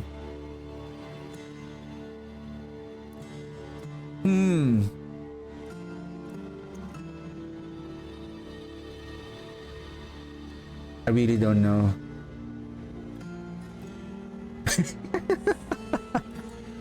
What is it?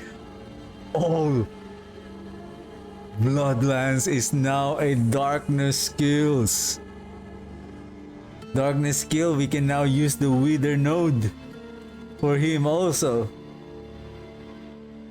Enemies hit are permanently lanced, and the lance deal 80% corrupting damage per second to them.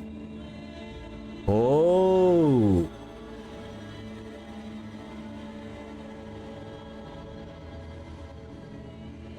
Ricochets, nice.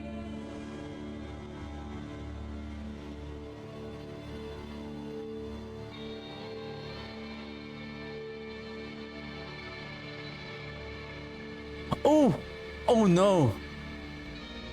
Oh no.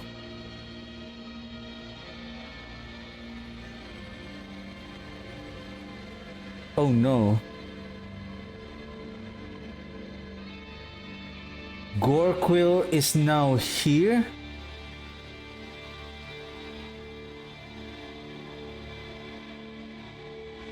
Ouch.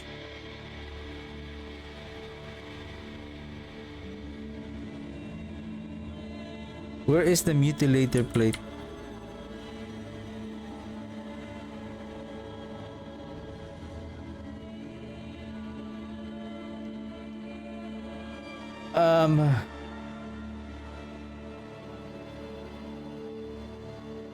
Okay, I do hope that this upgrade, like the like for example this one, right?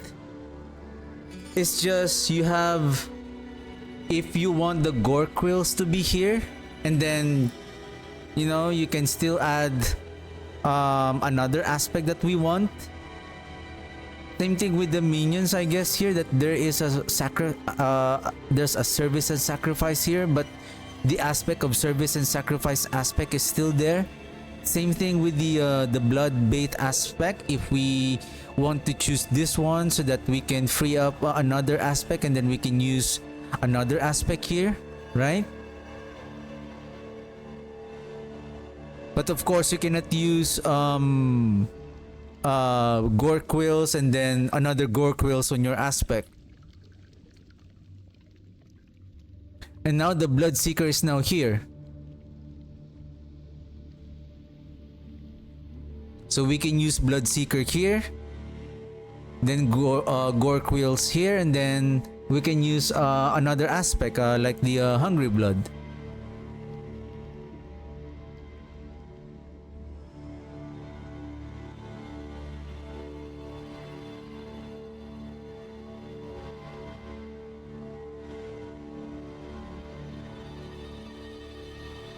I do hope that the corpse tendrils upgrade to produce blood orbs is not by chance, but it guarantees to produce blood orbs, but it produces more.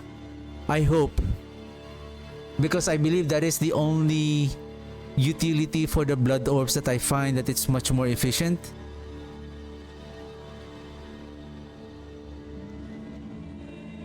And take note, we don't have the tides. Oh, again, with regards to overpower, we don't have the tides of blood now. We don't have the tides of blood now.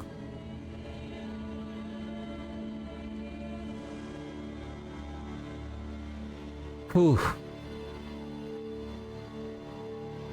I'm excited on what's going to happen. I'm also worried at the same time, because this is like a total overhaul of the game. Okay, this is a total overhaul of the game.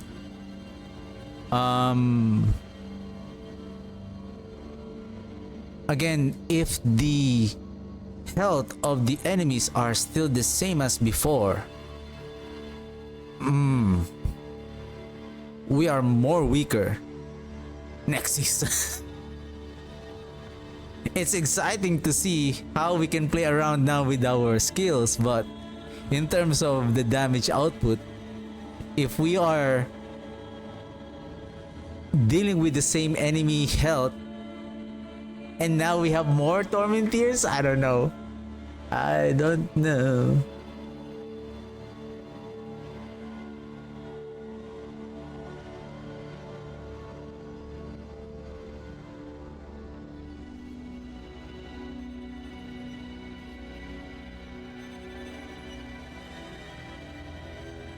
Do we have to...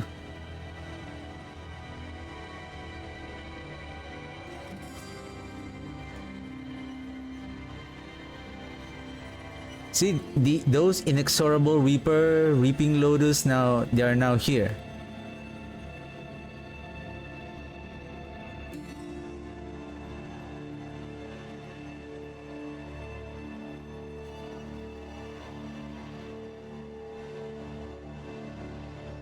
Oh, what is this? What is this?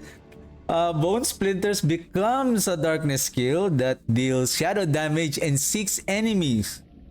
When a Bone Splinter hits an enemy, it causes a burst of shadow, dealing an additional damage. Okay. Okay. Okay. Oh, what do you have now? Was it here before?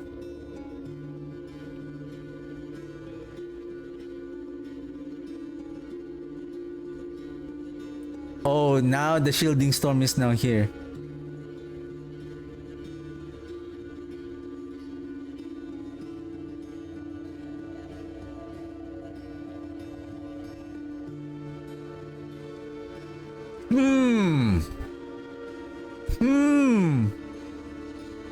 Remember the ossified, what's that? No, not ossified.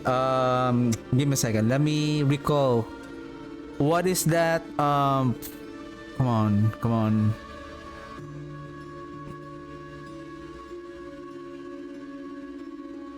Osseous Gale. When you cast the Bone Storm, it consumes the corpse to extend its duration. Bone Storm consumes up to 4 corpses to increase its duration by 2 seconds per corpse. Then the Bone Storm is now our best utility here to consume the corpse along with our minions, considering that aspect of the passive raising of the skeletons is going to trigger a quote-unquote consume corpse. This one will trigger the the embalmer. Oh.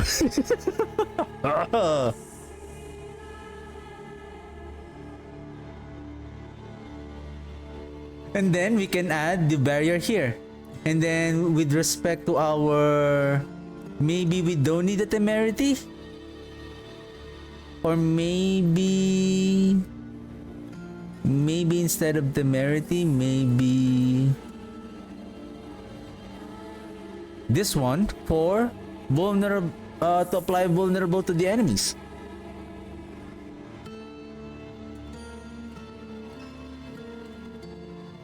Okay, it's almost 2. I'm going to take a lunch break for a while, and then when I get back, probably there will be no. Oh no! There will be there will be more nodes that's going to appear soon. At least we have an idea. I hope we can see also the minions upgrades.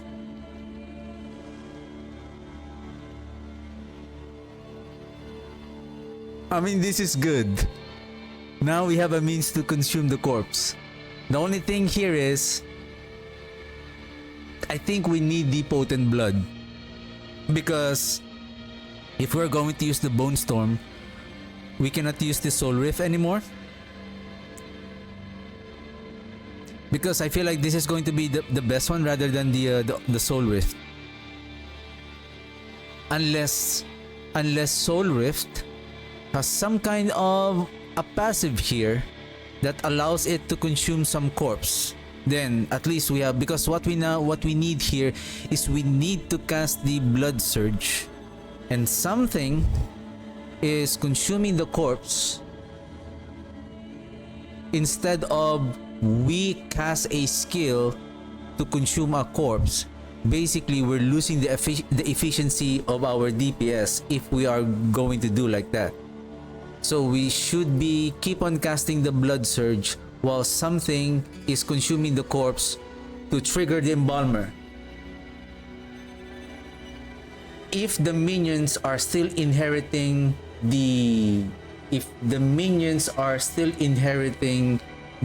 our attack speed, if we can still summon the minions, even though we have used their sacrifice bonus, it's still good. Or maybe I don't sacrifice the warriors so that we are getting a full count,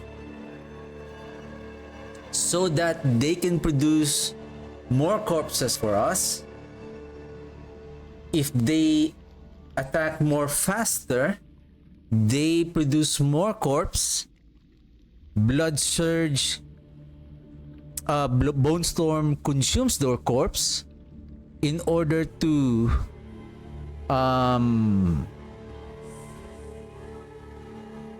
trigger the embalmer, produce the blood orbs. Because if we're going to choose this one, the thing is, it increases our area, but the problem is it increases our damage, but it consumes 2 stacks of overpower. So again, we want to take advantage of many stacks as much as possible so that we can take advantage of the increase of damage from the Red Blessing.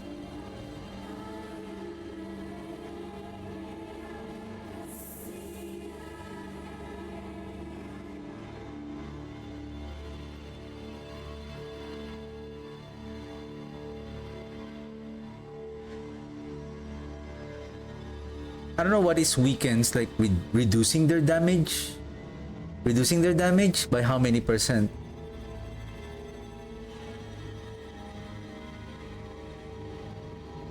Because the blood orbs on one cast, they can consume 4 blood orbs. So basically we can gain 2 more stacks. The thing is, can we check? Increases, consumes up to 4 corpses to increase its duration. My only question here, wow, it's 60 seconds. Was it 60 seconds before? It seems like everything is...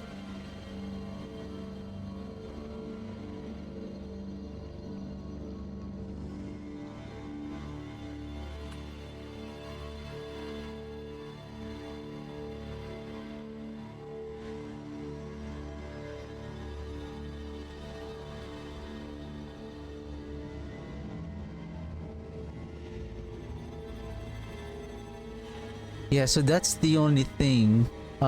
It didn't say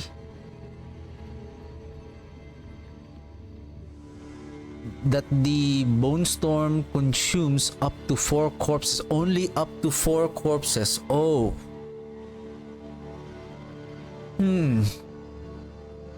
If we cannot no, it's not going to be that efficient. No.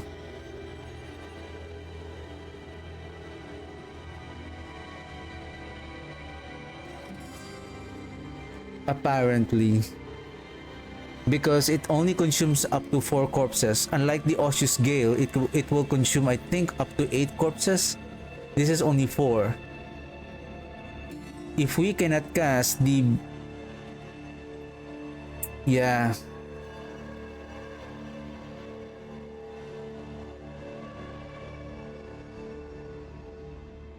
Now our problem is corpse consumption.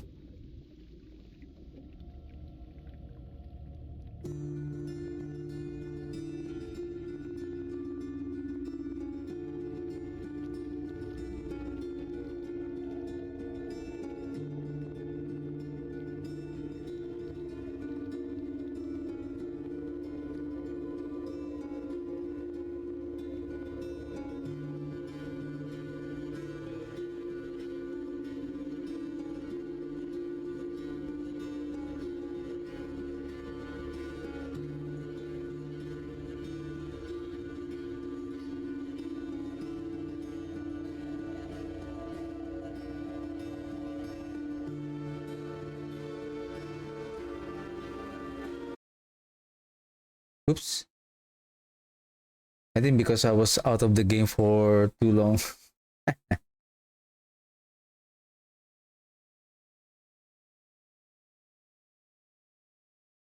Blood wave.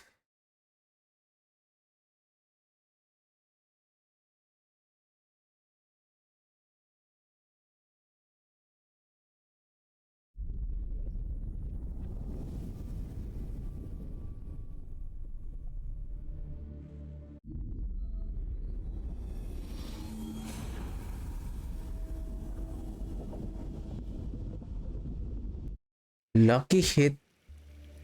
Enemies hit while afflicted with Iron Maiden have up to 15% chance to randomly grant 1 stack of ferocity or overpower.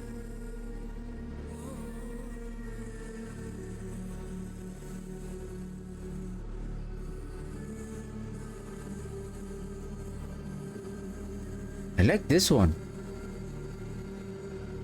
The thing is, what is the lucky hit of? 12.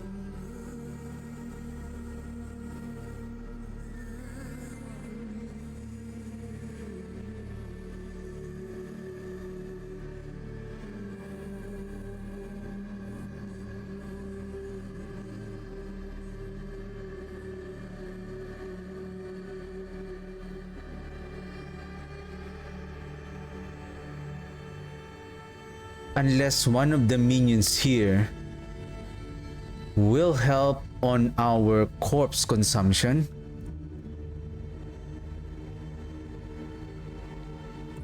That is why the only thing that I find that it's going to be efficient is this service and sacrifice, this one. So when they are raised, so they consume corpse every 1 second. So every second they consume corpse. So all we need to do now is just to produce the corpse, which is the one will help is the Reapers. So when they die, every 4 seconds somebody will be raised again. The only question here is it fast enough? Is it fast enough that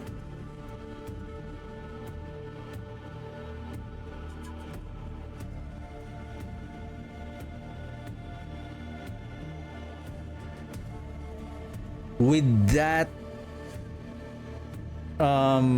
technique, that setup, we will be able to build more stacks versus we consume if we are taking this node. Because if we attack so fast that the blood orbs production is too low, we should be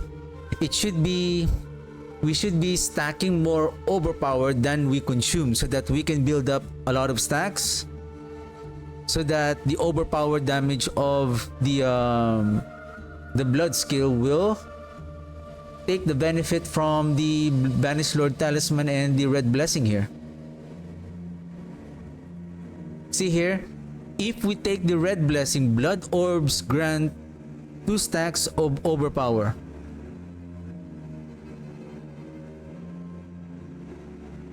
The way I understand this, only by wearing the Red Blessing is you can get a 2 stacks of overpower.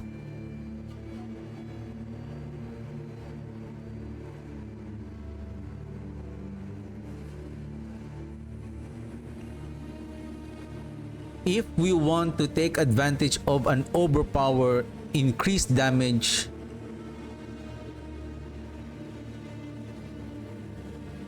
like for example for the Bone Splinter, this Red Blessing doesn't restrict a damage type or a skill. As long as when you have the Red Blessing, you gain an increased damage of overpower per stack. And only through blood orbs is we can gain that stacks using this unique helm.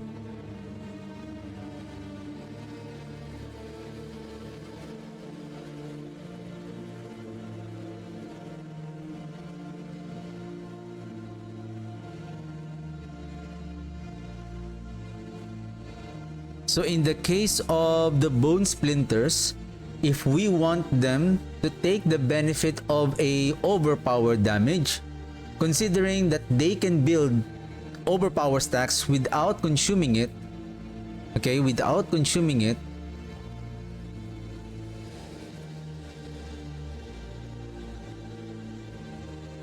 is through this one. But we need Curse Aura. I don't know if the Curse Aura is now a unique power, not an aspect anymore. I hope not.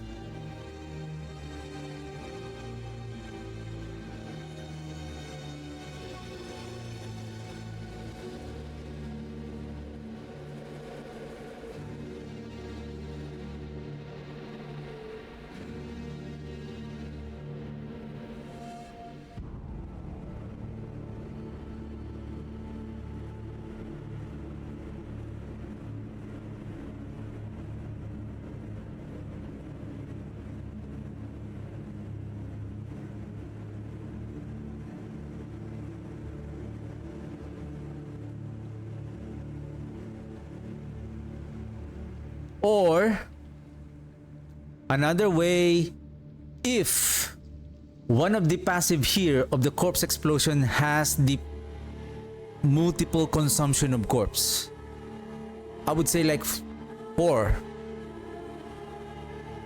or higher would be better. Then at least we cast a blood surge, 1 cast of corpse explosion, then boom, many blood orbs right away. Maybe we don't need the aspect, the service and sacrifice. Maybe additional warriors, more corpse production, and then corpse explosion on multiple consumption. Maybe. I hope.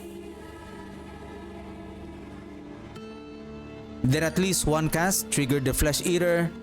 Multiple corpse consumption triggers Embalmer. Many blood orbs, then cast a blood surge. Then again, if there's a lot of blood orbs, maybe 3 cast of corpse explosion just to remove everything, and then bombard again with the blood surge, and then continuously stack the overpower. Or maybe don't take this one, but just this one, so that we can build as many stacks of overpower as much as possible, so that we can increase our damage. instead of consuming the corpse. Instead of consuming the stacks. Well, again, considering that we can produce blood orbs, then I would say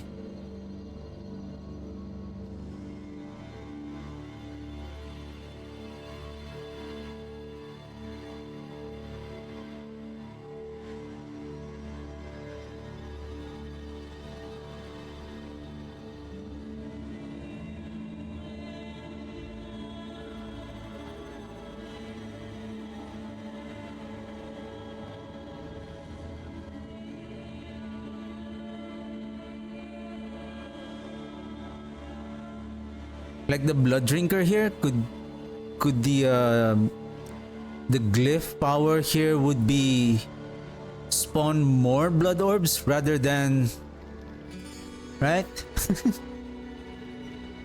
It seems like our driver now for the overpower is blood orbs. Blood orbs. Anyway, I'm gonna continue and figure out. Probably when I get back, more notes are going to be revealed soon. So yeah. So alright, let me take my lunch break first and then I'll be right back.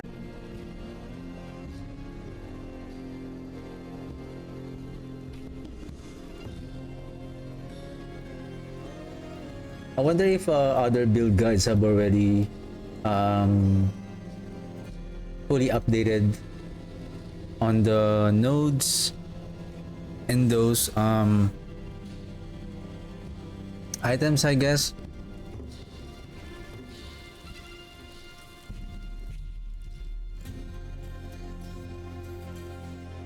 Because I feel like I don't want to spend so much time until like I can guess the whole day, but if those nodes are not yet the real thing, and then the aspect here is like I'm having blood bait aspect, but this one is no longer available, then this planner is going to be will be a waste of time. But I just have to at least an idea on and writing down all of the things that I need to find in order to build to function more efficiently.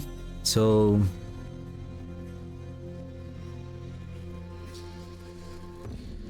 give me a second. Okay.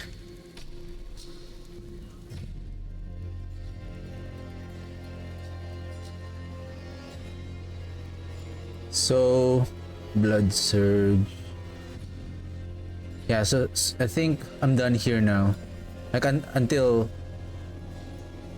at least I think with regards to the overpower, I have an idea now how a bit of overpower works now. And then even here for the bloodlands, I don't know.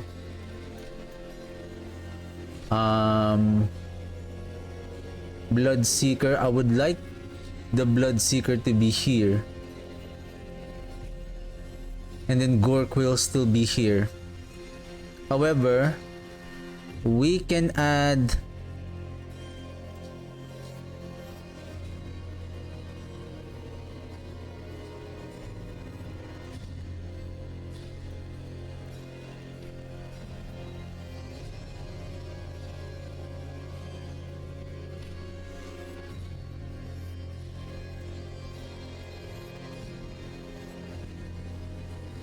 I mean, to be honest, we can combine Bloodseeker here and then another Bloodseeker aspect here.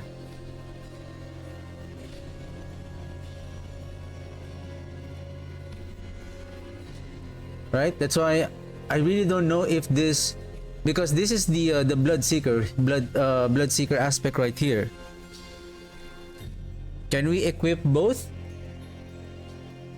Or this Bloodseeker is no longer available, so that's also the thing.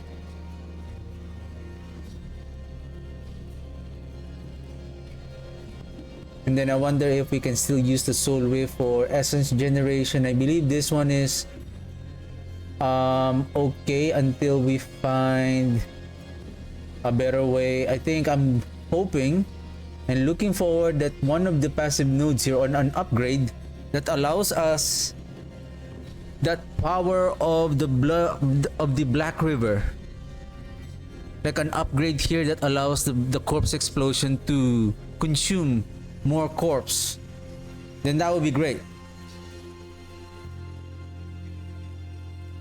But until then, we're just gonna guess. Shadow Blight. I still have the doubt for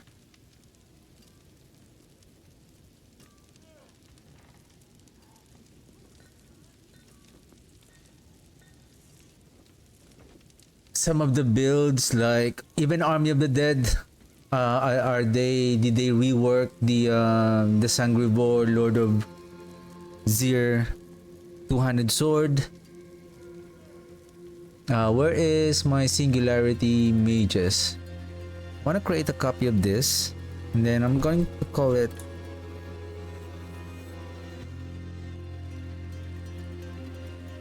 I'll just call it a Skeletal Warrior.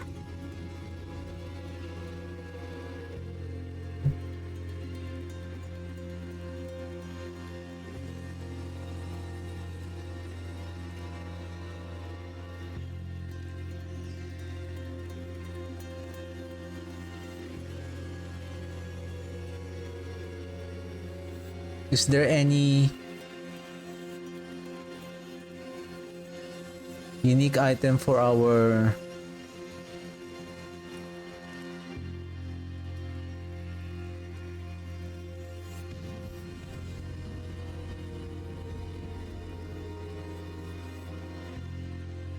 pack of bone is still there?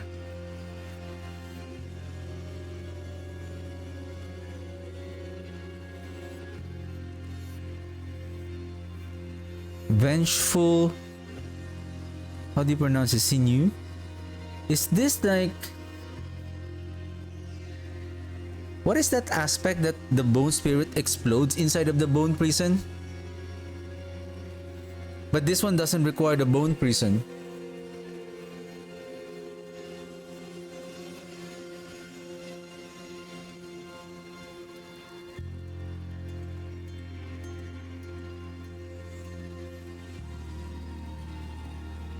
Is there a new item here? Why there's a an empty spot here? It looks awkward. I feel like something was missing or was deleted. I think those are everything. But we're not going to use the aspect of service and sacrifice.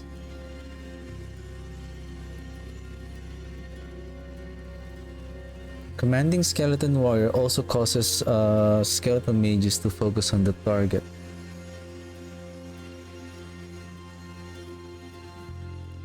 I think instead of Hand of Naz,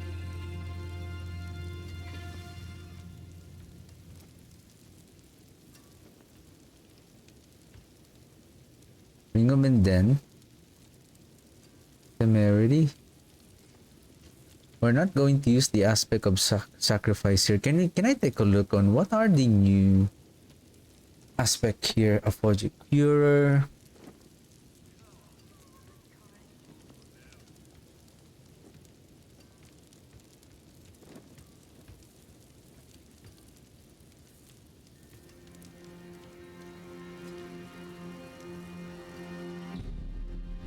Overpower stacks increases your primary resource. And remember the Singularity Mages? If we can find a way, maybe we can also use the Iron Maiden, a chance to gain overpower stacks, but we're not really consuming the overpower stacks, but we're gonna use it to take advantage of this aspect of Deluge. To gain primary maximum resource by 8. And the more that we stack primary resource, the more that we will be increasing the duration of the Singularity Mage and their damage.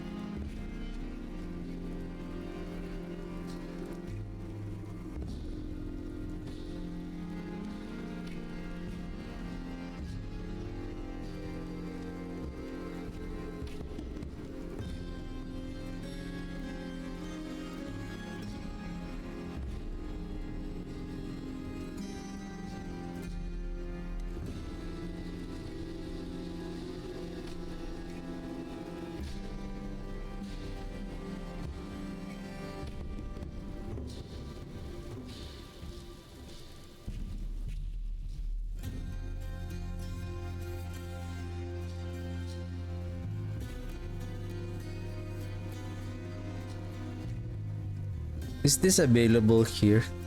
Death Grip.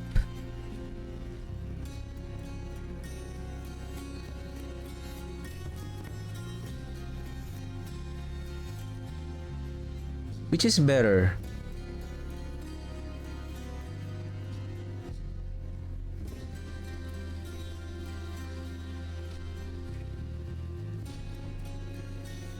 Like bone, blood.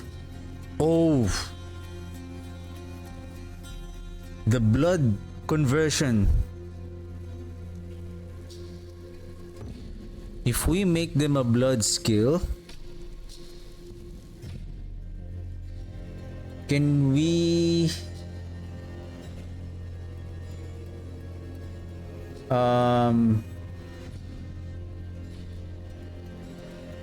undercrown? Nice. We can add undercrown here. So here would be the red blessing, so that we can grab blood orbs. Blood orbs to add overpower stacks.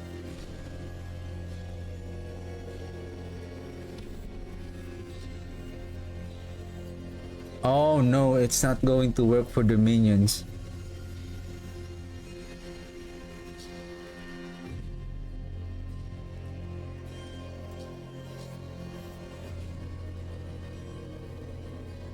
Because there is no generic blood skills.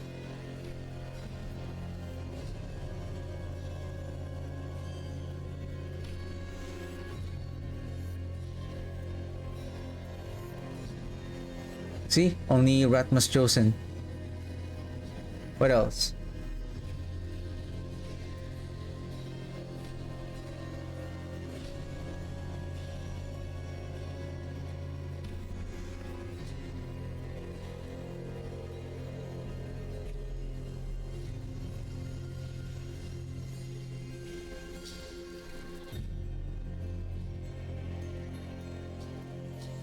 More loyal friends you will not find.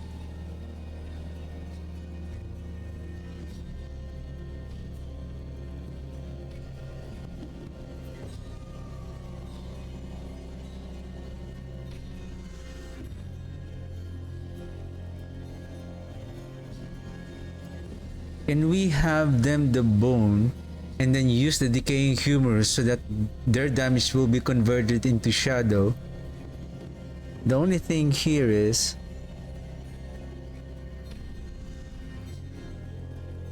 I don't have it here. Where is that wither node? Your shadow damage. The thing here is, does the shadow damage apply to the minions that were converted into shadow? Because it specifically say here your shadow. It didn't say you and your minions shadow damage has a chance to deal increased damage.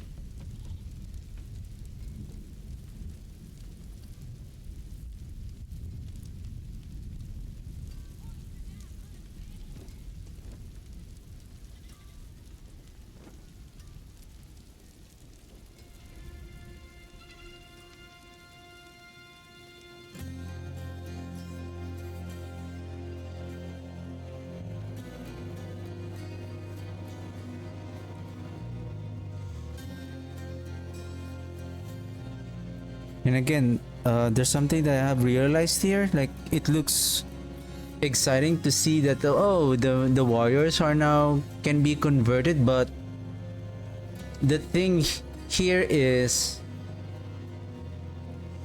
even though that we can give them a shadow damage scalers, they're almost like the same. Like, are you saying that I'm going to discard, say, Requiem and add maybe Decaying Humorous?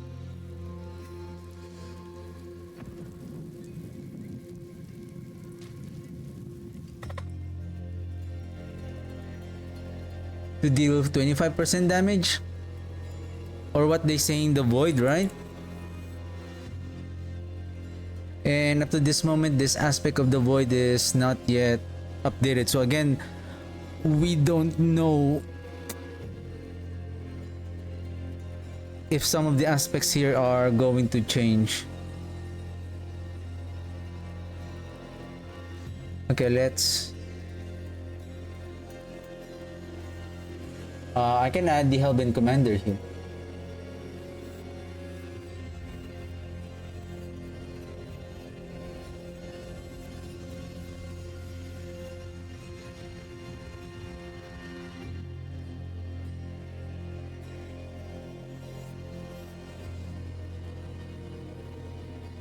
What is the point of overpower stacks increases your primary maximum resource?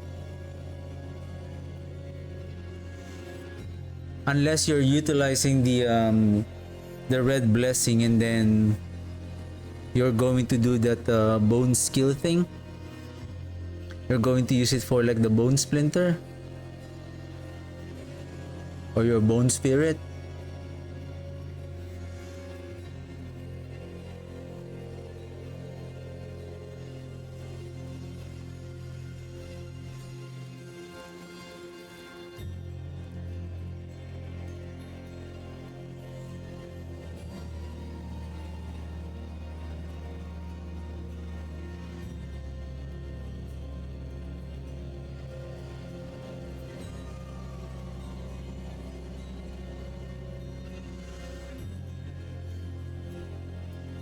It says here, the blood orb grants overpower stacks.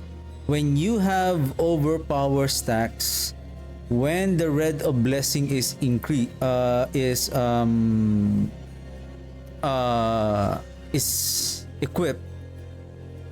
thus the increase in damage also applies to the minions, because the effect of the red blessing here for the increase in overpower doesn't, it can apply to every skills. The way I understand this now is like the overpower is like a general damage scaling as long as you can generate stacks of overpower. And one of the best way here is by picking up blood orbs. So you can build up of these stacks. The thing is how many stacks that you can build up, because it says here that you, while healthy, gain 4 maximum overpower. So maximum overpower meaning you have this threshold of stacks. Once you reach this, you can no longer gain more stacks, but by equipping red blessing you can add an additional 4 more.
The faster that you can produce blood orbs, and the faster that basically the blood surge and the blood lance has the ability to pick up the blood orbs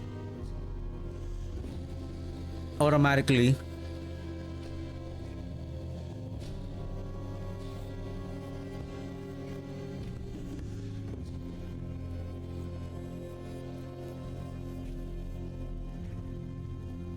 So how can we use it on the warriors?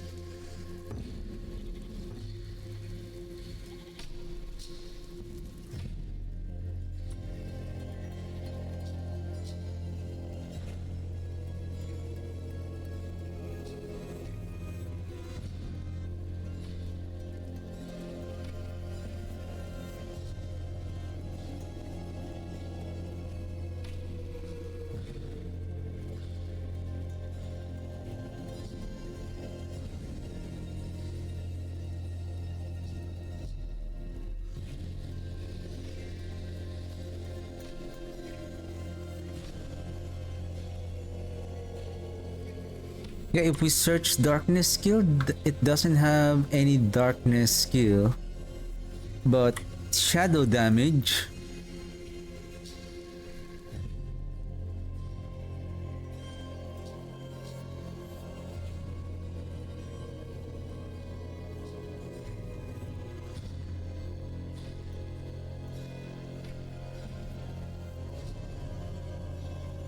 Like this aphoric aspect.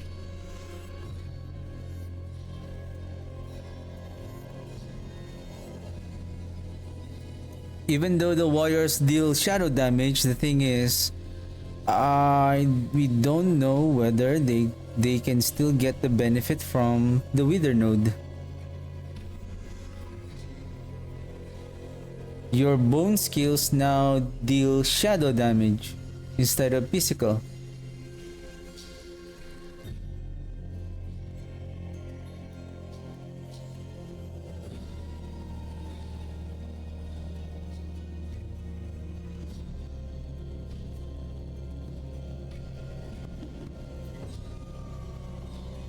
Aspect of the void.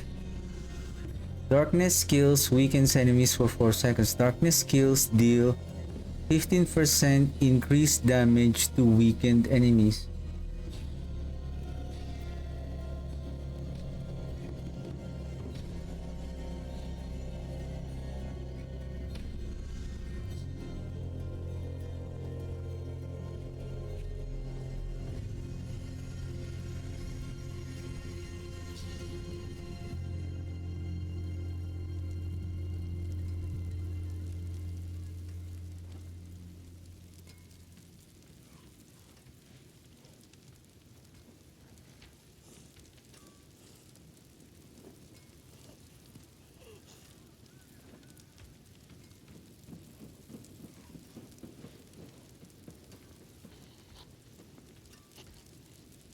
Yeah, until we get the fully updated items, then that's the only time that we can really further theory craft. So at least I just have an idea on how many builds that I have played here right now. Golem, Bone Splinter,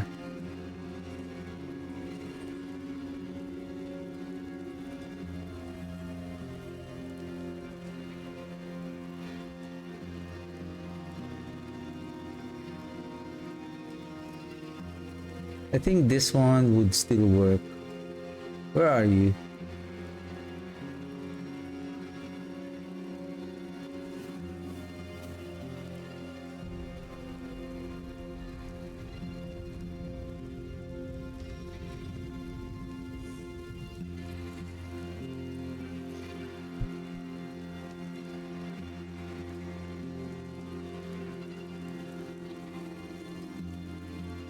Huh? What happened here? Season 1? Season 1?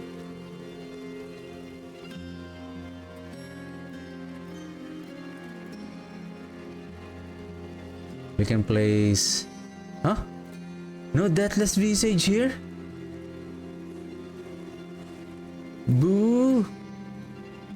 Indira.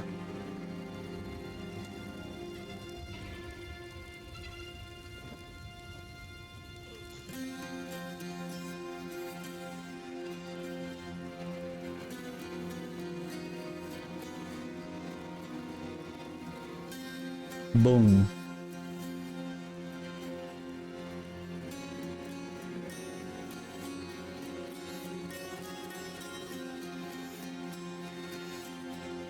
Ossified Key passive increases the critical strike damage of your bone skills per essence above 50 up to 45%. The thing is, you know, the exciting part of making this like this kind of mechanic, like you can get a damage or based on like above essence, but you're only limited by a certain cap. If I can build beyond that, why don't they allow us to build to prevent the restriction I'll be focusing on just keep on building resource. That's the mechanic. Same thing with the last epoch. Like I can build as many vitality as much as possible, but I'm getting a lot of benefits from it.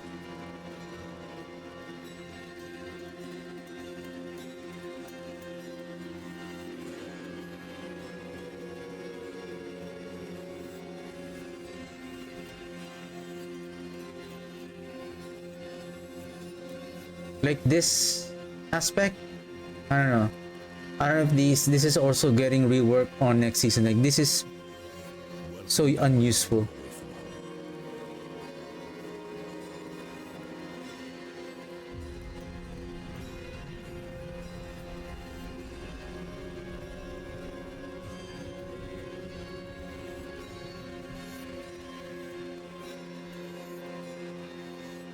Well, with regards to the warriors, right? They are now blood skills. The only good about the blood skills, like if we want them to attack as fast as possible, the blood attack speed. Remember, we have the Ratmas chosen, and then we add everything. We can go beyond 200% attack speed. If that is still being inherited by our minions, then with the Ring of Menden, they can attack so fast. Rocking Ring of Menden. And then we can have a total of how much? 6 plus 4, 10, 12 plus 4. That's a total of 16 warriors.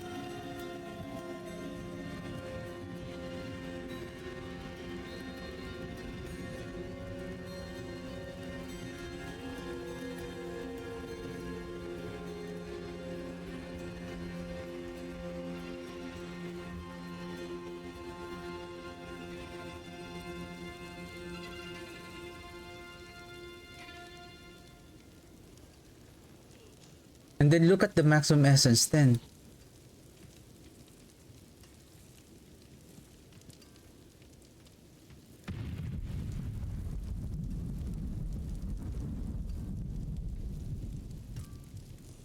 You deal increased overpower damage. After overpowering, deal 50% increased damage for 5 seconds.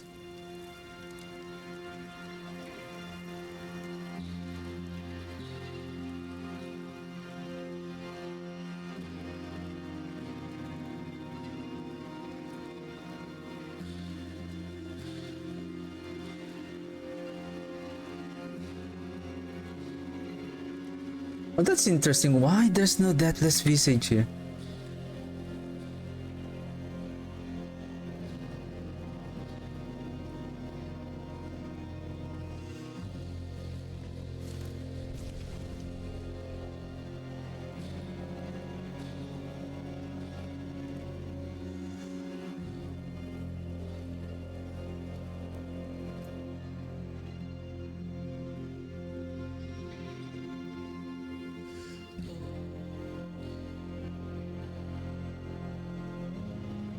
This should be decaying.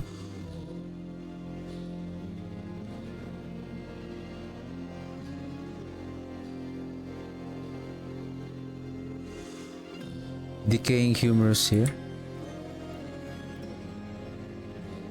And then here, the deluge.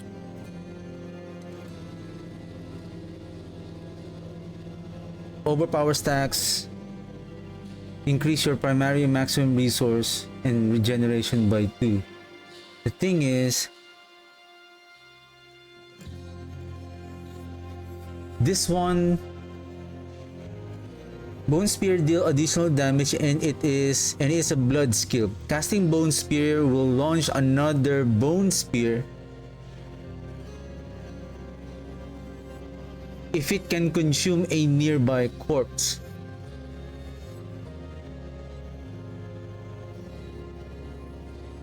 That, again, the question here,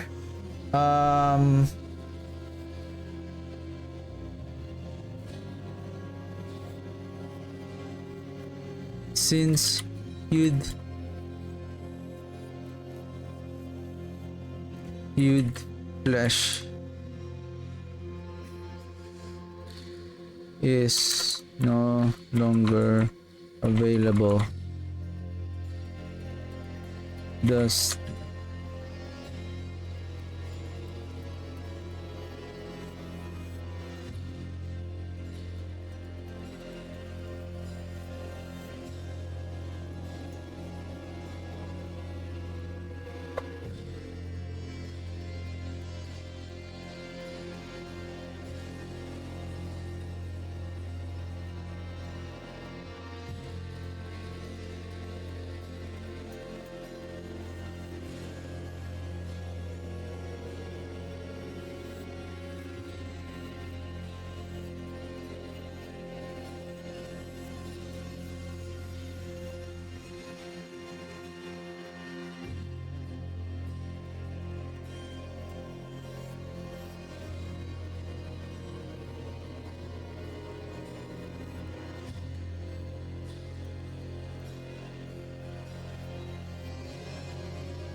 to be honest, I don't need the decaying humerus to convert, for example, the skeleton warriors to shadow.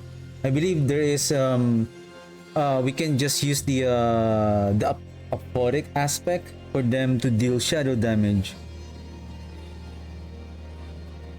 I'm still thinking whether the Wither legendary node will also apply on our minions because they now have a minion tag.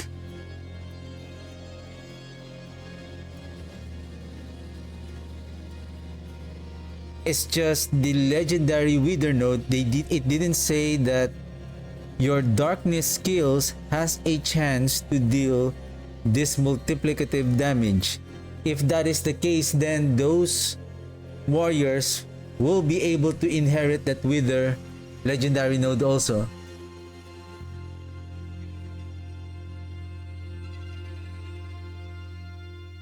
See your shadow damage. It didn't say here you and your minions. So the minions are not included.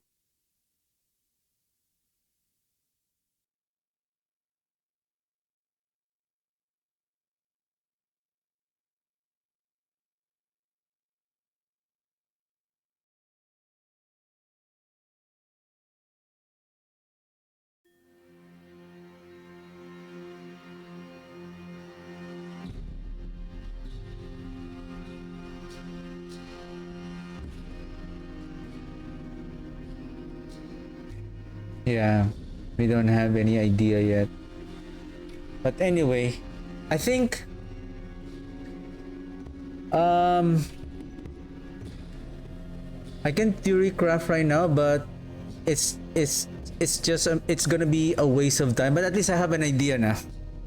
At least I have an idea because I keep on I will keep on like, hey, this is this and this, and then what if, like for example, some of them is no longer available, then it's like going back to square one. But at least I have an idea based on what we have seen here, like how the overpower works. More importantly, the overpower, and then the minions. I think there is a possibility. There is a possibility that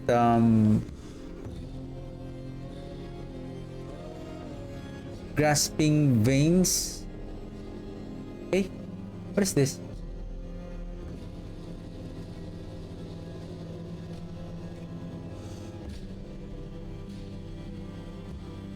Did I save this already?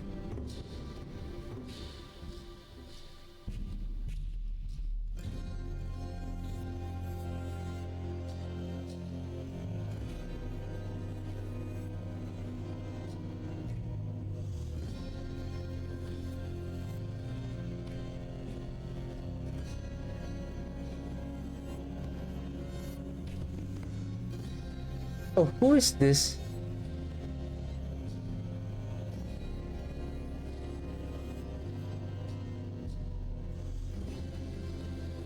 I think you are the one who is on season 12.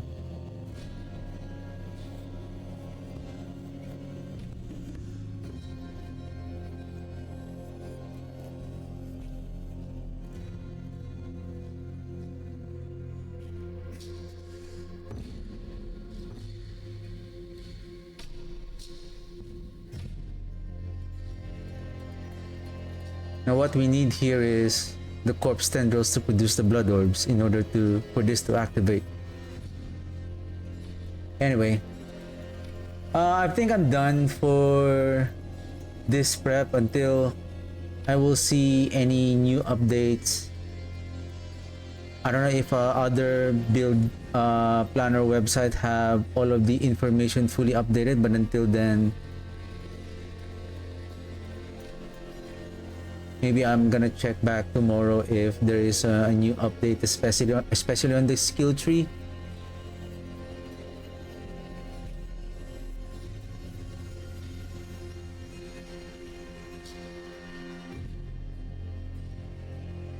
Then I think I can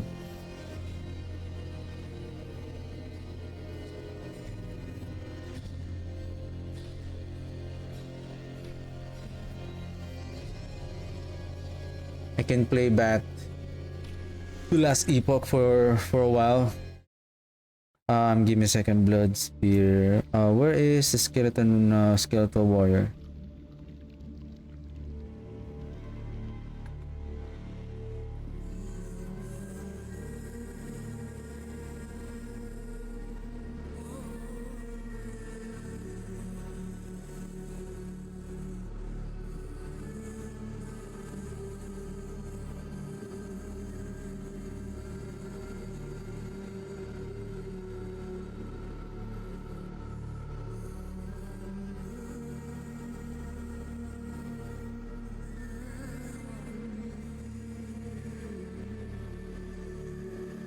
And see this one?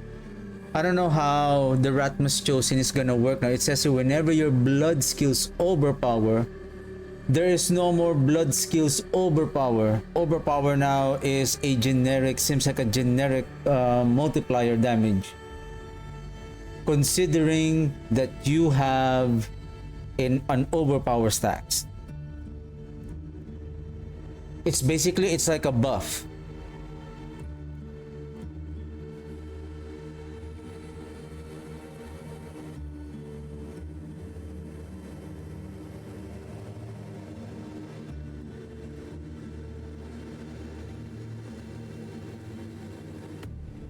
This one?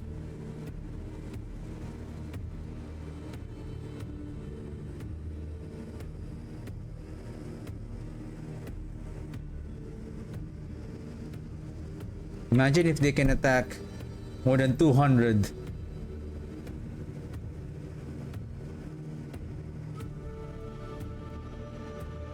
Percent.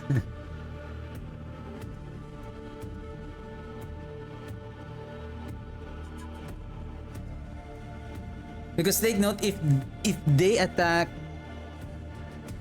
by 200%, meaning they attack 3 times per second, meaning every 2 seconds they can proc the Ring of Menden more faster.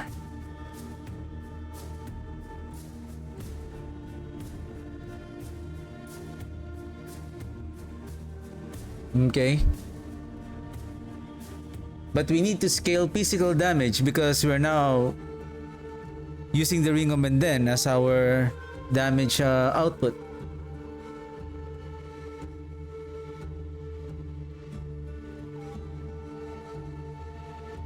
I would say we will use the skirmishers because they have increasing critical strike damage.